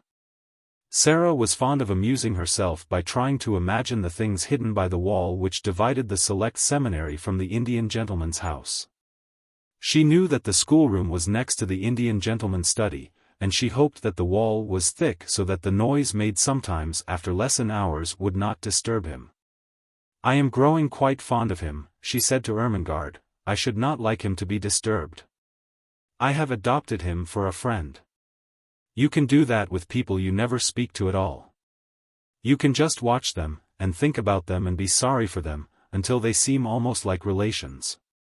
I'm quite anxious sometimes when I see the doctor call twice a day. "I have very few relations," said Ermengarde, reflectively, "and I'm very glad of it. I don't like those I have. My 2 aunts are always saying, 'Dear me, Ermengarde, you are very fat. You shouldn't eat sweets,' and my uncle is always asking me things like, 'When did Edward III ascend the throne?' and, 'Who died of a surfeit of lampreys?'"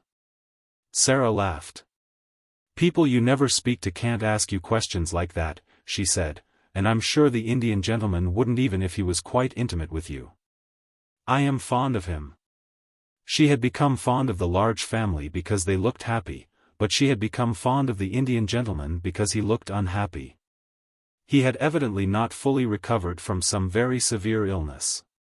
In the kitchen, where, of course, the servants, through some mysterious means, knew everything, there was much discussion of his case. He was not an Indian gentleman really, but an Englishman who had lived in India. He had met with great misfortunes which had for a time so imperiled his whole fortune that he had thought himself ruined and disgraced forever. The shock had been so great that he had almost died of brain fever, and ever since he had been shattered in health, though his fortunes had changed and all his possessions had been restored to him. His trouble and peril had been connected with mines. "And mines with diamonds in them," said the cook.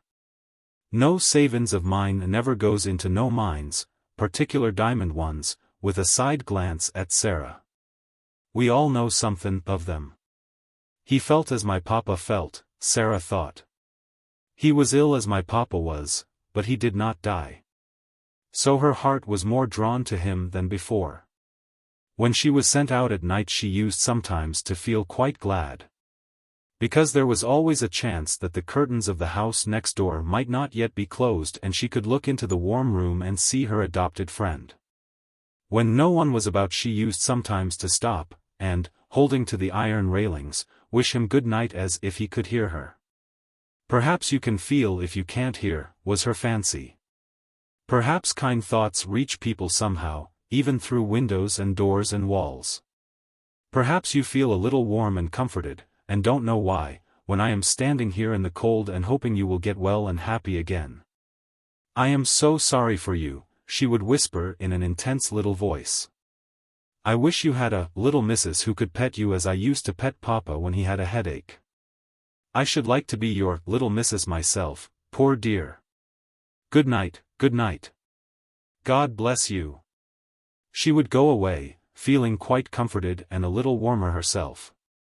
Her sympathy was so strong that it seemed as if it must reach him somehow as he sat alone in his armchair by the fire, nearly always in a great dressing gown. And nearly always with his forehead resting in his hand as he gazed hopelessly into the fire. He looked to Sara like a man who had a trouble on his mind still, not merely like one whose troubles lay all in the past. "He always seems as if he were thinking of something that hurts him now," she said to herself. "But he has got his money back and he will get over his brain fever in time, so he ought not to look like that. I wonder if there is something else."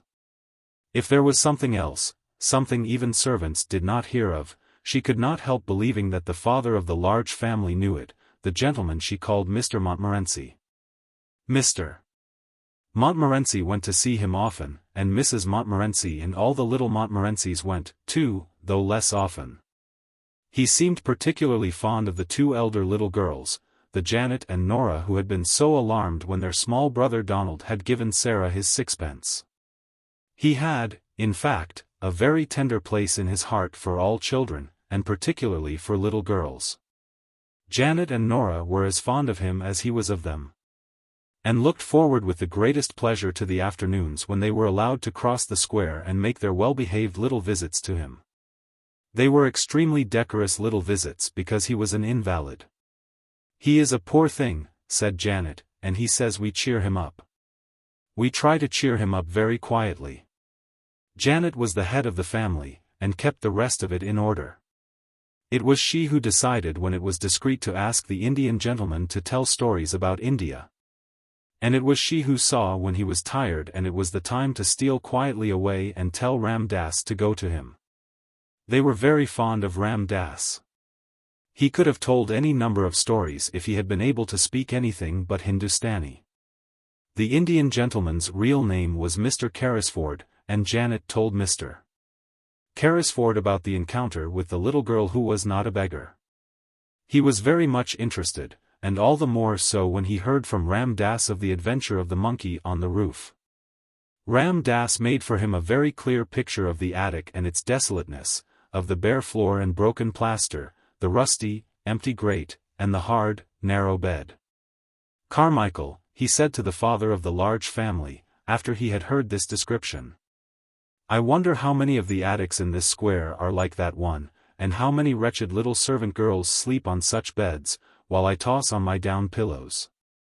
Loaded and harassed by wealth, that is, most of it, not mine." "My dear fellow," Mr. Carmichael answered cheerily, "the sooner you cease tormenting yourself the better it will be for you.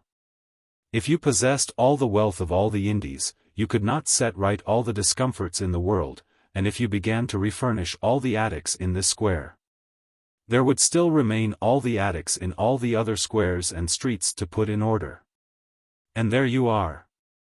Mr. Carrisford sat and bit his nails as he looked into the glowing bed of coals in the grate.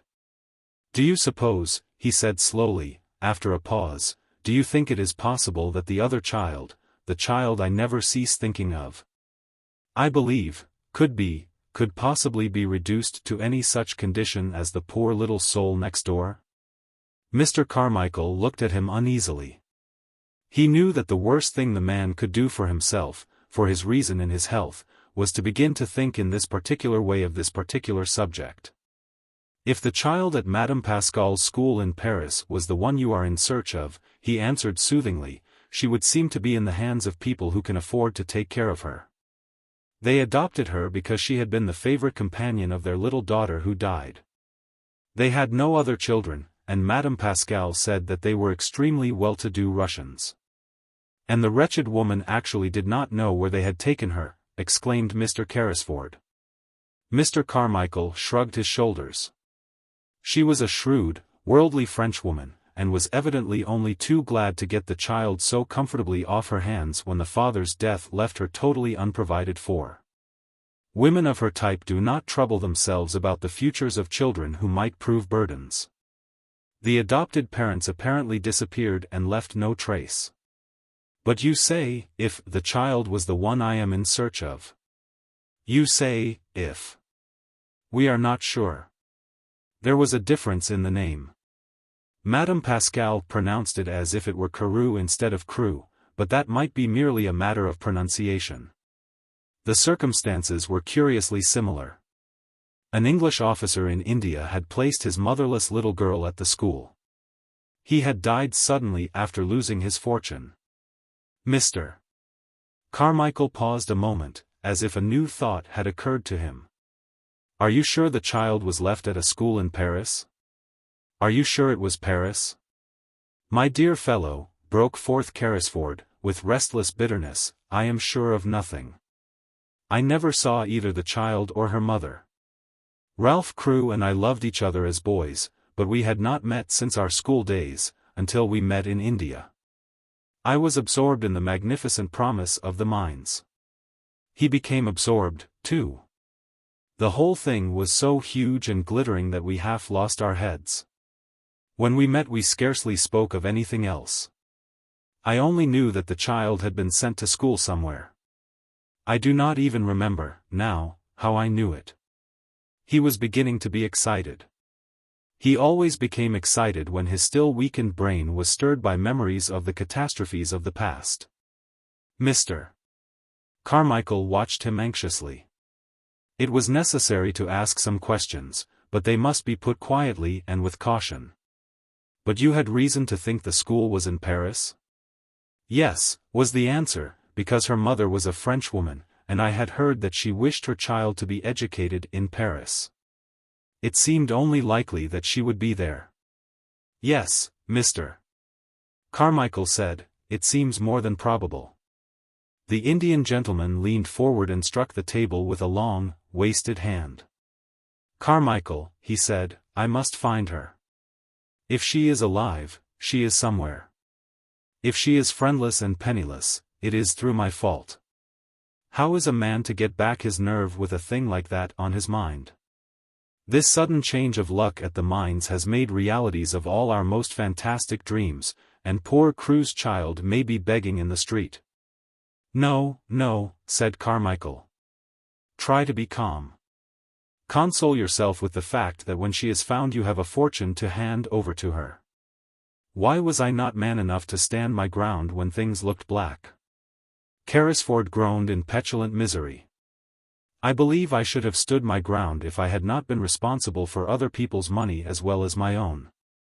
Poor Crewe had put into the scheme every penny that he owned. He trusted me, he loved me. And he died thinking I had ruined him, I, Tom Carrisford, who played cricket at Eton with him. What a villain he must have thought me. Don't reproach yourself so bitterly. I don't reproach myself because the speculation threatened to fail, I reproach myself for losing my courage. I ran away like a swindler and a thief, because I could not face my best friend and tell him I had ruined him and his child. The good-hearted father of the large family put his hand on his shoulder comfortingly. You ran away because your brain had given way under the strain of mental torture, he said. You were half delirious already. If you had not been, you would have stayed and fought it out. You were in a hospital, strapped down in bed, raving with brain fever, 2 days after you left the place. Remember that. Carrisford dropped his forehead in his hands. Good God. Yes, he said. I was driven mad with dread and horror. I had not slept for weeks.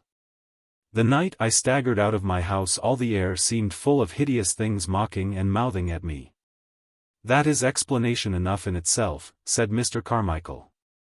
How could a man on the verge of brain fever judge sanely? Carrisford shook his drooping head. And when I returned to consciousness, poor Crewe was dead, and buried. And I seemed to remember nothing. I did not remember the child for months and months. Even when I began to recall her existence, everything seemed in a sort of haze. He stopped a moment and rubbed his forehead. It sometimes seems so now when I try to remember. Surely I must sometime have heard Crewe speak of the school she was sent to. Don't you think so? He might not have spoken of it definitely. You never seem even to have heard her real name. He used to call her by an odd pet name he had invented. He called her his little missus. But the wretched minds drove everything else out of our heads. We talked of nothing else. If he spoke of the school, I forgot.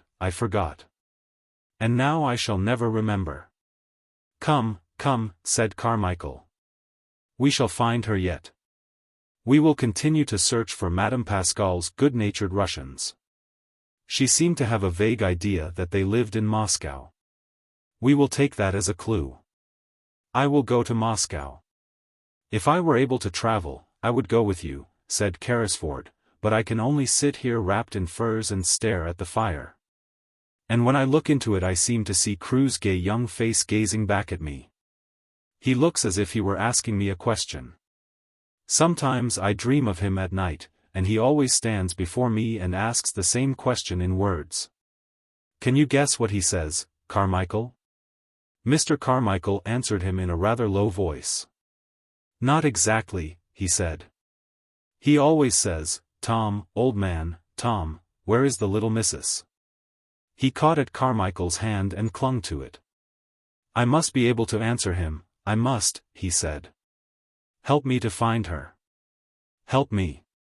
On the other side of the wall Sara was sitting in her garret talking to Melchisedec, who had come out for his evening meal. It has been hard to be a princess today, Melchisedec, she said. It has been harder than usual. It gets harder as the weather grows colder and the streets get more sloppy. When Lavinia laughed at my muddy skirt as I passed her in the hall, I thought of something to say all in a flash, and I only just stopped myself in time. You can't sneer back at people like that, if you are a princess. But you have to bite your tongue to hold yourself in. I bit mine. It was a cold afternoon, Melchisedec.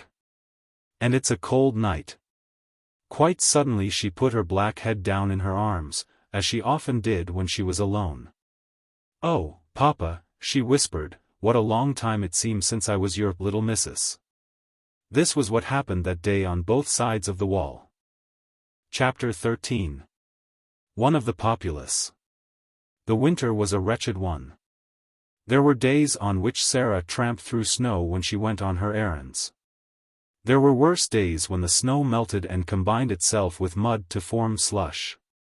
There were others when the fog was so thick that the lamps in the street were lighted all day in London looked as it had looked the afternoon, several years ago. When the cab had driven through the thoroughfares with Sara tucked up on its seat, leaning against her father's shoulder. On such days the windows of the house of the large family always looked delightfully cozy and alluring, and the study in which the Indian gentleman sat glowed with warmth and rich color. But the attic was dismal beyond words. There were no longer sunsets or sunrises to look at, and scarcely ever any stars, it seemed to Sara. The clouds hung low over the skylight and were either gray or mud color, or dropping heavy rain. At 4 o'clock in the afternoon, even when there was no special fog, the daylight was at an end. If it was necessary to go to her attic for anything, Sara was obliged to light a candle.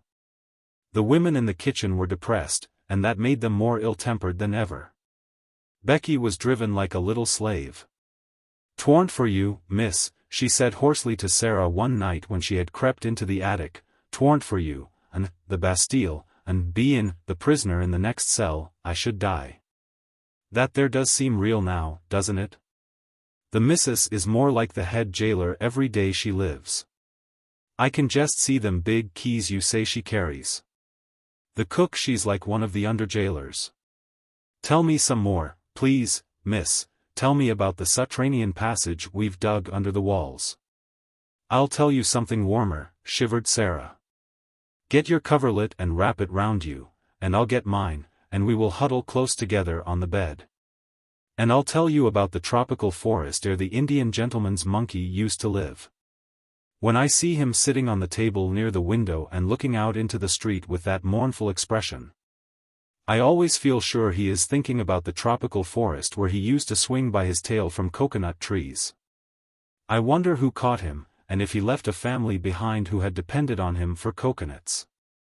"That is warmer, miss," said Becky, gratefully. "But, someways, even the Bastille is sort of heat-in, when you gets to tellin' about it." "That is because it makes you think of something else," said Sara, wrapping the coverlet round her until only her small dark face was to be seen looking out of it. "I've noticed this. What you have to do with your mind, when your body is miserable, is to make it think of something else." "Can you do it, miss?" faltered Becky, regarding her with admiring eyes. Sara knitted her brows a moment. "Sometimes I can and sometimes I can't," she said stoutly. "But when I can I'm all right. And what I believe is that we always could, if we practiced enough. I've been practicing a good deal lately, and it's beginning to be easier than it used to be. When things are horrible, just horrible, I think as hard as ever I can of being a princess. I say to myself, I am a princess, and I am a fairy one, and because I am a fairy nothing can hurt me or make me uncomfortable. You don't know how it makes you forget," with a laugh. She had many opportunities of making her mind think of something else, and many opportunities of proving to herself whether or not she was a princess. But one of the strongest tests she was ever put to came on a certain dreadful day which, she often thought afterward, would never quite fade out of her memory even in the years to come. For several days it had rained continuously, the streets were chilly and sloppy and full of dreary, cold mist. There was mud everywhere, sticky London mud, and over everything the pall of drizzle and fog. Of course there were several long and tiresome errands to be done, there always were on days like this, and Sara was sent out again and again, until her shabby clothes were damp through. The absurd old feathers on her forlorn hat were more draggled and absurd than ever, and her downtrodden shoes were so wet that they could not hold any more water. Added to this, she had been deprived of her dinner, because Miss Minchin had chosen to punish her. She was so cold and hungry and tired that her face began to have a pinched look, and now and then some kind-hearted person passing her in the street glanced at her with sudden sympathy. But she did not know that. She hurried on, trying to make her mind think of something else. It was really very necessary. Her way of doing it was to pretend, and suppose, with all the strength that was left in her. But really this time it was harder than she had ever found it, and once or twice she thought it almost made her more cold and hungry instead of less so. But she persevered obstinately, and as the muddy water squelched through her broken shoes and the wind seemed trying to drag her thin jacket from her, she talked to herself as she walked. Though she did not speak aloud or even move her lips. Suppose I had dry clothes on, she thought. Suppose I had good shoes and a long, thick coat and merino stockings and a whole umbrella. And suppose, just when I was near a baker's where they sold hot buns, I should find sixpence, which belonged to nobody. Suppose, if I did, I should go into the shop and buy 6 of the hottest buns and eat them all without stopping. Some very odd things happen in this world sometimes. It certainly was an odd thing that happened to Sara. She had to cross the street just when she was saying this to herself. The mud was dreadful, she almost had to wade. She picked her way as carefully as she could, but she could not save herself much. Only, in picking her way, she had to look down at her feet and the mud, and in looking down, just as she reached the pavement, she saw something shining in the gutter. It was actually a piece of silver, a tiny piece trodden upon by many feet, but still with spirit enough left to shine a little. Not quite a sixpence, but the next thing to it, a fourpenny piece. In 1 second it was in her cold little red and blue hand. "Oh," she gasped, "it is true. It is true." And then, if you will believe me, she looked straight at the shop directly facing her.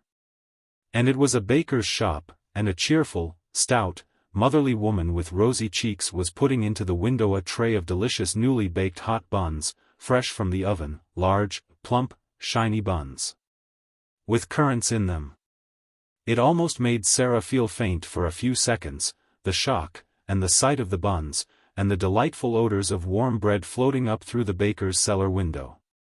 She knew she need not hesitate to use the little piece of money. It had evidently been lying in the mud for some time, and its owner was completely lost in the stream of passing people who crowded and jostled each other all day long. "But I'll go and ask the baker woman if she has lost anything," she said to herself, rather faintly.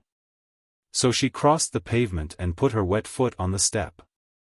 As she did so she saw something that made her stop. It was a little figure more forlorn even than herself, a little figure which was not much more than a bundle of rags, from which small, bare, red muddy feet peeped out. Only because the rags with which their owner was trying to cover them were not long enough. Above the rags appeared a shock head of tangled hair, and a dirty face with big, hollow, hungry eyes. Sara knew they were hungry eyes the moment she saw them, and she felt a sudden sympathy. "This," she said to herself, with a little sigh, "is one of the populace, and she is hungrier than I am." The child, this one of the populace, stared up at Sara, and shuffled herself aside a little, so as to give her room to pass. She was used to being made to give room to everybody. She knew that if a policeman chanced to see her he would tell her to move on. Sara clutched her little fourpenny piece and hesitated a few seconds. Then she spoke to her. "Are you hungry?" she asked. The child shuffled herself and her rags a little more. "Ain't I just," she said in a hoarse voice. "Just ain't I?" "Haven't you had any dinner?" said Sara. "No dinner," more hoarsely still and with more shuffling. "Nor yet no breakfast, nor yet no supper." "No nothin', dot." "Since when?" asked Sara. "Dunno. Never got nothin' today, nowhere. I've axed and axed." Just to look at her made Sara more hungry and faint. But those queer little thoughts were at work in her brain, and she was talking to herself, though she was sick at heart. "If I'm a princess," she was saying, "if I'm a princess," when they were poor and driven from their thrones, they always shared, with the populace, if they met one poorer and hungrier than themselves. They always shared.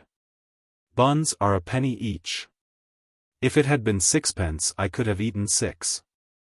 It won't be enough for either of us. But it will be better than nothing. Wait a minute, she said to the beggar child. She went into the shop.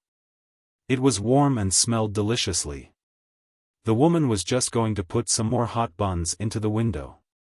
"If you please," said Sara, "have you lost 4pence, a silver 4pence?" And she held the forlorn little piece of money out to her. The woman looked at it and then at her intense little face and draggled, once fine clothes. "Bless us. No," she answered. "Did you find it?" "Yes," said Sara. "In the gutter." "Keep it, then," said the woman. "It may have been there for a week, and goodness knows who lost it. You could never find out." "I know that," said Sara, "but I thought I would ask you." "Not many would," said the woman, looking puzzled and interested and good-natured all at once. "Do you want to buy something?" she added, as she saw Sara glance at the buns. "4 buns, if you please," said Sara. "Those at a penny each." The woman went to the window and put some in a paper bag. Sara noticed that she put in 6. "I said 4, if you please," she explained. "I have only 4 pence." "I'll throw in 2 for make-weight," said the woman, with her good-natured look. "I dare say you can eat them sometime. Aren't you hungry?" A mist rose before Sara's eyes. "Yes," she answered. "I am very hungry, and I am much obliged to you for your kindness. And," she was going to add, "there is a child outside who is hungrier than I am." But just at that moment 2 or 3 customers came in at once, and each one seemed in a hurry, so she could only thank the woman again and go out. The beggar girl was still huddled up in the corner of the step. She looked frightful in her wet and dirty rags. She was staring straight before her with a stupid look of suffering. And Sara saw her suddenly draw the back of her roughened black hand across her eyes to rub away the tears which seemed to have surprised her by forcing their way from under her lids. She was muttering to herself. Sara opened the paper bag and took out one of the hot buns, which had already warmed her own cold hands a little. "See," she said, putting the bun in the ragged lap, "this is nice and hot.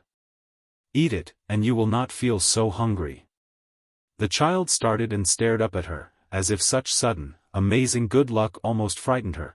Then she snatched up the bun and began to cram it into her mouth with great wolfish bites. "Oh, my! Oh, my!" Sara heard her say hoarsely, in wild delight. "Oh, my!"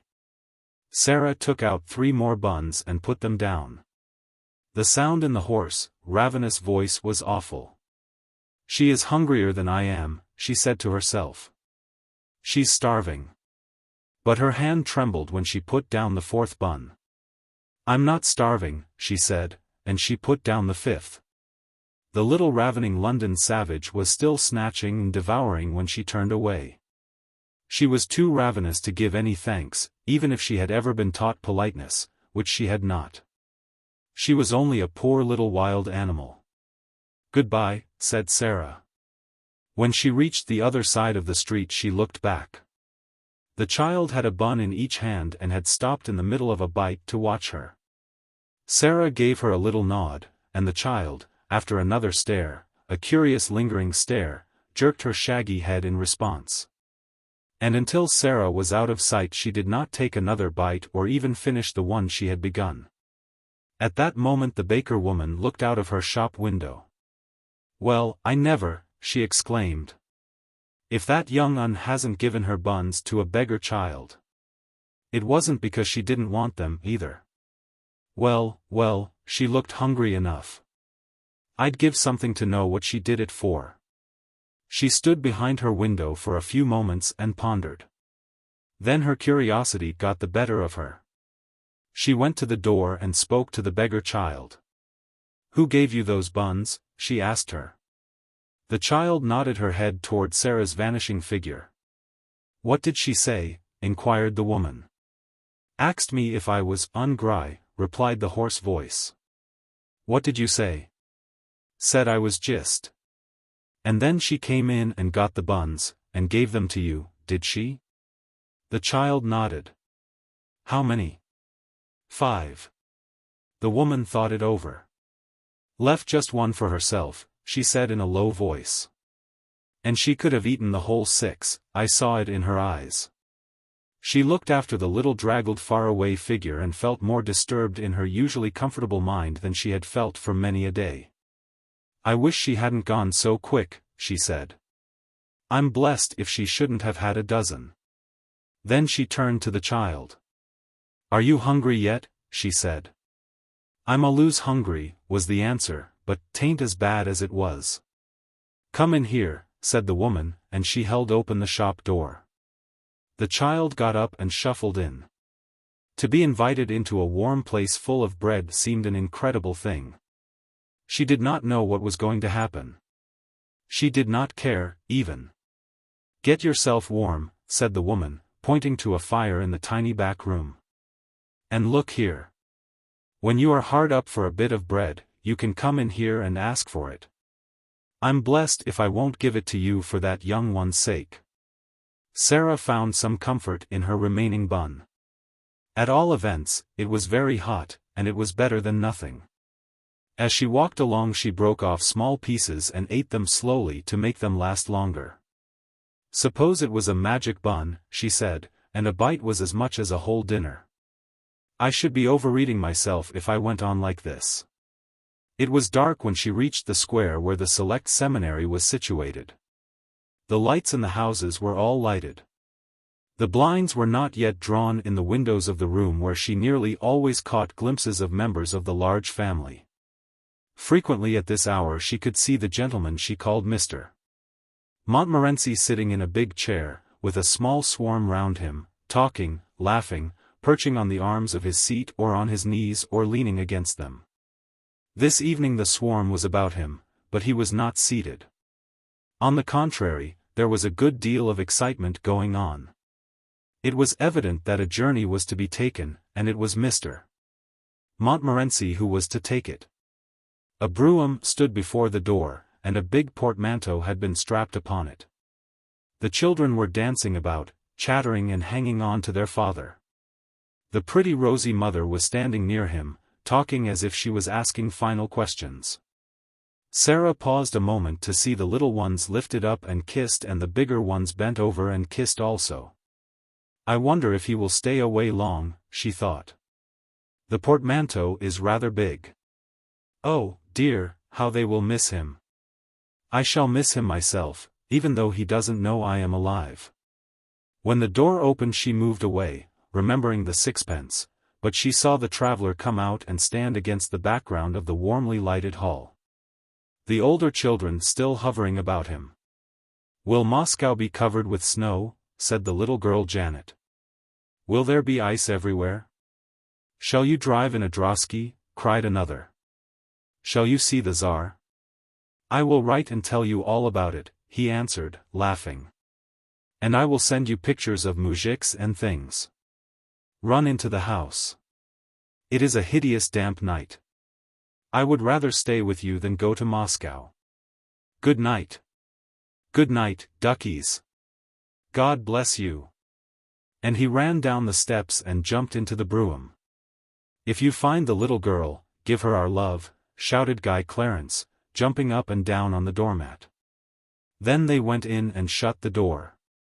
"Did you see," said Janet to Nora, as they went back to the room, "the little girl who is not a beggar was passing? She looked all cold and wet, and I saw her turn her head over her shoulder and look at us.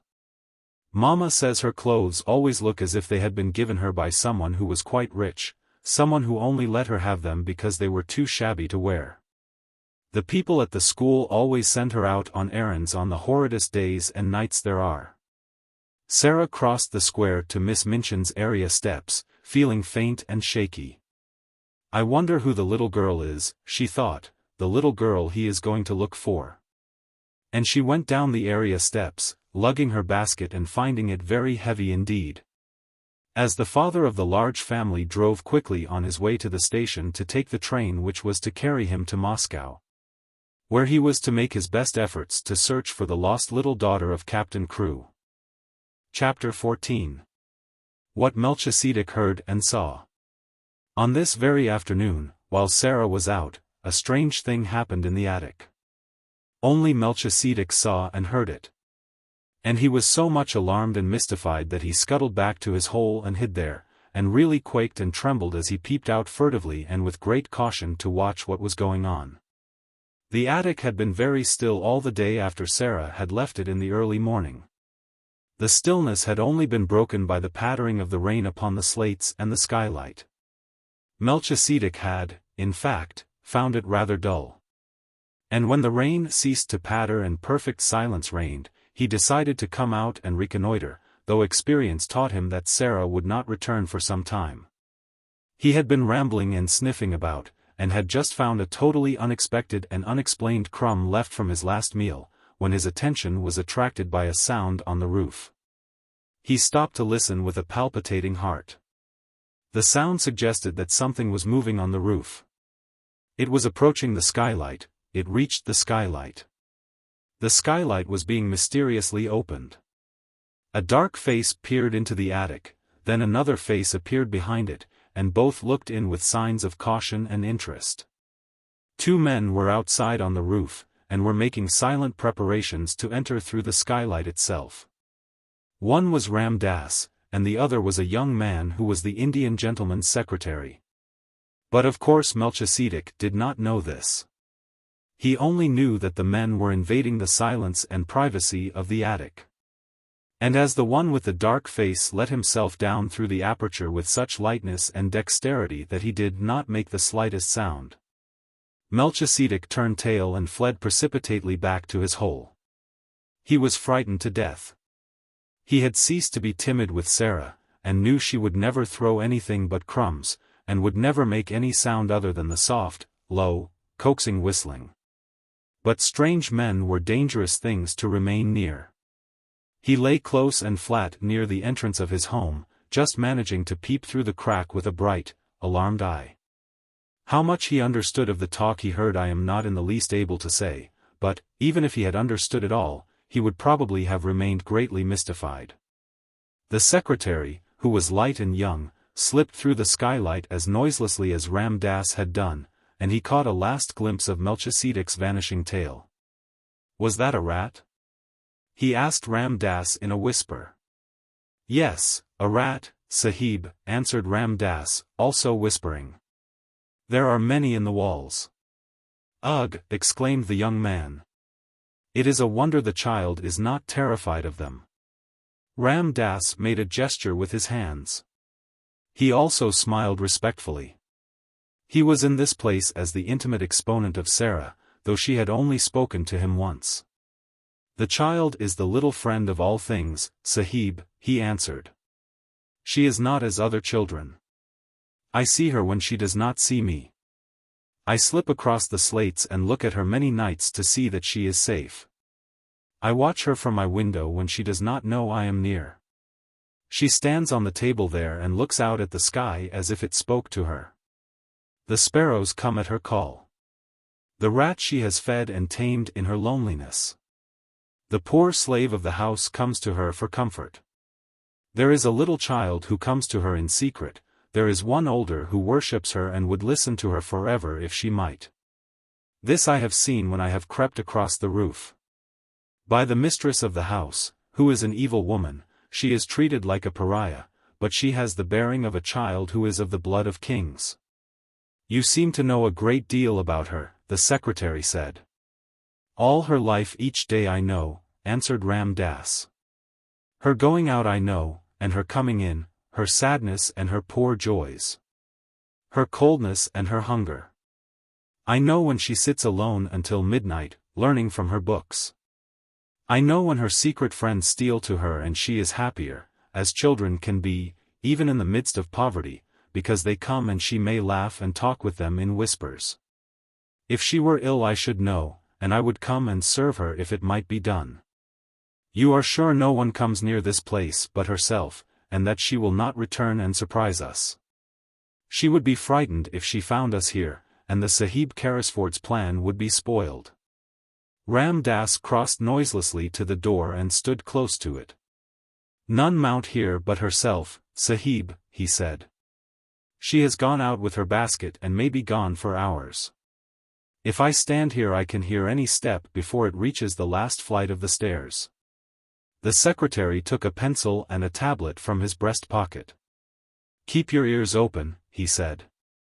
And he began to walk slowly and softly round the miserable little room, making rapid notes on his tablet as he looked at things. First he went to the narrow bed. He pressed his hand upon the mattress and uttered an exclamation. As hard as a stone, he said. That will have to be altered some day when she is out. A special journey can be made to bring it across. It cannot be done tonight.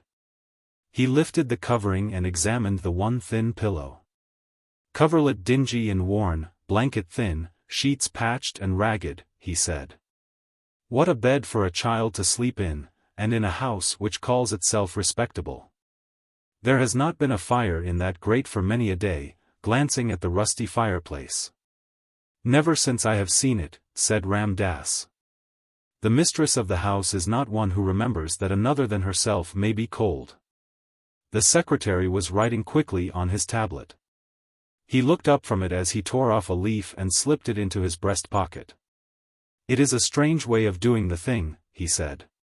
Who planned it? Ram Dass made a modestly apologetic obeisance.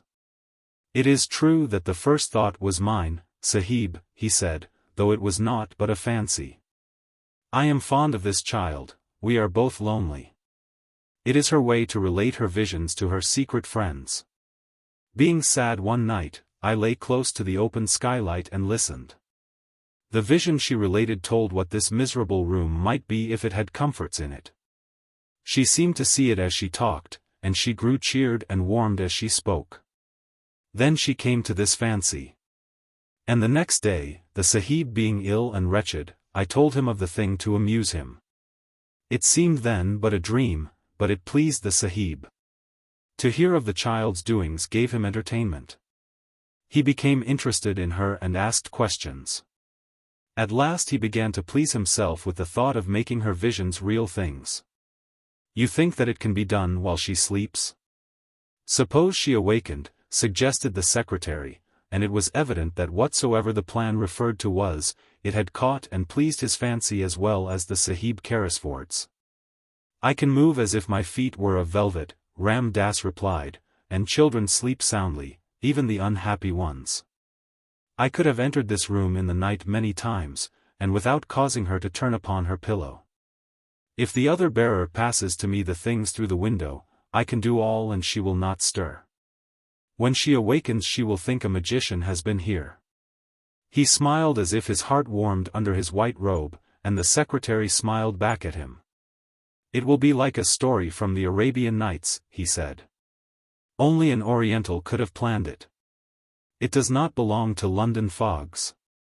They did not remain very long, to the great relief of Melchisedec, who, as he probably did not comprehend their conversation, felt their movements and whispers ominous. The young secretary seemed interested in everything. He wrote down things about the floor, the fireplace, the broken footstool, the old table, the walls, which last he touched with his hand again and again. Seeming much pleased when he found that a number of old nails had been driven in various places. You can hang things on them, he said. Ram Dass smiled mysteriously. Yesterday, when she was out, he said, I entered, bringing with me small, sharp nails which can be pressed into the wall without blows from a hammer. I placed many in the plaster where I may need them. They are ready. The Indian gentleman's secretary stood still and looked round him as he thrust his tablets back into his pocket. I think I have made notes enough, we can go now, he said. The Sahib Carrisford has a warm heart. It is 1,000 pities that he has not found the lost child. If he should find her his strength would be restored to him, said Ram Dass. His God may lead her to him yet. Then they slipped through the skylight as noiselessly as they had entered it. And, after he was quite sure they had gone, Melchisedec was greatly relieved. And in the course of a few minutes felt it safe to emerge from his hole again and scuffle about in the hope that even such alarming human beings as these might have chanced to carry crumbs in their pockets and drop one or two of them. Chapter 15. The Magic. When Sara had passed the house next door she had seen Ram Dass closing the shutters, and caught her glimpse of this room also. It is a long time since I saw a nice place from the inside, was the thought which crossed her mind. There was the usual bright fire glowing in the grate, and the Indian gentleman was sitting before it. His head was resting in his hand, and he looked as lonely and unhappy as ever. Poor man, said Sara, I wonder what you are supposing. And this was what he was supposing at that very moment. Suppose, he was thinking, suppose, even if Carmichael traces the people to Moscow, the little girl they took from Madame Pascal's school in Paris is not the one we are in search of. Suppose she proves to be quite a different child. What steps shall I take next? When Sara went into the house she met Miss Minchin, who had come downstairs to scold the cook. "Where have you wasted your time?" she demanded. "You have been out for hours." "It was so wet and muddy," Sara answered, "it was hard to walk, because my shoes were so bad and slipped about." "Make no excuses," said Miss Minchin, "and tell no falsehoods." Sara went in to the cook. The cook had received a severe lecture and was in a fearful temper as a result. She was only too rejoiced to have someone to vent her rage on, and Sara was a convenience, as usual. "Why didn't you stay all night?" she snapped. Sara laid her purchases on the table. "Here are the things," she said. The cook looked them over, grumbling. She was in a very savage humor indeed. "May I have something to eat?" Sara asked rather faintly. "Tea's over and done with," was the answer. "Did you expect me to keep it hot for you?" Sara stood silent for a second. "I had no dinner," she said next, and her voice was quite low. She made it low because she was afraid it would tremble. "There's some bread in the pantry," said the cook. "That's all you'll get at this time of day." Sara went and found the bread. It was old and hard and dry.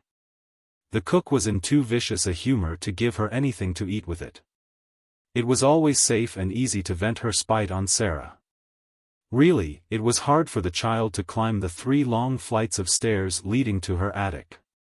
She often found them long and steep when she was tired. But tonight it seemed as if she would never reach the top. Several times she was obliged to stop to rest.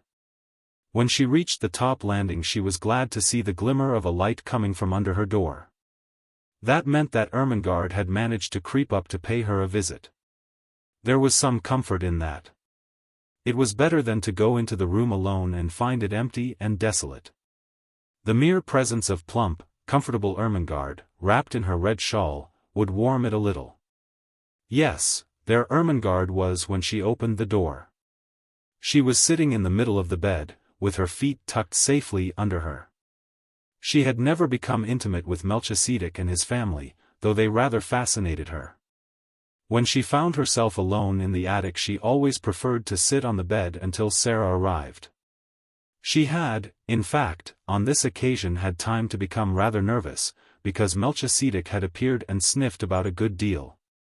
And once had made her utter a repressed squeal by sitting up on his hind legs and, while he looked at her, sniffing pointedly in her direction. "Oh, Sara," she cried out, "I am glad you have come." Melchi would sniff about so. I tried to coax him to go back, but he wouldn't for such a long time. I like him, you know. But it does frighten me when he sniffs right at me. Do you think he ever would jump? No, answered Sara. Ermengarde crawled forward on the bed to look at her. You do look tired, Sara, she said, you are quite pale. I am tired, said Sara, dropping onto the lopsided footstool. Oh, there's Melchisedec, poor thing. He's come to ask for his supper. Melchisedec had come out of his hole as if he had been listening for her footstep. Sara was quite sure he knew it. He came forward with an affectionate, expectant expression as Sara put her hand in her pocket and turned it inside out, shaking her head. I'm very sorry, she said. I haven't one crumb left. Go home, Melchisedec, and tell your wife there was nothing in my pocket. I'm afraid I forgot because the cook and Miss Minchin were so cross. Melchisedec seemed to understand. He shuffled resignedly, if not contentedly, back to his home. I did not expect to see you tonight, Ermi, Sara said. Ermengarde hugged herself in the red shawl. Miss Amelia has gone out to spend the night with her old aunt, she explained. No one else ever comes and looks into the bedrooms after we are in bed. I could stay here until morning if I wanted to. She pointed toward the table under the skylight. Sara had not looked toward it as she came in. A number of books were piled upon it. Ermengarde's gesture was a dejected one. Papa has sent me some more books, Sara, she said. There they are. Sara looked round and got up at once. She ran to the table, and picking up the top volume, turned over its leaves quickly. For the moment she forgot her discomforts. "Ah," she cried out, "how beautiful! Carlyle's French Revolution. I have so wanted to read that." "I haven't," said Ermengarde. "And Papa will be so cross if I don't. He'll expect me to know all about it when I go home for the holidays. What shall I do?" Sara stopped turning over the leaves and looked at her with an excited flush on her cheeks. "Look here," she cried, "if you'll lend me these books, I'll read them, and tell you everything that's in them afterward, and I'll tell it so that you will remember it, too." "Oh, goodness!" exclaimed Ermengarde. "Do you think you can?" "I know I can," Sara answered. "The little ones always remember what I tell them." "Sara," said Ermengarde, hope gleaming in her round face, "if you'll do that, and make me remember, I'll give you anything." "I don't want you to give me anything," said Sara.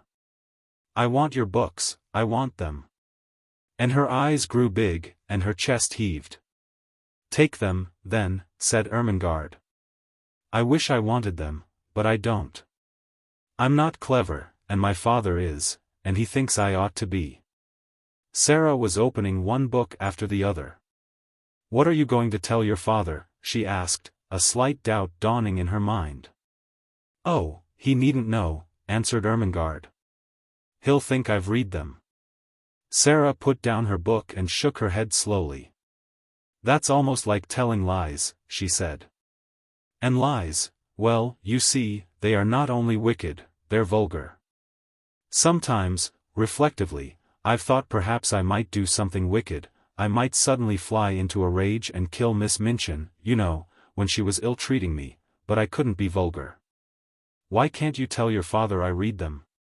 "He wants me to read them," said Ermengarde, a little discouraged by this unexpected turn of affairs. "He wants you to know what is in them," said Sara. "And if I can tell it to you in an easy way and make you remember it, I should think he would like that." "He'll like it if I learn anything in any way," said rueful Ermengarde. "You would if you were my father." "It's not your fault that," began Sara. She pulled herself up and stopped rather suddenly. She had been going to say, "It's not your fault that you are stupid." "That what?" Ermengarde asked. "That you can't learn things quickly," amended Sara. "If you can't, you can't.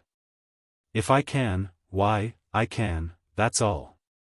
She always felt very tender of Ermengarde, and tried not to let her feel too strongly the difference between being able to learn anything at once, and not being able to learn anything at all.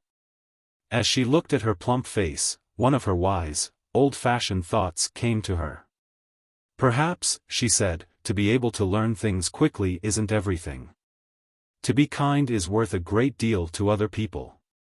If Miss Minchin knew everything on earth and was like what she is now, she'd still be a detestable thing, and everybody would hate her. Lots of clever people have done harm and have been wicked. Look at Robespierre." She stopped and examined Ermengarde's countenance, which was beginning to look bewildered. "Don't you remember?" she demanded. "I told you about him not long ago." "I believe you've forgotten." "Well, I don't remember all of it," admitted Ermengarde. "Well, you wait a minute," said Sara, "and I'll take off my wet things and wrap myself in the coverlet and tell you over again." She took off her hat and coat and hung them on a nail against the wall, and she changed her wet shoes for an old pair of slippers. Then she jumped on the bed, and drawing the coverlet about her shoulders, sat with her arms round her knees. "Now, listen," she said. She plunged into the gory records of the French Revolution, and told such stories of it that Ermengarde's eyes grew round with alarm and she held her breath. But though she was rather terrified, there was a delightful thrill in listening, and she was not likely to forget Robespierre again, or to have any doubts about the Princesse de Lamballe.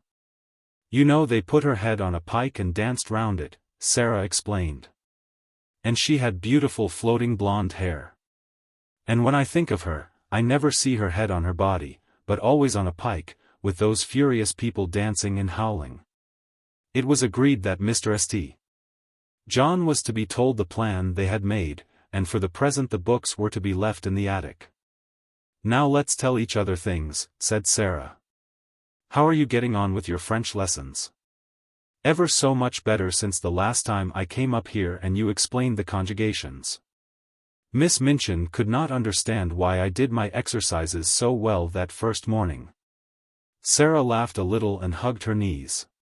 "She doesn't understand why Lottie is doing her sums so well," she said, "but it is because she creeps up here, too, and I help her."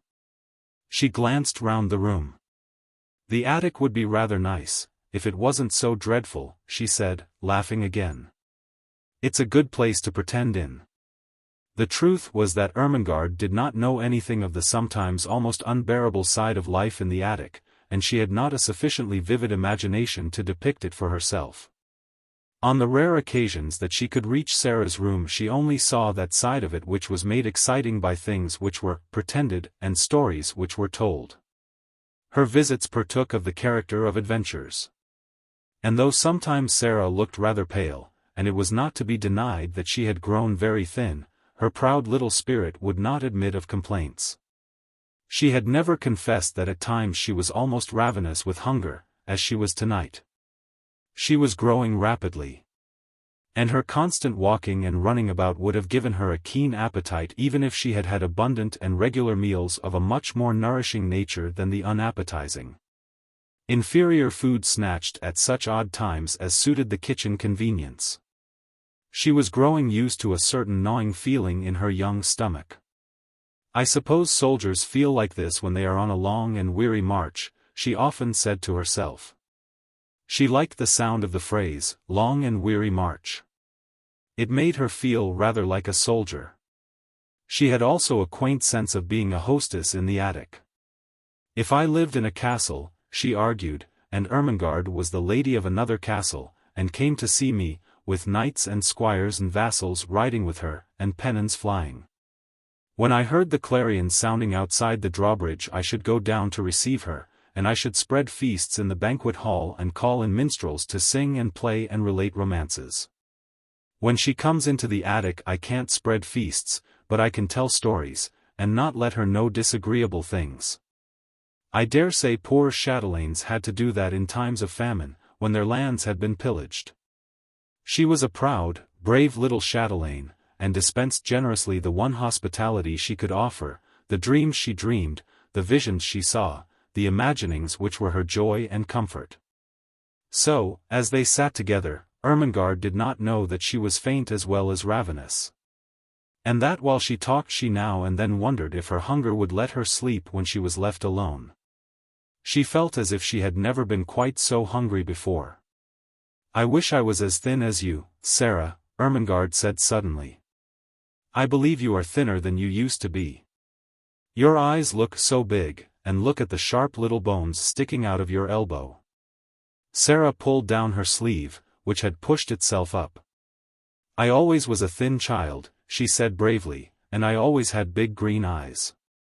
"I love your queer eyes," said Ermengarde, looking into them with affectionate admiration. "They always look as if they saw such a long way. I love them, and I love them to be green, though they look black generally." "They are cat's eyes," laughed Sara. "But I can't see in the dark with them, because I have tried, and I couldn't. I wish I could." It was just at this minute that something happened at the skylight which neither of them saw. If either of them had chanced to turn and look, she would have been startled by the sight of a dark face which peered cautiously into the room and disappeared as quickly and almost as silently as it had appeared. Not quite as silently, however. Sara, who had keen ears, suddenly turned a little and looked up at the roof. "That didn't sound like Melchisedec," she said. "It wasn't scratchy enough." "What?" said Ermengarde, a little startled. "Didn't you think you heard something?" asked Sara. "No," Ermengarde faltered. "Did you?" "Perhaps I didn't," said Sara, "but I thought I did. It sounded as if something was on the slates, something that dragged softly." "What could it be?" said Ermengarde. "Could it be robbers?" "No," Sara began cheerfully. There is nothing to steal. She broke off in the middle of her words.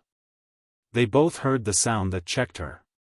It was not on the slates, but on the stairs below, and it was Miss Minchin's angry voice.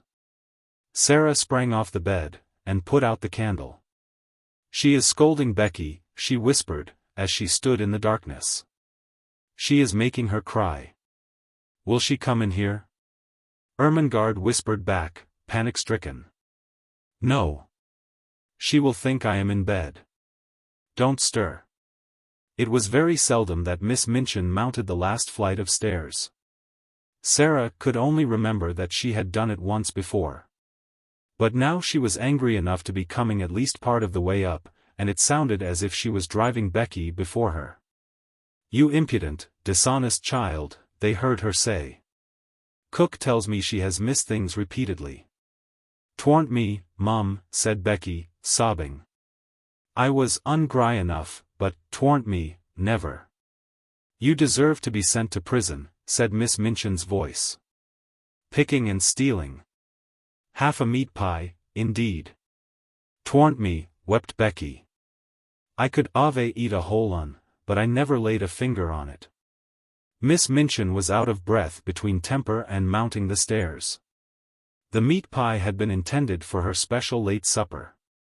It became apparent that she boxed Becky's ears. "Don't tell falsehoods," she said. "Go to your room this instant." Both Sara and Ermengarde heard the slap, and then heard Becky run in her slipshod shoes up the stairs and into her attic.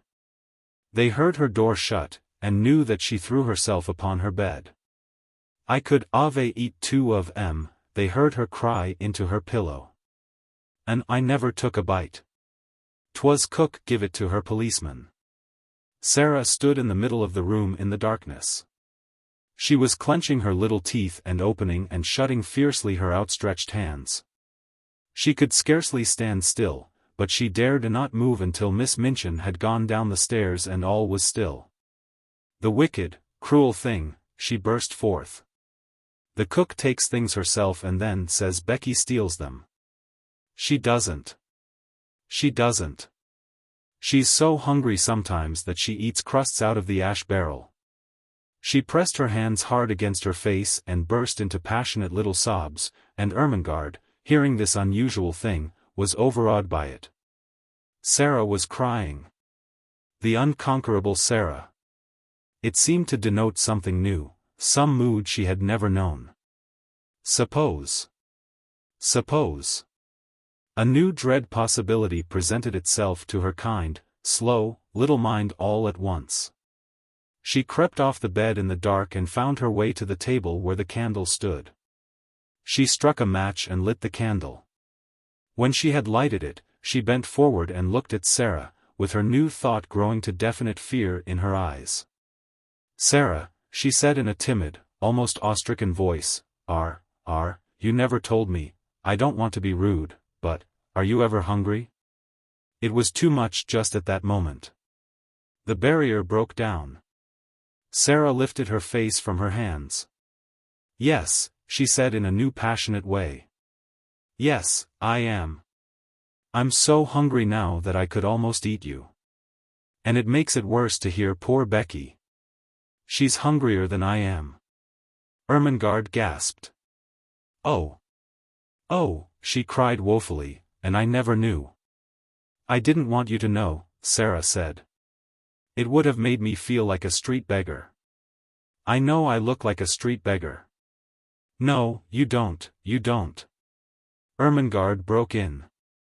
"Your clothes are a little queer, but you couldn't look like a street beggar. You haven't a street beggar face." "A little boy once gave me a 6pence for charity," said Sara, with a short little laugh in spite of herself. "Here it is." And she pulled out the thin ribbon from her neck. "He wouldn't have given me his Christmas 6pence if I hadn't looked as if I needed it." Somehow the sight of the dear little 6pence was good for both of them.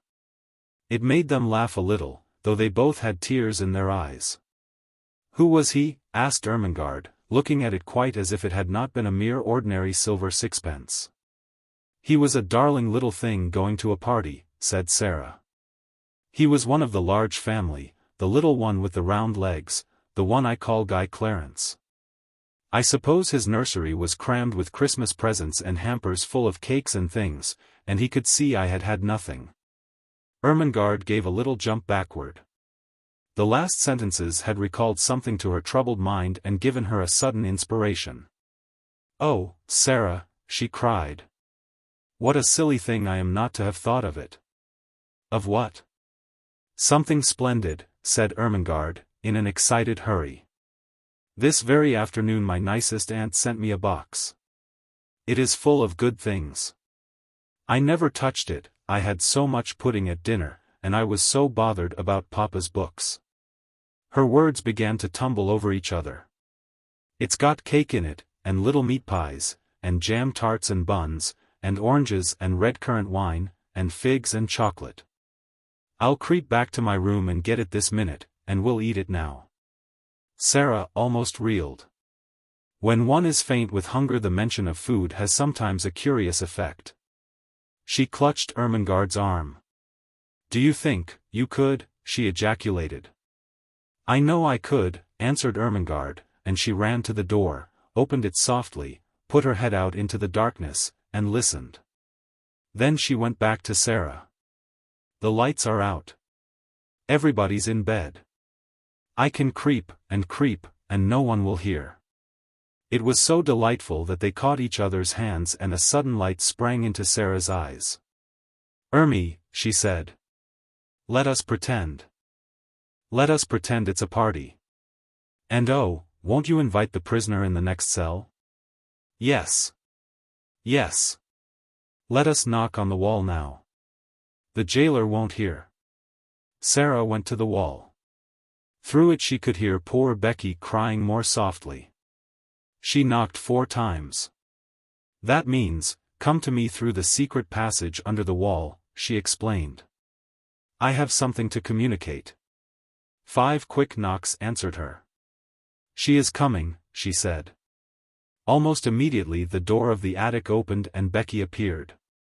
Her eyes were red and her cap was sliding off, and when she caught sight of Ermengarde she began to rub her face nervously with her apron. "Don't mind me a bit, Becky," cried Ermengarde. "Miss Ermengarde has asked you to come in," said Sara, "because she is going to bring a box of good things up here to us." Becky's cap almost fell off entirely, she broke in with such excitement. "To eat, miss?" she said. "Things that's good to eat?" "Yes," answered Sara, "and we are going to pretend a party." "And you shall have as much as you want to eat," put in Ermengarde.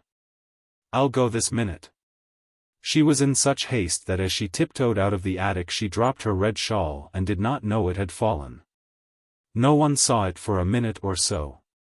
Becky was too much overpowered by the good luck which had befallen her. "Oh, miss!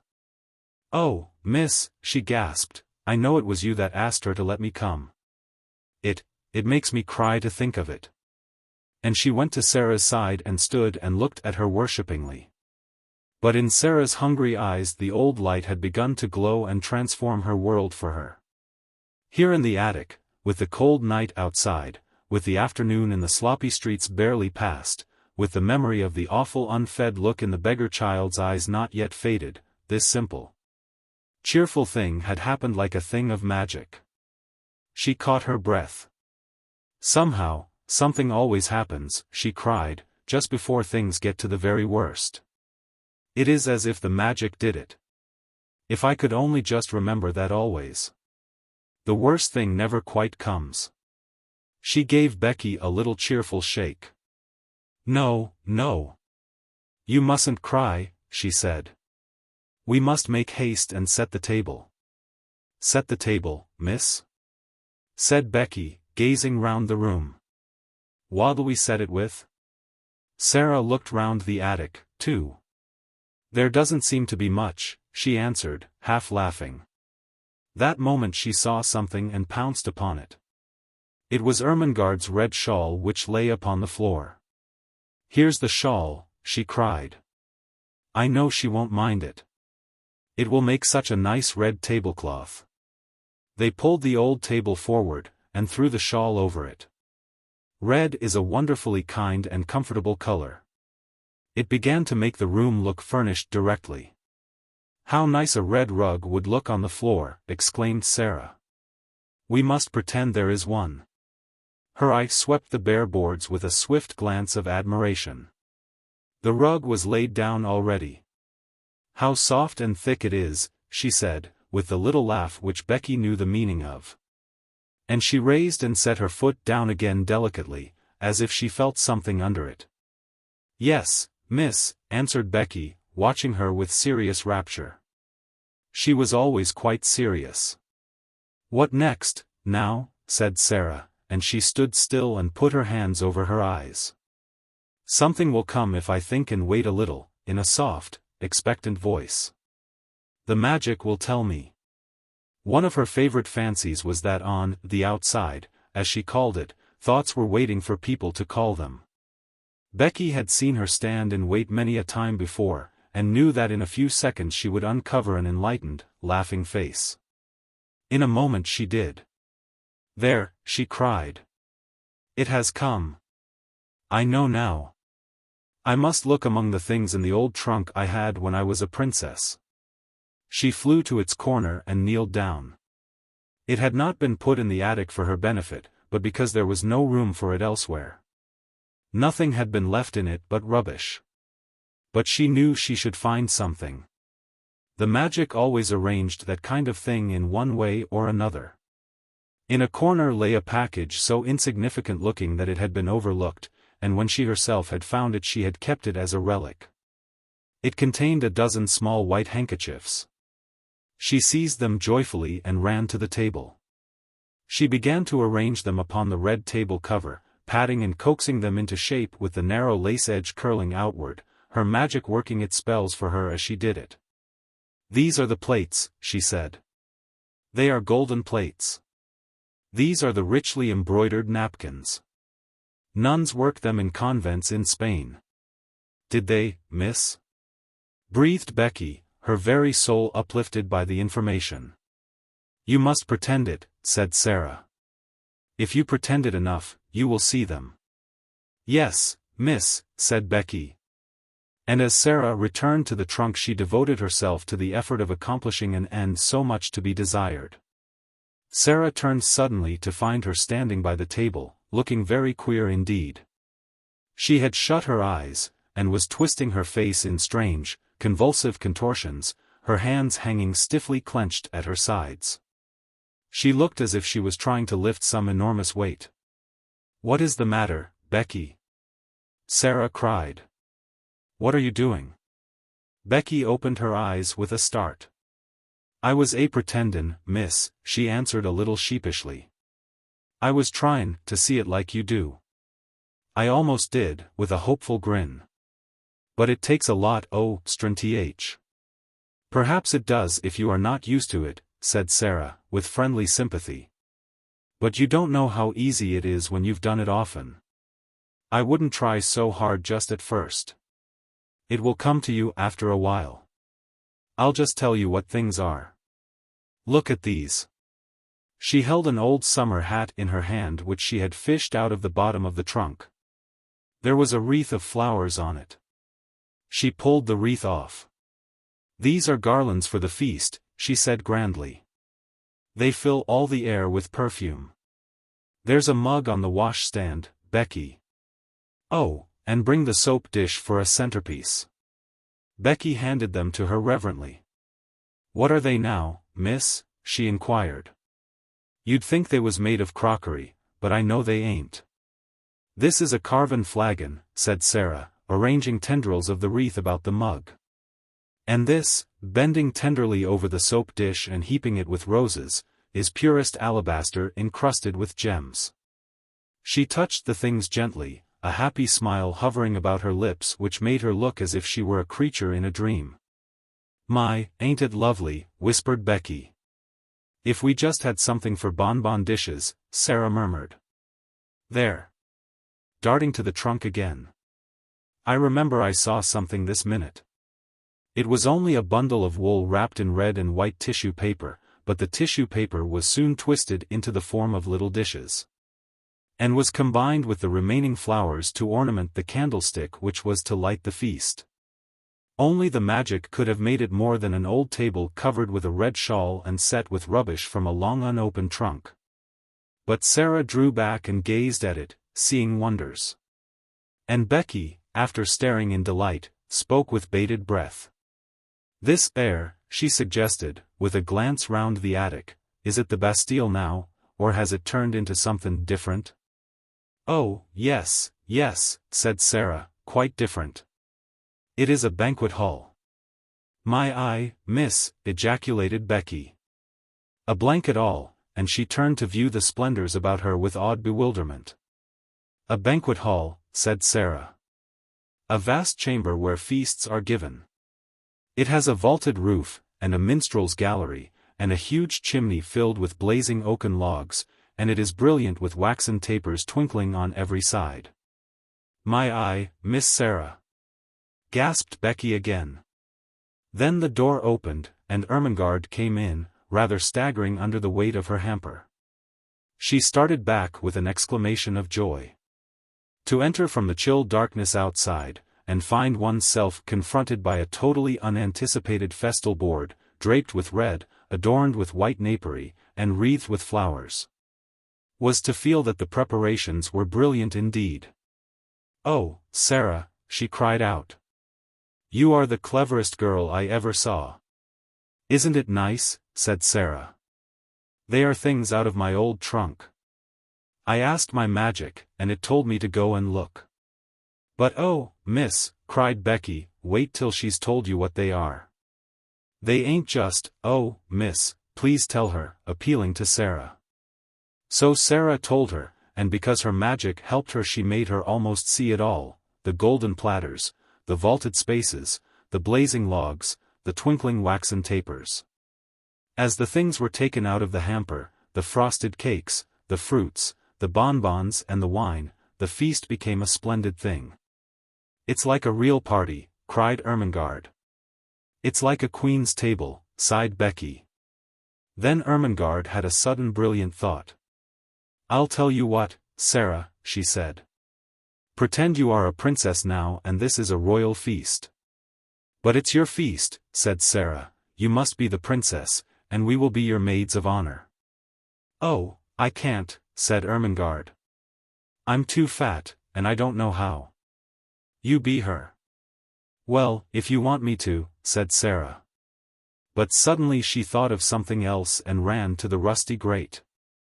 "There is a lot of paper and rubbish stuffed in here," she exclaimed. "If we light it, there will be a bright blaze for a few minutes, and we shall feel as if it was a real fire." She struck a match and lighted it up with a great specious glow which illuminated the room. "By the time it stops blazing," Sara said, "we shall forget about its not being real." She stood in the dancing glow and smiled. "Doesn't it look real?" she said. "Now we will begin the party." She led the way to the table. She waved her hand graciously to Ermengarde and Becky. She was in the midst of her dream. "Advance, fair damsels," she said in her happy dream voice, "and be seated at the banquet table. My noble father, the king, who is absent on a long journey, has commanded me to feast you." She turned her head slightly toward the corner of the room. "What, ho! There, minstrels! Strike up with your viols and bassoons." Princesses, she explained rapidly to Ermengarde and Becky, always had minstrels to play at their feasts. "Pretend there is a minstrel gallery up there in the corner. Now we will begin." They had barely had time to take their pieces of cake into their hands, not one of them had time to do more, when they all three sprang to their feet and turned pale faces toward the door, listening. Someone was coming up the stairs. There was no mistake about it. Each of them recognized the angry, mounting tread and knew that the end of all things had come. "It's the missus," choked Becky, and dropped her piece of cake upon the floor. "Yes," said Sara, her eyes growing shocked and large in her small white face. "Miss Minchin has found us out. Miss Minchin struck the door open with a blow of her hand. She was pale herself, but it was with rage. She looked from the frightened faces to the banquet table, and from the banquet table to the last flicker of the burnt paper in the grate. "I have been suspecting something of this sort," she exclaimed, "but I did not dream of such audacity." Lavinia was telling the truth. So they knew that it was Lavinia who had somehow guessed their secret and had betrayed them. Miss Minchin strode over to Becky and boxed her ears for a second time. "You impudent creature," she said. "You leave the house in the morning." Sara stood quite still, her eyes growing larger, her face paler. Ermengarde burst into tears. "Oh, don't send her away," she sobbed. "My aunt sent me the hamper. We're only having a party." "So I see," said Miss Minchin, witheringly. "With the Princess Sara at the head of the table." She turned fiercely on Sara. "It is your doing, I know," she cried. "Ermengarde would never have thought of such a thing. You decorated the table, I suppose, with this rubbish." She stamped her foot at Becky. "Go to your attic," she commanded, and Becky stole away, her face hidden in her apron, her shoulders shaking. Then it was Sara's turn again. "I will attend to you tomorrow. You shall have neither breakfast, dinner, nor supper." "I have not had either dinner or supper today, Miss Minchin," said Sara, rather faintly. "Then all the better. You will have something to remember. Don't stand there. Put those things into the hamper again." She began to sweep them off the table into the hamper herself, and caught sight of Ermengarde's new books. "And you, to Ermengarde, have brought your beautiful new books into this dirty attic. Take them up and go back to bed. You will stay there all day tomorrow, and I shall write to your papa. What would he say if he knew where you are tonight?" Something she saw in Sara's grave, fixed gaze at this moment made her turn on her fiercely. "What are you thinking of?" she demanded. "Why do you look at me like that?" "I was wondering," answered Sara, as she had answered that notable day in the schoolroom. "What were you wondering?" It was very like the scene in the schoolroom. There was no pertness in Sara's manner. It was only sad and quiet. "I was wondering," she said in a low voice, "what my papa would say if he knew where I am tonight." Miss Minchin was infuriated just as she had been before, and her anger expressed itself, as before, in an intemperate fashion. She flew at her and shook her. "You insolent, unmanageable child!" she cried. "How dare you? How dare you?" She picked up the books, swept the rest of the feast back into the hamper in a jumbled heap, thrust it into Ermengarde's arms, and pushed her before her toward the door. "I will leave you to wonder," she said. "Go to bed this instant." And she shut the door behind herself and poor stumbling Ermengarde, and left Sara standing quite alone. The dream was quite at an end. The last spark had died out of the paper in the grate and left only black tinder. The table was left bare, the golden plates and richly embroidered napkins, and the garlands were transformed again into old handkerchiefs, scraps of red and white paper, and discarded artificial flowers all scattered on the floor. The minstrels in the minstrel gallery had stolen away, and the viols and bassoons were still. Emily was sitting with her back against the wall, staring very hard.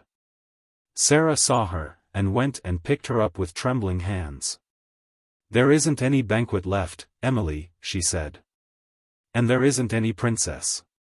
There is nothing left but the prisoners in the Bastille." And she sat down and hid her face. What would have happened if she had not hidden it just then, and if she had chanced to look up at the skylight at the wrong moment? I do not know, perhaps the end of this chapter might have been quite different, because if she had glanced at the skylight she would certainly have been startled by what she would have seen. She would have seen exactly the same face pressed against the glass and peering in at her as it had peered in earlier in the evening when she had been talking to Ermengarde. But she did not look up. She sat with her little black head in her arms for some time. She always sat like that when she was trying to bear something in silence. Then she got up and went slowly to the bed. "I can't pretend anything else, while I am awake," she said. "There wouldn't be any use in trying. If I go to sleep, perhaps a dream will come and pretend for me." She suddenly felt so tired, perhaps through want of food, that she sat down on the edge of the bed quite weakly. "Suppose there was a bright fire in the grate, with lots of little dancing flames," she murmured. "Suppose there was a comfortable chair before it, and suppose there was a small table near, with a little hot supper on it. And suppose, as she drew the thin coverings over her, suppose this was a beautiful soft bed, with fleecy blankets and large downy pillows. Suppose, and her very weariness was good to her, for her eyes closed and she fell fast asleep. She did not know how long she slept. But she had been tired enough to sleep deeply and profoundly, too deeply and soundly to be disturbed by anything, even by the squeaks and scamperings of Melchisedec's entire family. If all his sons and daughters had chosen to come out of their hole to fight and tumble and play. When she awakened it was rather suddenly, and she did not know that any particular thing had called her out of her sleep. The truth was, however, that it was a sound which had called her back, a real sound, the click of the skylight as it fell in closing after a lithe white figure which slipped through it and crouched down close by upon the slates of the roof, just near enough to see what happened in the attic. But not near enough to be seen. At first she did not open her eyes. She felt too sleepy and, curiously enough, too warm and comfortable. She was so warm and comfortable, indeed, that she did not believe she was really awake. She never was as warm and cozy as this except in some lovely vision. "What a nice dream," she murmured. "I feel quite warm. I don't want to wake up." Of course it was a dream. She felt as if warm, delightful bedclothes were heaped upon her. She could actually feel blankets, and when she put out her hand it touched something exactly like a satin-covered eiderdown quilt. She must not awaken from this delight, she must be quite still and make it last. But she could not, even though she kept her eyes closed tightly, she could not. Something was forcing her to awaken, something in the room.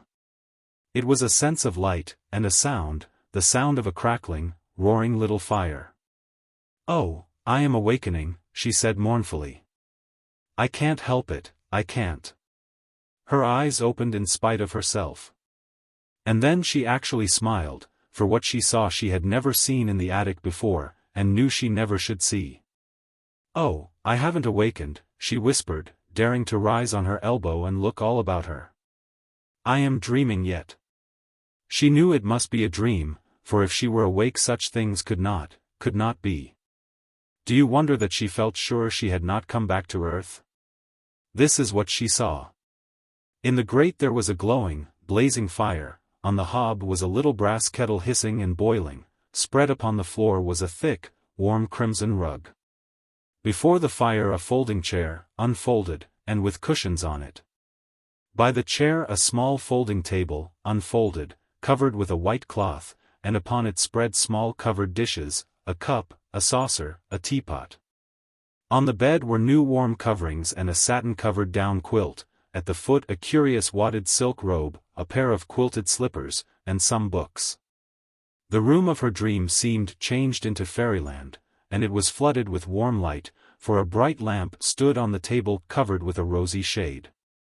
She sat up, resting on her elbow, and her breathing came short and fast. "It does not melt away," she panted. "Oh, I never had such a dream before." She scarcely dared to stir. But at last she pushed the bedclothes aside, and put her feet on the floor with a rapturous smile.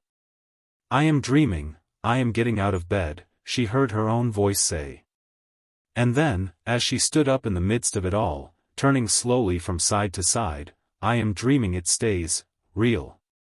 I'm dreaming it feels real. It's bewitched, or I'm bewitched. I only think I see it all." Her words began to hurry themselves. "If I can only keep on thinking it," she cried, "I don't care. I don't care." She stood panting a moment longer, and then cried out again. "Oh, it isn't true," she said. "It can't be true. But oh, how true it seems." The blazing fire drew her to it, and she knelt down and held out her hands close to it, so close that the heat made her start back. "A fire I only dreamed wouldn't be hot," she cried. She sprang up, touched the table, the dishes, the rug. She went to the bed and touched the blankets. She took up the soft wadded dressing gown, and suddenly clutched it to her breast and held it to her cheek. "It's warm. It's soft," she almost sobbed. "It's real. It must be." She threw it over her shoulders, and put her feet into the slippers. "They are real, too. It's all real," she cried. I am not dreaming." She almost staggered to the books and opened the one which lay upon the top. Something was written on the flyleaf, just a few words, and they were these: "To the little girl in the attic. From a friend." When she saw that, wasn't it a strange thing for her to do? She put her face down upon the page and burst into tears. "I don't know who it is," she said. "But somebody cares for me a little. I have a friend." She took her candle and stole out of her own room and into Becky's, and stood by her bedside. "Becky, Becky," she whispered as loudly as she dared. "Wake up." When Becky wakened, and she sat upright staring aghast, her face still smudged with traces of tears, beside her stood a little figure in a luxurious wadded robe of crimson silk. The face she saw was a shining, wonderful thing. The Princess Sara, as she remembered her, stood at her very bedside, holding a candle in her hand. "Come," she said. "Oh, Becky, come." Becky was too frightened to speak. She simply got up and followed her, with her mouth and eyes open, and without a word. And when they crossed the threshold, Sara shut the door gently and drew her into the warm, glowing midst of things which made her brain reel and her hungry senses faint. "It's true. It's true," she cried. "I've touched them all. They are as real as we are. The magic has come and done it, Becky, while we were asleep, the magic that won't let those worst things ever quite happen." Chapter 16. The Visitor. Imagine, if you can, what the rest of the evening was like. How they crouched by the fire which blazed and leaped and made so much of itself in the little grate. How they removed the covers of the dishes, and found rich, hot, savory soup, which was a meal in itself, and sandwiches and toast and muffins enough for both of them. The mug from the washstand was used as Becky's teacup, and the tea was so delicious that it was not necessary to pretend that it was anything else but tea. They were warm and full-fed and happy, and it was just like Sara that, having found her strange good fortune real, she should give herself up to the enjoyment of it to the utmost. She had lived such a life of imaginings that she was quite equal to accepting any wonderful thing that happened, and almost to cease, in a short time, to find it bewildering. "I don't know anyone in the world who could have done it," she said, "but there has been someone. And here we are sitting by their fire, and, it's true. And whoever it is, wherever they are, I have a friend, Becky, someone is my friend." It cannot be denied that as they sat before the blazing fire, and ate the nourishing, comfortable food, they felt a kind of rapturous awe. And looked into each other's eyes with something like doubt. "Do you think," Becky faltered once, in a whisper, "do you think it could melt away, miss? Hadn't we better be quick?" And she hastily crammed her sandwich into her mouth. If it was only a dream, kitchen manners would be overlooked. "No, it won't melt away," said Sara. "I am eating this muffin, and I can taste it. You never really eat things in dreams. You only think you are going to eat them. Besides, I keep giving myself pinches, and I touched a hot piece of coal just now, on purpose." The sleepy comfort which at length almost overpowered them was a heavenly thing. It was the drowsiness of happy, well-fed childhood, and they sat in the fire glow and luxuriated in it until Sara found herself turning to look at her transformed bed. There were even blankets enough to share with Becky. The narrow couch in the next attic was more comfortable that night than its occupant had ever dreamed that it could be. As she went out of the room, Becky turned upon the threshold and looked about her with devouring eyes. "If it ain't here in the mornin', miss," she said, "it's been here tonight, anyways, and I shan't never forget it." She looked at each particular thing, as if to commit it to memory. The fire was there, pointing with her finger, and the table was before it, and the lamp was there, and the light looked rosy red. And there was a satin cover on your bed, and a warm rug on the floor, and everything looked beautiful. And she paused a second, and laid her hand on her stomach tenderly. There was soup and sandwiches and muffins, there was. And, with this conviction a reality at least, she went away. Through the mysterious agency which works in schools and among servants, it was quite well known in the morning that Sara Crewe was in horrible disgrace, that Ermengarde was under punishment, and that Becky would have been packed out of the house before breakfast, but that a scullery maid could not be dispensed with at once.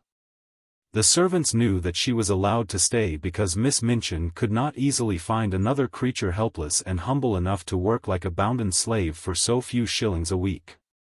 The elder girls in the schoolroom knew that if Miss Minchin did not send Sara away it was for practical reasons of her own. "She's growing so fast and learning such a lot, somehow," said Jessie to Lavinia, "that she will be given classes soon, and Miss Minchin knows she will have to work for nothing. It was rather nasty of you, Lavy, to tell about her having fun in the garret. How did you find it out?" "I got it out of Lottie. She's such a baby she didn't know she was telling me. There was nothing nasty at all in speaking to Miss Minchin. I felt it my duty, priggishly. She was being deceitful. And it's ridiculous that she should look so grand, and be made so much of, in her rags and tatters. What were they doing when Miss Minchin caught them? Pretending some silly thing. Ermengarde had taken up her hamper to share with Sara and Becky. She never invites us to share things. Not that I care, but it's rather vulgar of her to share with servant girls in attics. I wonder Miss Minchin didn't turn Sara out, even if she does want her for a teacher." "If she was turned out, where would she go?" inquired Jessie, a trifle anxiously. "How do I know?" snapped Lavinia. "She'll look rather queer when she comes into the schoolroom this morning, should think, after what's happened. She had no dinner yesterday, and she's not to have any today." Jessie was not as ill-natured as she was silly. She picked up her book with a little jerk. "Well, I think it's horrid," she said. "They've no right to starve her to death." When Sara went into the kitchen that morning the cook looked askance at her, and so did the housemaids, but she passed them hurriedly. She had, in fact, overslept herself a little, and as Becky had done the same, neither had had time to see the other, and each had come downstairs in haste. Sara went into the scullery. Becky was violently scrubbing a kettle, and was actually gurgling a little song in her throat. She looked up with a wildly elated face. "It was there when I wakened, miss, the blanket," she whispered excitedly. "It was as real as it was last night." "So was mine," said Sara. "It is all there now, all of it. While I was dressing I ate some of the cold things we left. Oh, laws! Oh, laws!" Becky uttered the exclamation in a sort of rapturous groan, and ducked her head over her kettle just in time, as the cook came in from the kitchen. Miss Minchin had expected to see in Sara, when she appeared in the schoolroom, very much what Lavinia had expected to see. Sara had always been an annoying puzzle to her, because severity never made her cry or look frightened. When she was scolded she stood still and listened politely with a grave face. When she was punished she performed her extra tasks or went without her meals, making no complaint or outward sign of rebellion. The very fact that she never made an impudent answer seemed to Miss Minchin a kind of impudence in itself. But after yesterday's deprivation of meals, the violent scene of last night, the prospect of hunger today, she must surely have broken down.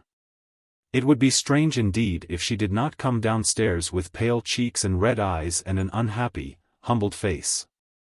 Miss Minchin saw her for the first time when she entered the schoolroom to hear the little French class recite its lessons and superintend its exercises. And she came in with a springing step, color in her cheeks, and a smile hovering about the corners of her mouth. It was the most astonishing thing Miss Minchin had ever known. It gave her quite a shock. What was the child made of? What could such a thing mean? She called her at once to her desk. "You do not look as if you realize that you are in disgrace," she said. "Are you absolutely hardened? The truth is that when one is still a child, or even if one is grown up, and has been well fed, and has slept long and softly and warm.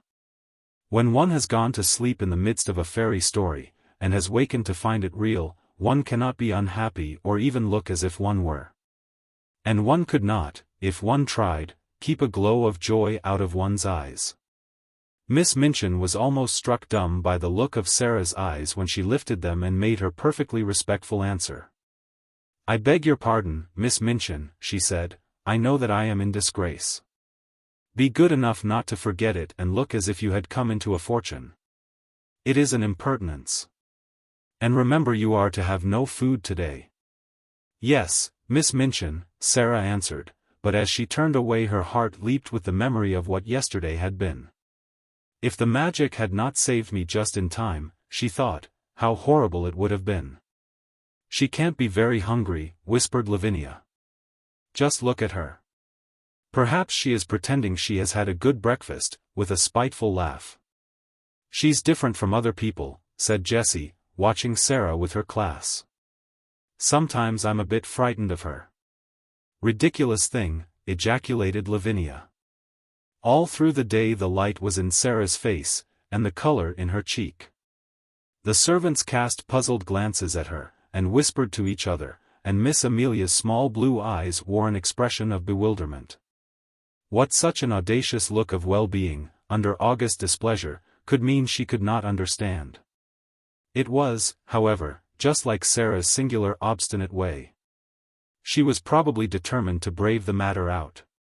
One thing Sara had resolved upon, as she thought things over.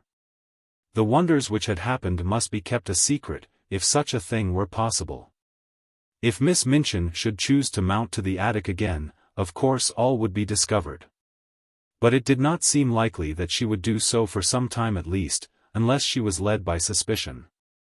Ermengarde and Lottie would be watched with such strictness that they would not dare to steal out of their beds again. Ermengarde could be told the story and trusted to keep it secret. If Lottie made any discoveries, she could be bound to secrecy also. Perhaps the magic itself would help to hide its own marvels. But whatever happens, Sara kept saying to herself all day, whatever happens, somewhere in the world there is a heavenly kind person who is my friend, my friend.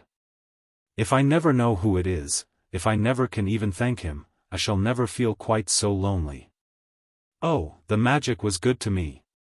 If it was possible for weather to be worse than it had been the day before, it was worse this day, wetter, muddier, colder. There were more errands to be done, the cook was more irritable, and, knowing that Sara was in disgrace, she was more savage. But what does anything matter when one's magic has just proved itself one's friend? Sara's supper of the night before had given her strength, she knew that she should sleep well and warmly, and, even though she had naturally begun to be hungry again before evening, she felt that she could bear it until breakfast time on the following day, when her meals would surely be given to her again. It was quite late when she was at last allowed to go upstairs. She had been told to go into the schoolroom and study until 10 o'clock, and she had become interested in her work, and remained over her books later. When she reached the top flight of stairs and stood before the attic door, it must be confessed that her heart beat rather fast. Of course it might all have been taken away, she whispered, trying to be brave. It might only have been lent to me for just that one awful night. But it was lent to me, I had it. It was real. She pushed the door open and went in. Once inside, she gasped slightly, shut the door, and stood with her back against it, looking from side to side. The magic had been there again. It actually had, and it had done even more than before. The fire was blazing, in lovely leaping flames, more merrily than ever. A number of new things had been brought into the attic which so altered the look of it that if she had not been past doubting, she would have rubbed her eyes. Upon the low table another supper stood, this time with cups and plates for Becky as well as herself. A piece of bright, heavy, strange embroidery covered the battered mantel, and on it some ornaments had been placed. All the bare, ugly things which could be covered with draperies had been concealed and made to look quite pretty. Some odd materials of rich colors had been fastened against the wall with fine, sharp tacks, so sharp that they could be pressed into the wood and plaster without hammering. Some brilliant fans were pinned up, and there were several large cushions, big and substantial enough to use as seats.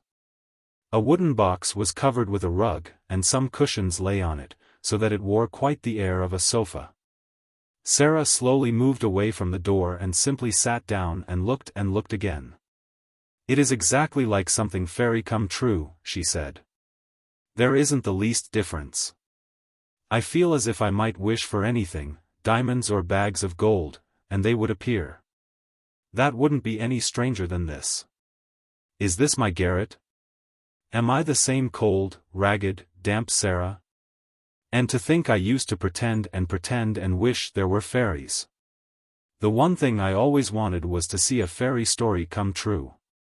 I am living in a fairy story. I feel as if I might be a fairy myself, and able to turn things into anything else." She rose and knocked upon the wall for the prisoner in the next cell, and the prisoner came. When she entered she almost dropped in a heap upon the floor. For a few seconds she quite lost her breath.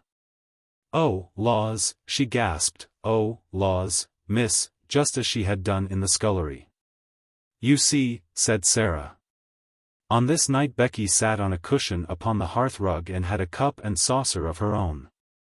When Sara went to bed she found that she had a new thick mattress and big downy pillows. Her old mattress and pillow had been removed to Becky's bedstead, and, consequently, with these additions Becky had been supplied with unheard of comfort. "Where does it all come from?" Becky broke forth once. "Laws! Who does it, miss?" "Don't let us even ask," said Sara. "If it were not that I want to say, oh, thank you, I would rather not know. It makes it more beautiful." From that time life became more wonderful day by day. The fairy story continued. Almost every day something new was done. Some new comfort or ornament appeared each time Sara opened the door at night, until in a short time the attic was a beautiful little room full of all sorts of odd and luxurious things. The ugly walls were gradually entirely covered with pictures and draperies, ingenious pieces of folding furniture appeared, a bookshelf was hung up and filled with books. New comforts and conveniences appeared one by one, until there seemed nothing left to be desired. When Sara went downstairs in the morning, the remains of the supper were on the table. And when she returned to the attic in the evening, the magician had removed them and left another nice little meal. Miss Minchin was as harsh and insulting as ever, Miss Amelia as peevish, and the servants were as vulgar and rude. Sara was sent on errands in all weathers, and scolded and driven hither and thither. She was scarcely allowed to speak to Ermengarde and Lottie. Lavinia sneered at the increasing shabbiness of her clothes. And the other girls stared curiously at her when she appeared in the schoolroom. But what did it all matter while she was living in this wonderful mysterious story? It was more romantic and delightful than anything she had ever invented to comfort her starved young soul and save herself from despair. Sometimes, when she was scolded, she could scarcely keep from smiling.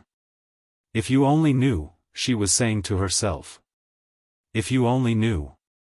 The comfort and happiness she enjoyed were making her stronger, and she had them always to look forward to. If she came home from her errands wet and tired and hungry, she knew she would soon be warm and well fed after she had climbed the stairs. During the hardest day she could occupy herself blissfully by thinking of what she should see when she opened the attic door, and wondering what new delight had been prepared for her. In a very short time she began to look less thin. Color came into her cheeks, and her eyes did not seem so much too big for her face. Sara Crewe looks wonderfully well, Miss Minchin remarked disapprovingly to her sister. Yes, answered poor, silly Miss Amelia. She is absolutely fattening. She was beginning to look like a little starved crow. Starved, exclaimed Miss Minchin, angrily. There was no reason why she should look starved. She always had plenty to eat.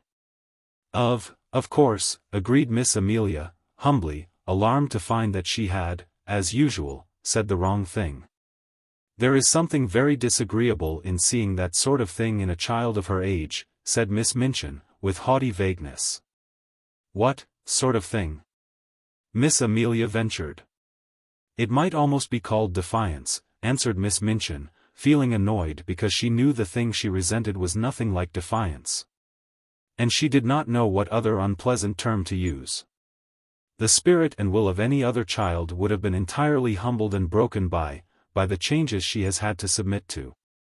But, upon my word, she seems as little subdued as if she were a princess. Do you remember, put in the unwise Miss Amelia, what she said to you that day in the schoolroom about what you would do if you found out that she was? No, I don't, said Miss Minchin. Don't talk nonsense. But she remembered very clearly indeed. Very naturally, even Becky was beginning to look plumper and less frightened. She could not help it. She had her share in the secret fairy story, too. She had 2 mattresses, 2 pillows, plenty of bed covering, and every night a hot supper and a seat on the cushions by the fire. The Bastille had melted away, the prisoners no longer existed. 2 comforted children sat in the midst of delights. Sometimes Sara read aloud from her books, sometimes she learned her own lessons, sometimes she sat and looked into the fire and tried to imagine who her friend could be. And wished she could say to him some of the things in her heart. Then it came about that another wonderful thing happened. A man came to the door and left several parcels. All were addressed in large letters, to the little girl in the right-hand attic. Sara herself was sent to open the door and took them in. She laid the 2 largest parcels on the hall table, and was looking at the address, when Miss Minchin came down the stairs and saw her. Take the things to the young lady to whom they belong, she said severely. Don't stand there staring at them. They belong to me, answered Sara, quietly. To you? Exclaimed Miss Minchin. What do you mean? I don't know where they come from, said Sara, but they are addressed to me. I sleep in the right-hand attic. Becky has the other one. Miss Minchin came to her side and looked at the parcels with an excited expression. What is in them? She demanded. I don't know, replied Sara. Open them, she ordered. Sara did as she was told. When the packages were unfolded, Miss Minchin's countenance wore suddenly a singular expression. What she saw was pretty and comfortable clothing of different kinds, shoes, stockings, and gloves, and a warm and beautiful coat. There were even a nice hat and an umbrella. They were all good and expensive things, and on the pocket of the coat was pinned a paper, on which were written these words, "To be worn every day, will be replaced by others when necessary." Miss Minchin was quite agitated. This was an incident which suggested strange things to her sordid mind. Could it be that she had made a mistake, after all, and that the neglected child had some powerful though eccentric friend in the background, perhaps some previously unknown relation, who had suddenly traced her whereabouts, and chose to provide for her in this mysterious and fantastic way? Relations were sometimes very odd, particularly rich old bachelor uncles, who did not care for having children near them. A man of that sort might prefer to overlook his young relation's welfare at a distance. Such a person, however, would be sure to be crotchety and hot-tempered enough to be easily offended. It would not be very pleasant if there were such a one, and he should learn all the truth about the thin, shabby clothes, the scant food, and the hard work. She felt very queer indeed, and very uncertain, and she gave a side glance at Sara. Well, she said, in a voice such as she had never used since the little girl lost her father, someone is very kind to you. As the things have been sent, and you are to have new ones when they are worn out, you may as well go and put them on and look respectable. After you are dressed you may come downstairs and learn your lessons in the schoolroom. You need not go out on any more errands today." About half an hour afterward, when the schoolroom door opened and Sara walked in, the entire seminary was struck dumb with amazement. "My word," ejaculated Jessie, jogging Lavinia's elbow. "Look at the Princess Sara." Everybody was looking, and when Lavinia looked she turned quite red. It was the Princess Sara indeed. At least, since the days when she had been a princess, Sara had never looked as she did now. She did not seem the Sara they had seen come down the back stairs a few hours ago. She was dressed in the kind of frock Lavinia had been used to envying her the possession of. It was deep and warm in color, and beautifully made. Her slender feet looked as they had done when Jessie had admired them, and the hair, whose heavy locks had made her look rather like a Shetland pony when it fell loose about her small, odd face, was tied back with a ribbon. "Perhaps someone has left her a fortune," Jessie whispered. "I always thought something would happen to her. She is so queer." "Perhaps the diamond mines have suddenly appeared again," said Lavinia, scathingly. "Don't please her by staring at her in that way, you silly thing." "Sara," broke in Miss Minchin's deep voice, "come and sit here."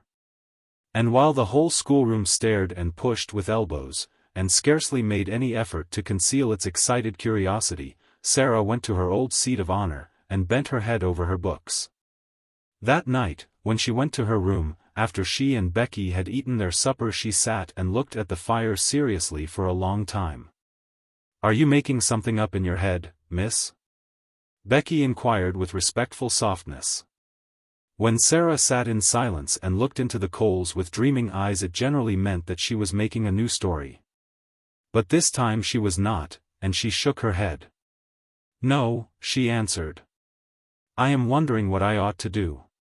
Becky stared, still respectfully. She was filled with something approaching reverence for everything Sara did and said.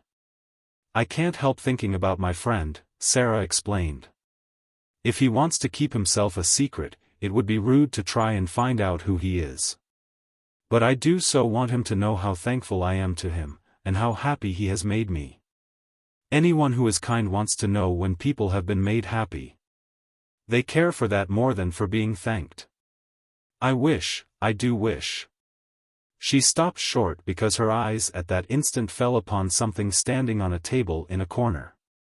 It was something she had found in the room when she came up to it only 2 days before. It was a little writing case fitted with paper and envelopes and pens and ink.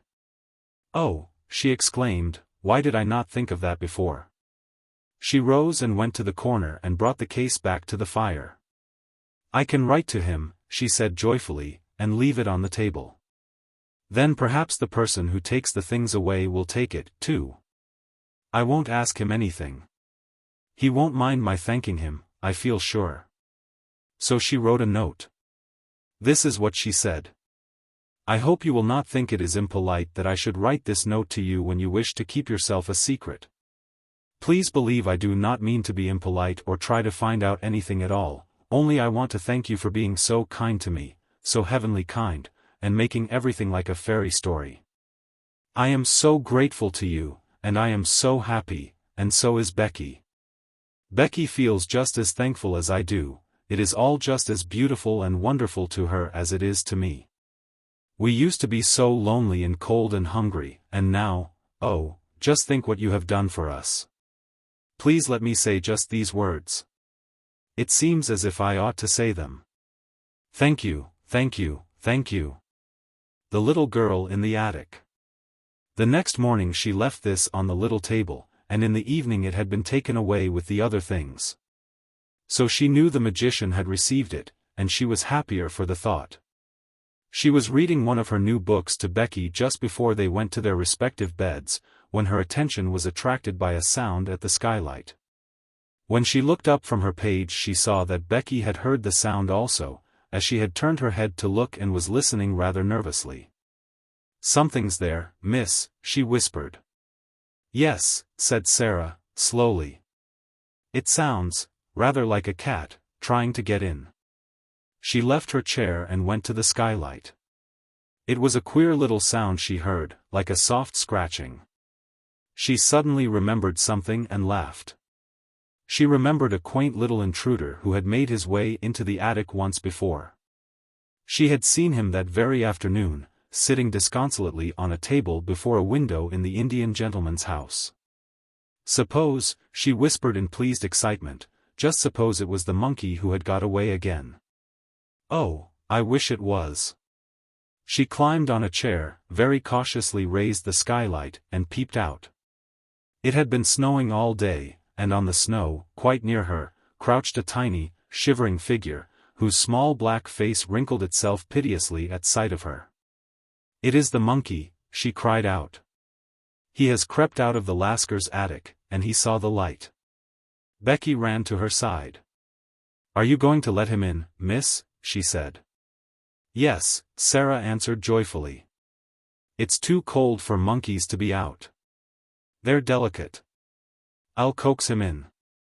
She put a hand out delicately. Speaking in a coaxing voice, as she spoke to the sparrows and to Melchisedec, as if she were some friendly little animal herself and lovingly understood their timid wildness. "Come along, monkey darling," she said. "I won't hurt you." He knew she would not hurt him. He knew it before she laid her soft, caressing little paw on him and drew him toward her. He had felt human love in the slim brown hands of Ram Dass, and he felt it in hers. He let her lift him through the skylight, and when he found himself in her arms he cuddled up to her breast and took friendly hold of a piece of her hair, looking up into her face. "Nice monkey. Nice monkey," she crooned, kissing his funny head. "Oh, I do love little animal things." He was evidently glad to get to the fire, and when she sat down and held him on her knee he looked from her to Becky with mingled interest and appreciation. "He is plain looking, miss, ain't he?" said Becky. "He looks like a very ugly baby," laughed Sara. "I beg your pardon, monkey, but I'm glad you are not a baby. Your mother couldn't be proud of you, and no one would dare to say you looked like any of your relations." "Oh, I do like you." She leaned back in her chair and reflected. "Perhaps he's sorry he's so ugly," she said, "and it's always on his mind. I wonder if he has a mind. Monkey, my love, have you a mind?" But the monkey only put up a tiny paw and scratched his head. "What shall you do with him?" Becky asked. "I shall let him sleep with me tonight, and then take him back to the Indian gentleman tomorrow." "I am sorry to take you back, monkey, but you must go. You ought to be fondest of your own family. And I'm not a real relation." And when she went to bed she made him a nest at her feet, and he curled up and slept there as if he were a baby and much pleased with his quarters. Chapter 17. It is the child. The next afternoon 3 members of the large family sat in the Indian gentleman's library, doing their best to cheer him up. They had been allowed to come in to perform this office because he had specially invited them. He had been living in a state of suspense for some time, and today he was waiting for a certain event very anxiously. This event was the return of Mr. Carmichael from Moscow. His stay there had been prolonged from week to week. On his first arrival there, he had not been able satisfactorily to trace the family he had gone in search of. When he felt at last sure that he had found them and had gone to their house, he had been told that they were absent on a journey. His efforts to reach them had been unavailing, so he had decided to remain in Moscow until their return. Mr. Carrisford sat in his reclining chair, and Janet sat on the floor beside him. He was very fond of Janet. Nora had found a footstool, and Donald was astride the tiger's head which ornamented the rug made of the animal's skin. It must be owned that he was riding it rather violently. "Don't chirrup so loud, Donald," Janet said. "When you come to cheer an ill person up you don't cheer him up at the top of your voice." "Perhaps cheering up is too loud, Mr. Carrisford," turning to the Indian gentleman. But he only patted her shoulder. "No, it isn't," he answered. "And it keeps me from thinking too much." "I'm going to be quiet," Donald shouted. "We'll all be as quiet as mice." Mice don't make a noise like that, said Janet. Donald made a bridle of his handkerchief and bounced up and down on the tiger's head. A whole lot of mice might, he said cheerfully. 1,000 mice might. I don't believe 50,000 mice would, said Janet, severely, and we have to be as quiet as one mouse. Mr. Carrisford laughed and patted her shoulder again. Papa won't be very long now, she said. May we talk about the lost little girl? I don't think I could talk much about anything else just now, the Indian gentleman answered, knitting his forehead with a tired look. We like her so much, said Nora. We call her the little unfairy princess. Why? The Indian gentleman inquired, because the fancies of the large family always made him forget things a little. It was Janet who answered. It is because, though she is not exactly a fairy, she will be so rich when she is found that she will be like a princess in a fairy tale. We called her the fairy princess at first, but it didn't quite suit. Is it true, said Nora, that her papa gave all his money to a friend to put in a mine that had diamonds in it? And then the friend thought he had lost it all and ran away because he felt as if he was a robber? But he wasn't really, you know, put in Janet, hastily. The Indian gentleman took hold of her hand quickly. No, he wasn't really, he said. I am sorry for the friend, Janet said. I can't help it. He didn't mean to do it, and it would break his heart. I am sure it would break his heart. You are an understanding little woman, Janet, the Indian gentleman said, and he held her hand close. Did you tell Mr. Carrisford, Donald shouted again, about the little girl who isn't a beggar? Did you tell him she has new nice clothes? Praps she's been found by somebody when she was lost. There's a cab! Exclaimed Janet. It's stopping before the door. It is Papa. They all ran to the windows to look out. Yes, it's Papa, Donald proclaimed. But there is no little girl. All three of them incontinently fled from the room and tumbled into the hall. It was in this way they always welcomed their father. They were to be heard jumping up and down, clapping their hands, and being caught up and kissed. Mr. Carrisford made an effort to rise and sank back again into his chair. It is no use, he said. What a wreck I am. Mr. Carmichael's voice approached the door. No, children, he was saying, you may come in after I have talked to Mr. Carrisford. Go and play with Ram Dass. Then the door opened and he came in. He looked rosier than ever, and brought an atmosphere of freshness and health with him. But his eyes were disappointed and anxious as they met the invalid's look of eager question even as they grasped each other's hands. What news? Mr. Carrisford asked. The child the Russian people adopted? She is not the child we are looking for, was Mr. Carmichael's answer. She is much younger than Captain Crewe's little girl. Her name is Emily Carew. I have seen and talked to her. The Russians were able to give me every detail. How wearied and miserable the Indian gentleman looked. His hand dropped from Mr. Carmichael's. Then the search has to be begun over again, he said. That is all. Please sit down. Mr. Carmichael took a seat. Somehow, he had gradually grown fond of this unhappy man. He was himself so well and happy, and so surrounded by cheerfulness and love, that desolation and broken health seemed pitifully unbearable things. If there had been the sound of just one gay little high-pitched voice in the house, it would have been so much less forlorn. And that a man should be compelled to carry about in his breast the thought that he had seemed to wrong and desert a child was not a thing one could face. Come, come, he said in his cheery voice. We'll find her yet. We must begin at once. No time must be lost, Mr. Carrisford fretted. Have you any new suggestion to make, any whatsoever? Mr. Carmichael felt rather restless, and he rose and began to pace the room with a thoughtful, though uncertain face. Well, perhaps, he said. I don't know what it may be worth. The fact is, an idea occurred to me as I was thinking the thing over in the train on the journey from Dover. What was it? If she is alive, she is somewhere. Yes, she is somewhere. We have searched the schools in Paris. Let us give up Paris and begin in London. That was my idea, to search London. There are schools enough in London, said Mr. Carrisford. Then he slightly started, roused by a recollection. By the way, there is one next door. Then we will begin there. We cannot begin nearer than next door. No, said Carrisford. There is a child there who interests me, but she is not a pupil. And she is a little dark, forlorn creature, as unlike poor Crewe as a child could be.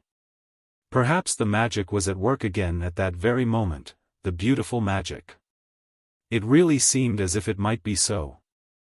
What was it that brought Ram Dass into the room, even as his master spoke, salaaming respectfully, but with a scarcely concealed touch of excitement in his dark, flashing eyes? Sahib, he said, the child herself has come, the child the Sahib felt pity for.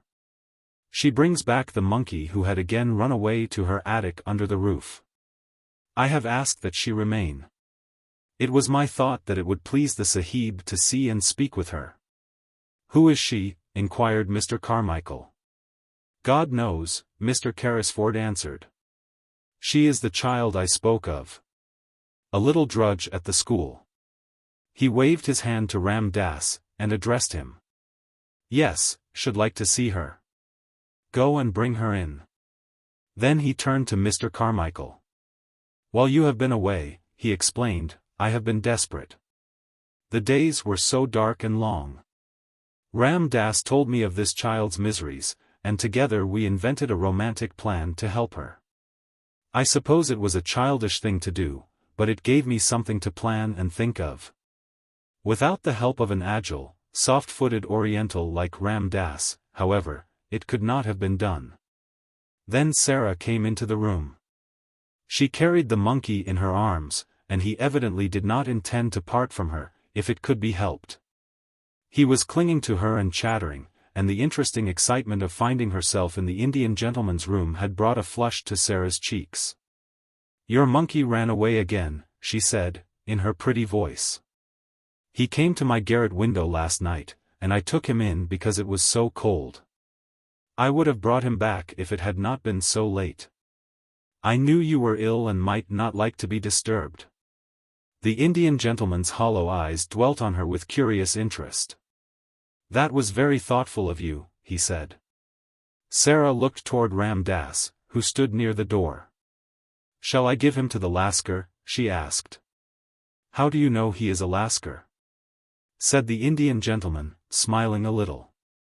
Oh, I know Lascars, Sara said, handing over the reluctant monkey. I was born in India. The Indian gentleman sat upright so suddenly, and with such a change of expression, that she was for a moment quite startled. You were born in India, he exclaimed, were you? Come here. And he held out his hand. Sara went to him and laid her hand in his, as he seemed to want to take it. She stood still, and her green-gray eyes met his wonderingly. Something seemed to be the matter with him. You live next door? He demanded. Yes, I live at Miss Minchin's seminary. But you are not one of her pupils? A strange little smile hovered about Sara's mouth. She hesitated a moment. I don't think I know exactly what I am, she replied. Why not? At first I was a pupil, and a parlor boarder. But now? You were a pupil. What are you now? The queer little sad smile was on Sara's lips again. I sleep in the attic, next to the scullery maid, she said. I run errands for the cook, I do anything she tells me, and I teach the little ones their lessons. Question her, Carmichael, said Mr. Carrisford, sinking back as if he had lost his strength. Question her, I cannot. The big, kind father of the large family knew how to question little girls. Sara realized how much practice he had had when he spoke to her in his nice, encouraging voice. What do you mean by, at first, my child? he inquired. When I was first taken there by my papa. Where is your papa? He died, said Sara, very quietly. He lost all his money and there was none left for me. There was no one to take care of me or to pay Miss Minchin. Carmichael, the Indian gentleman cried out loudly, Carmichael. We must not frighten her, Mr. Carmichael said aside to him in a quick, low voice, and he added aloud to Sara, so you were sent up into the attic, and made into a little drudge. That was about it, wasn't it? There was no one to take care of me, said Sara. There was no money, I belonged to nobody. How did your father lose his money? The Indian gentleman broke in breathlessly. He did not lose it himself, Sara answered, wondering still more each moment. He had a friend he was very fond of, he was very fond of him. It was his friend who took his money. He trusted his friend too much. The Indian gentleman's breath came more quickly. The friend might have meant to do no harm, he said. It might have happened through a mistake. Sara did not know how unrelenting her quiet young voice sounded as she answered. If she had known, she would surely have tried to soften it for the Indian gentleman's sake. The suffering was just as bad for my papa, she said. It killed him. What was your father's name? The Indian gentleman said. Tell me. His name was Ralph Crewe, Sara answered, feeling startled. Captain Crewe. He died in India. The haggard face contracted, and Ram Dass sprang to his master's side. Carmichael, the invalid gasped, it is the child, the child. For a moment Sara thought he was going to die. Ram Dass poured out drops from a bottle, and held them to his lips. Sara stood near, trembling a little. She looked in a bewildered way at Mr. Carmichael. What child am I? She faltered. He was your father's friend, Mr. Carmichael answered her. Don't be frightened. We have been looking for you for 2 years. Sara put her hand up to her forehead, and her mouth trembled. She spoke as if she were in a dream. And I was at Miss Minchin's all the while, she half whispered. Just on the other side of the wall. Chapter 18. I tried not to be. It was pretty, comfortable Mrs. Carmichael who explained everything. She was sent for at once, and came across the square to take Sara into her warm arms and make clear to her all that had happened. The excitement of the totally unexpected discovery had been temporarily almost overpowering to Mr. Carrisford in his weak condition. Upon my word, he said faintly to Mr. Carmichael, when it was suggested that the little girl should go into another room, I feel as if I do not want to lose sight of her. I will take care of her, Janet said, and Mamma will come in a few minutes. And it was Janet who led her away. We're so glad you are found, she said. You don't know how glad we are that you are found. Donald stood with his hands in his pockets, and gazed at Sara with reflecting and self-reproachful eyes. If I'd just asked what your name was when I gave you my 6pence, he said, you would have told me it was Sara Crewe, and then you would have been found in a minute. Then Mrs. Carmichael came in. She looked very much moved, and suddenly took Sara in her arms and kissed her. You look bewildered, poor child, she said. And it is not to be wondered at. Sara could only think of one thing. Was he, she said, with a glance toward the closed door of the library, was he the wicked friend? Oh, do tell me. Mrs. Carmichael was crying as she kissed her again. She felt as if she ought to be kissed very often because she had not been kissed for so long. He was not wicked, my dear, she answered. He did not really lose your papa's money. He only thought he had lost it, and because he loved him so much his grief made him so ill that for a time he was not in his right mind. He almost died of brain fever, and long before he began to recover your poor papa was dead. And he did not know where to find me, murmured Sara. And I was so near. Somehow, she could not forget that she had been so near. He believed you were in school in France, Mrs. Carmichael explained. And he was continually misled by false clues. He has looked for you everywhere. When he saw you pass by, looking so sad and neglected, he did not dream that you were his friend's poor child. But because you were a little girl, too, he was sorry for you, and wanted to make you happier. And he told Ram Dass to climb into your attic window and try to make you comfortable. Sara gave a start of joy, her whole look changed. Did Ram Dass bring the things? She cried out. Did he tell Ram Dass to do it? Did he make the dream that came true? Yes, my dear, yes. He is kind and good, and he was sorry for you, for little lost Sara Crewe's sake. The library door opened and Mr. Carmichael appeared, calling Sara to him with a gesture. Mr. Carrisford is better already, he said. He wants you to come to him. Sara did not wait. When the Indian gentleman looked at her as she entered, he saw that her face was all alight. She went and stood before his chair, with her hands clasped together against her breast. You sent the things to me, she said, in a joyful emotional little voice, the beautiful, beautiful things? You sent them. Yes, poor, dear child, I did, he answered her. He was weak and broken with long illness and trouble, but he looked at her with the look she remembered in her father's eyes, that look of loving her and wanting to take her in his arms.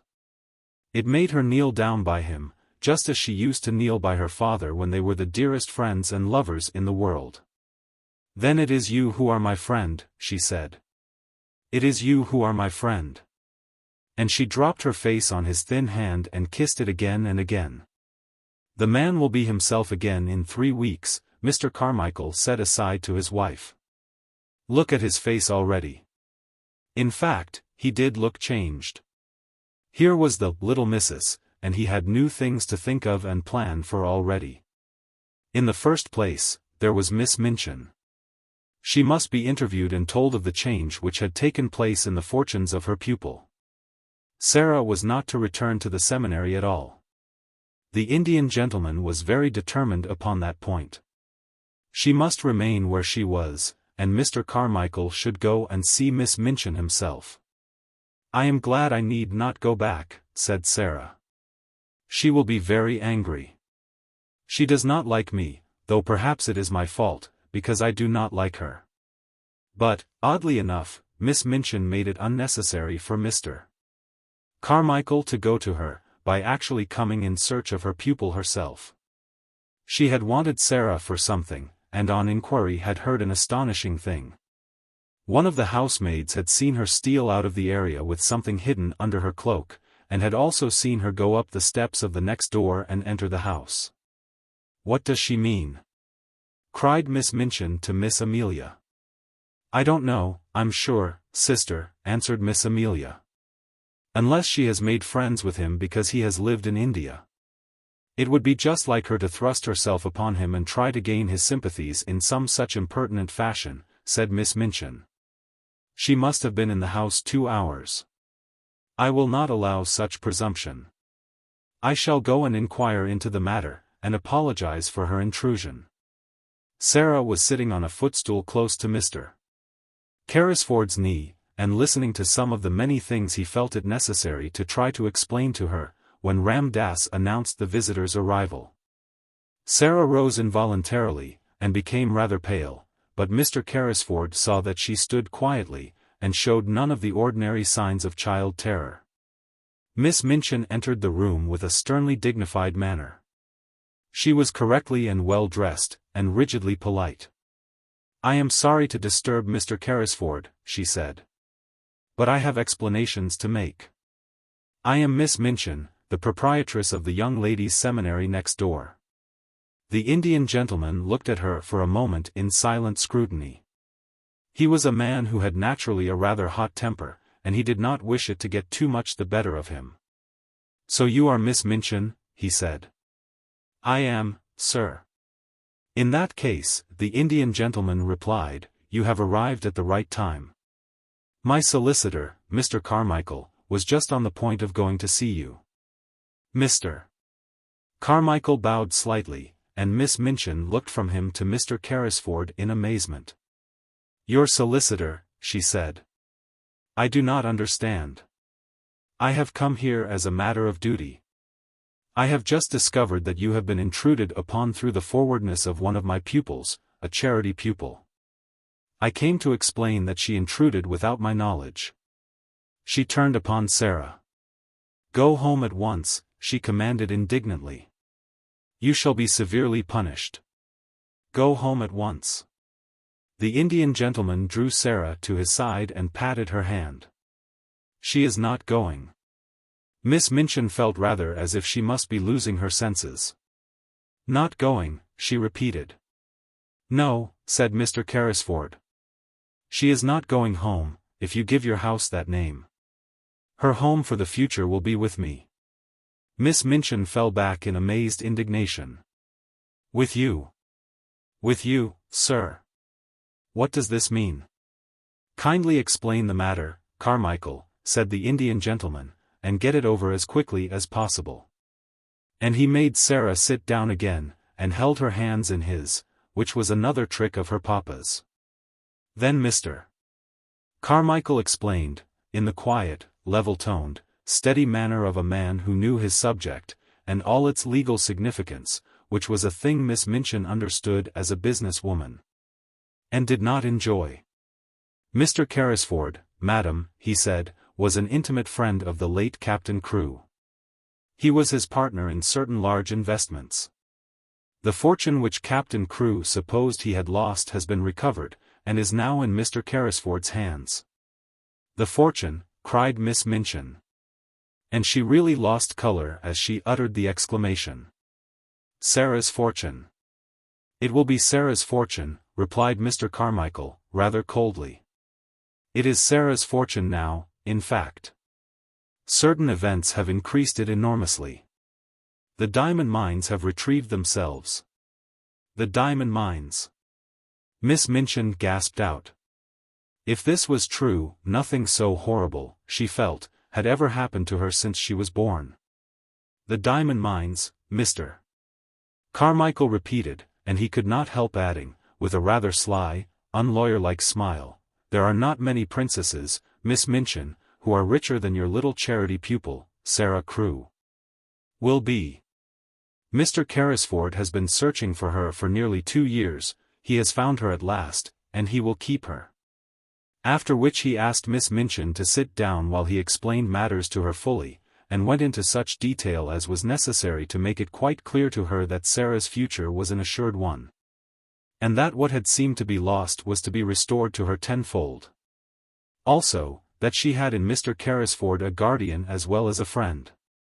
Miss Minchin was not a clever woman, and in her excitement she was silly enough to make one desperate effort to regain what she could not help seeing she had lost through her own worldly folly. He found her under my care, she protested. I have done everything for her. But for me she would have starved in the streets. Here the Indian gentleman lost his temper. As to starving in the streets, he said, she might have starved more comfortably there than in your attic. Captain Crewe left her in my charge, Miss Minchin argued. She must return to it until she is of age. She can be a parlor boarder again. She must finish her education. The law will interfere in my behalf. Come, Miss Minchin, Mr. Carmichael interposed, the law will do nothing of the sort. If Sara herself wishes to return to you, I dare say Mr. Carrisford might not refuse to allow it. But that rests with Sara. Then, said Miss Minchin, I appeal to Sara. I have not spoiled you, perhaps, she said awkwardly to the little girl, but you know that your papa was pleased with your progress. And, ahem. I have always been fond of you. Sara's green-gray eyes fixed themselves on her with the quiet, clear look Miss Minchin particularly disliked. Have you, Miss Minchin? She said. I did not know that. Miss Minchin reddened and drew herself up. You ought to have known it, said she, but children, unfortunately, never know what is best for them. Amelia and I always said you were the cleverest child in the school. Will you not do your duty to your poor papa and come home with me? Sara took a step toward her and stood still. She was thinking of the day when she had been told that she belonged to nobody, and was in danger of being turned into the street. She was thinking of the cold, hungry hours she had spent alone with Emily and Melchisedec in the attic. She looked Miss Minchin steadily in the face. "You know why I will not go home with you, Miss Minchin," she said. "You know quite well." A hot flush showed itself on Miss Minchin's hard, angry face. "You will never see your companions again," she began. "I will see that Ermengarde and Lottie are kept away." Mr. Carmichael stopped her with polite firmness. "Excuse me," he said. "She will see anyone she wishes to see. The parents of Miss Crewe's fellow pupils are not likely to refuse her invitations to visit her at her guardian's house. Mr. Carrisford will attend to that." It must be confessed that even Miss Minchin flinched. This was worse than the eccentric bachelor uncle who might have a peppery temper and be easily offended at the treatment of his niece. A woman of sordid mind could easily believe that most people would not refuse to allow their children to remain friends with a little heiress of diamond mines. And if Mr. Carrisford chose to tell certain of her patrons how unhappy Sara Crewe had been made, many unpleasant things might happen. "You have not undertaken an easy charge," she said to the Indian gentleman, as she turned to leave the room. "You will discover that very soon. The child is neither truthful nor grateful. I suppose, to Sara, that you feel now that you are a princess again." Sara looked down and flushed a little, because she thought her pet fancy might not be easy for strangers, even nice ones, to understand at first. "I tried not to be anything else," she answered in a low voice. "Even when I was coldest and hungriest, I tried not to be." "Now it will not be necessary to try," said Miss Minchin, acidly, as Ram Dass salaamed her out of the room. She returned home and, going to her sitting room, sent at once for Miss Amelia. She sat closeted with her all the rest of the afternoon, and it must be admitted that poor Miss Amelia passed through more than one bad quarter of an hour. She shed a good many tears, and mopped her eyes a good deal. One of her unfortunate remarks almost caused her sister to snap her head entirely off, but it resulted in an unusual manner. "I'm not as clever as you, sister," she said, "and I am always afraid to say things to you for fear of making you angry. Perhaps if I were not so timid it would be better for the school and for both of us. I must say I've often thought it would have been better if you had been less severe on Sara Crewe, and had seen that she was decently dressed and more comfortable. I know she was worked too hard for a child of her age, and I know she was only half fed." "How dare you say such a thing?" exclaimed Miss Minchin. "I don't know how I dare," Miss Amelia answered, with a kind of reckless courage, "but now I've begun I may as well finish, whatever happens to me. The child was a clever child and a good child, and she would have paid you for any kindness you had shown her. But you didn't show her any. The fact was, she was too clever for you, and you always disliked her for that reason. She used to see through us both." "Amelia!" gasped her infuriated elder, looking as if she would box her ears and knock her cap off, as she had often done to Becky.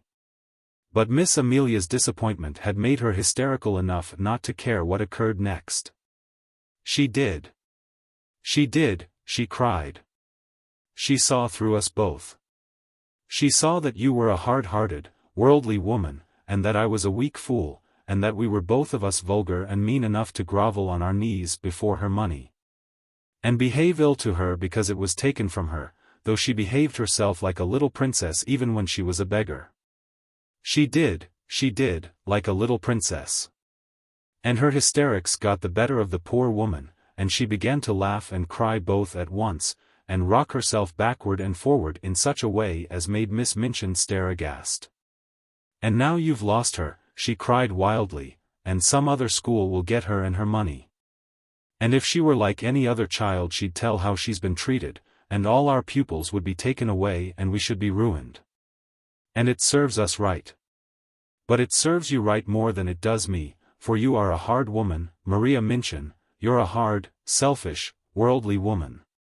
And she was in danger of making so much noise with her hysterical chokes and gurgles that her sister was obliged to go to her and apply salts and sal volatile to quiet her, instead of pouring forth her indignation at her audacity. And from that time forward, it may be mentioned, the elder Miss Minchin actually began to stand a little in awe of a sister who, while she looked so foolish, was evidently not quite so foolish as she looked, and might, consequently, break out and speak truths people did not want to hear. That evening, when the pupils were gathered together before the fire in the schoolroom, as was their custom before going to bed, Ermengarde came in with a letter in her hand and a queer expression on her round face.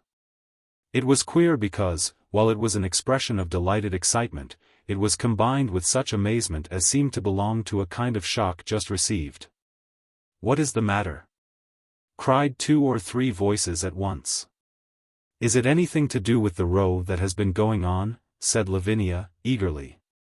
"There has been such a row in Miss Minchin's room. Miss Amelia has had something like hysterics and has had to go to bed." Ermengarde answered them slowly as if she were half stunned. "I have just had this letter from Sara," she said, holding it out to let them see what a long letter it was. "From Sara?" Every voice joined in that exclamation. "Where is she?" almost shrieked Jessie. "Next door," said Ermengarde, still slowly, "with the Indian gentleman." "Where? Where? Has she been sent away? Does Miss Minchin know? Was the row about that? Why did she write? Tell us. Tell us." There was a perfect babel, and Lottie began to cry plaintively. Ermengarde answered them slowly as if she were half plunged out into what, at the moment, seemed the most important and self-explaining thing. "There were diamond mines," she said stoutly. "There were." Open mouths and open eyes confronted her. "They were real," she hurried on. "It was all a mistake about them. Something happened for a time, and Mr. Carrisford thought they were ruined." "Who is Mr. Carrisford?" shouted Jessie. "The Indian gentleman. And Captain Crewe thought so, too, and he died, and Mr. Carrisford had brain fever and ran away, and he almost died. And he did not know where Sara was. And it turned out that there were millions and millions of diamonds in the mines. And half of them belonged to Sara, and they belonged to her when she was living in the attic with no one but Melchisedec for a friend, and the cook ordering her about. And Mr. Carrisford found her this afternoon, and he has got her in his home, and she will never come back, and she will be more a princess than she ever was, 150,000 times more. And I am going to see her tomorrow afternoon. There." Even Miss Minchin herself could scarcely have controlled the uproar after this, and though she heard the noise, she did not try. She was not in the mood to face anything more than she was facing in her room, while Miss Amelia was weeping in bed. She knew that the news had penetrated the walls in some mysterious manner, and that every servant and every child would go to bed talking about it. So until almost midnight the entire seminary, realizing somehow that all rules were laid aside, crowded round Ermengarde in the schoolroom and heard read and reread the letter containing a story which was quite as wonderful as any Sara herself had ever invented, and which had the amazing charm of having happened to Sara herself and the mystic Indian gentleman in the very next house. Becky, who had heard it also, managed to creep upstairs earlier than usual. She wanted to get away from people and go and look at the little magic room once more. She did not know what would happen to it. It was not likely that it would be left to Miss Minchin. It would be taken away, and the attic would be bare and empty again.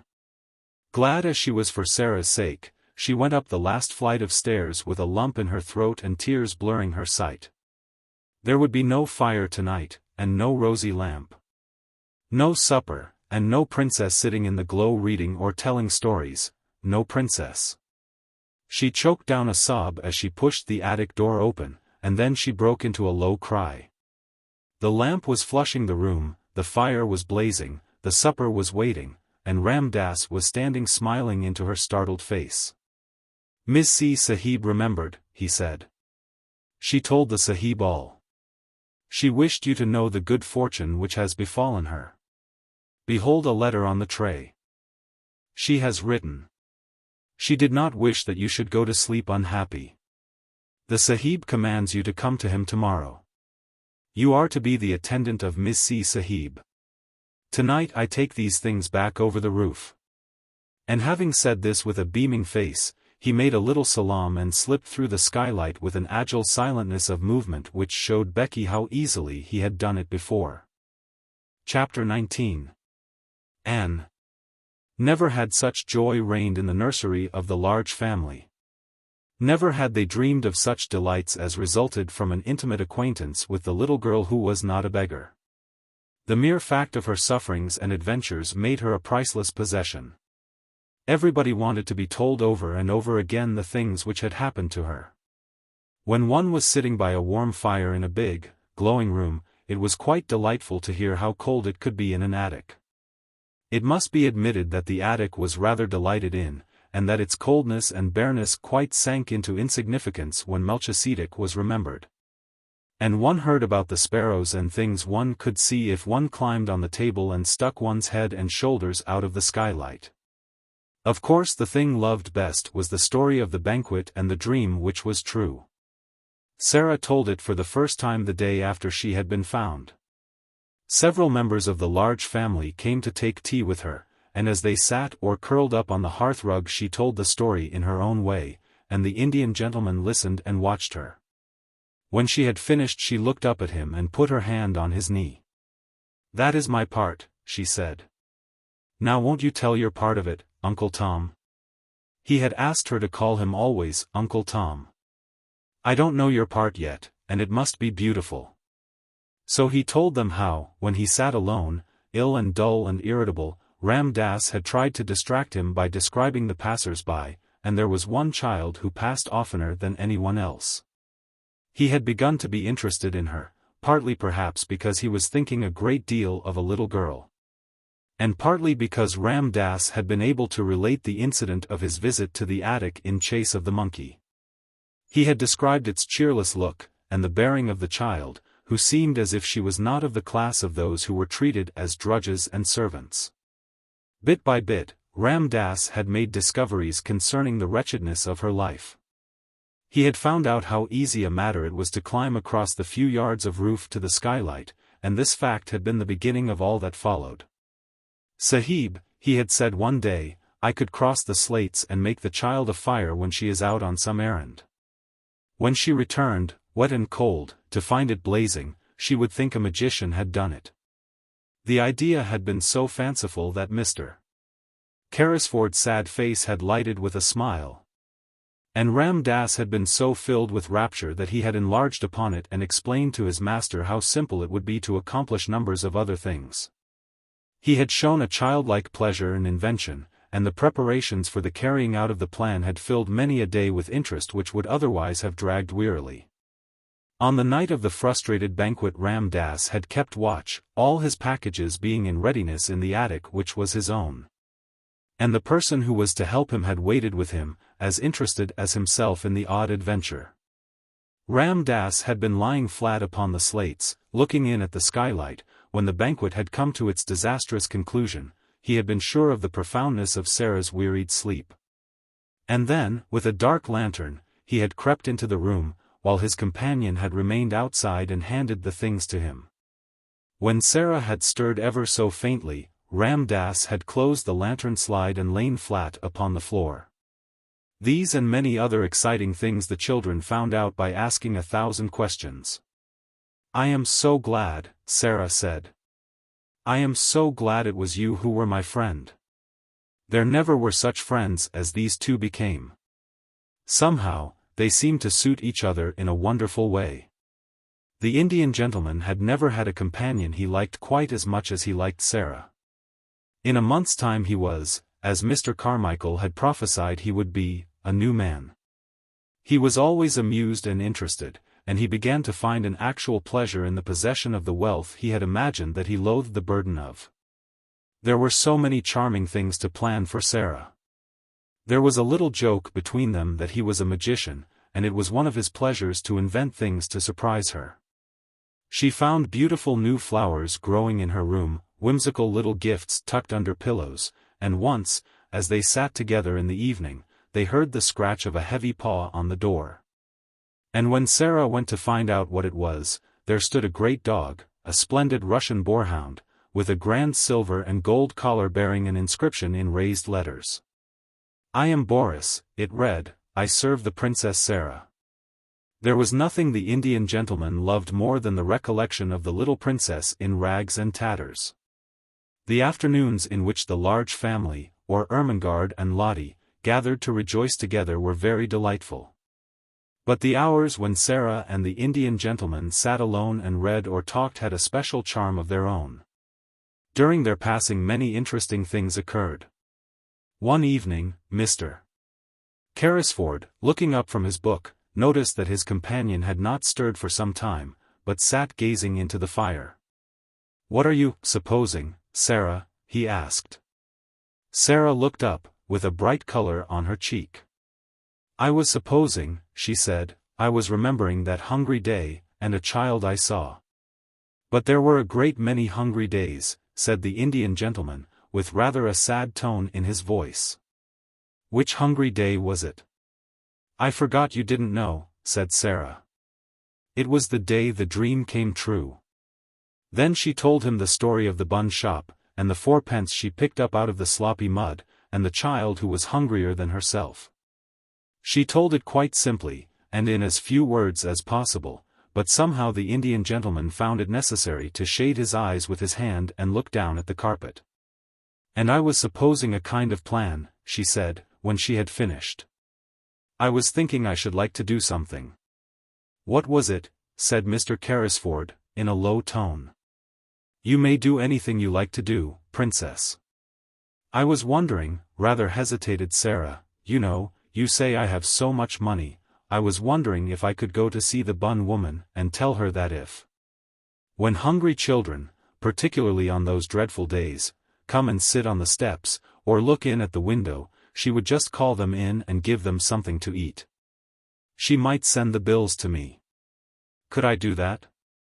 "You shall do it tomorrow morning," said the Indian gentleman. "Thank you," said Sara.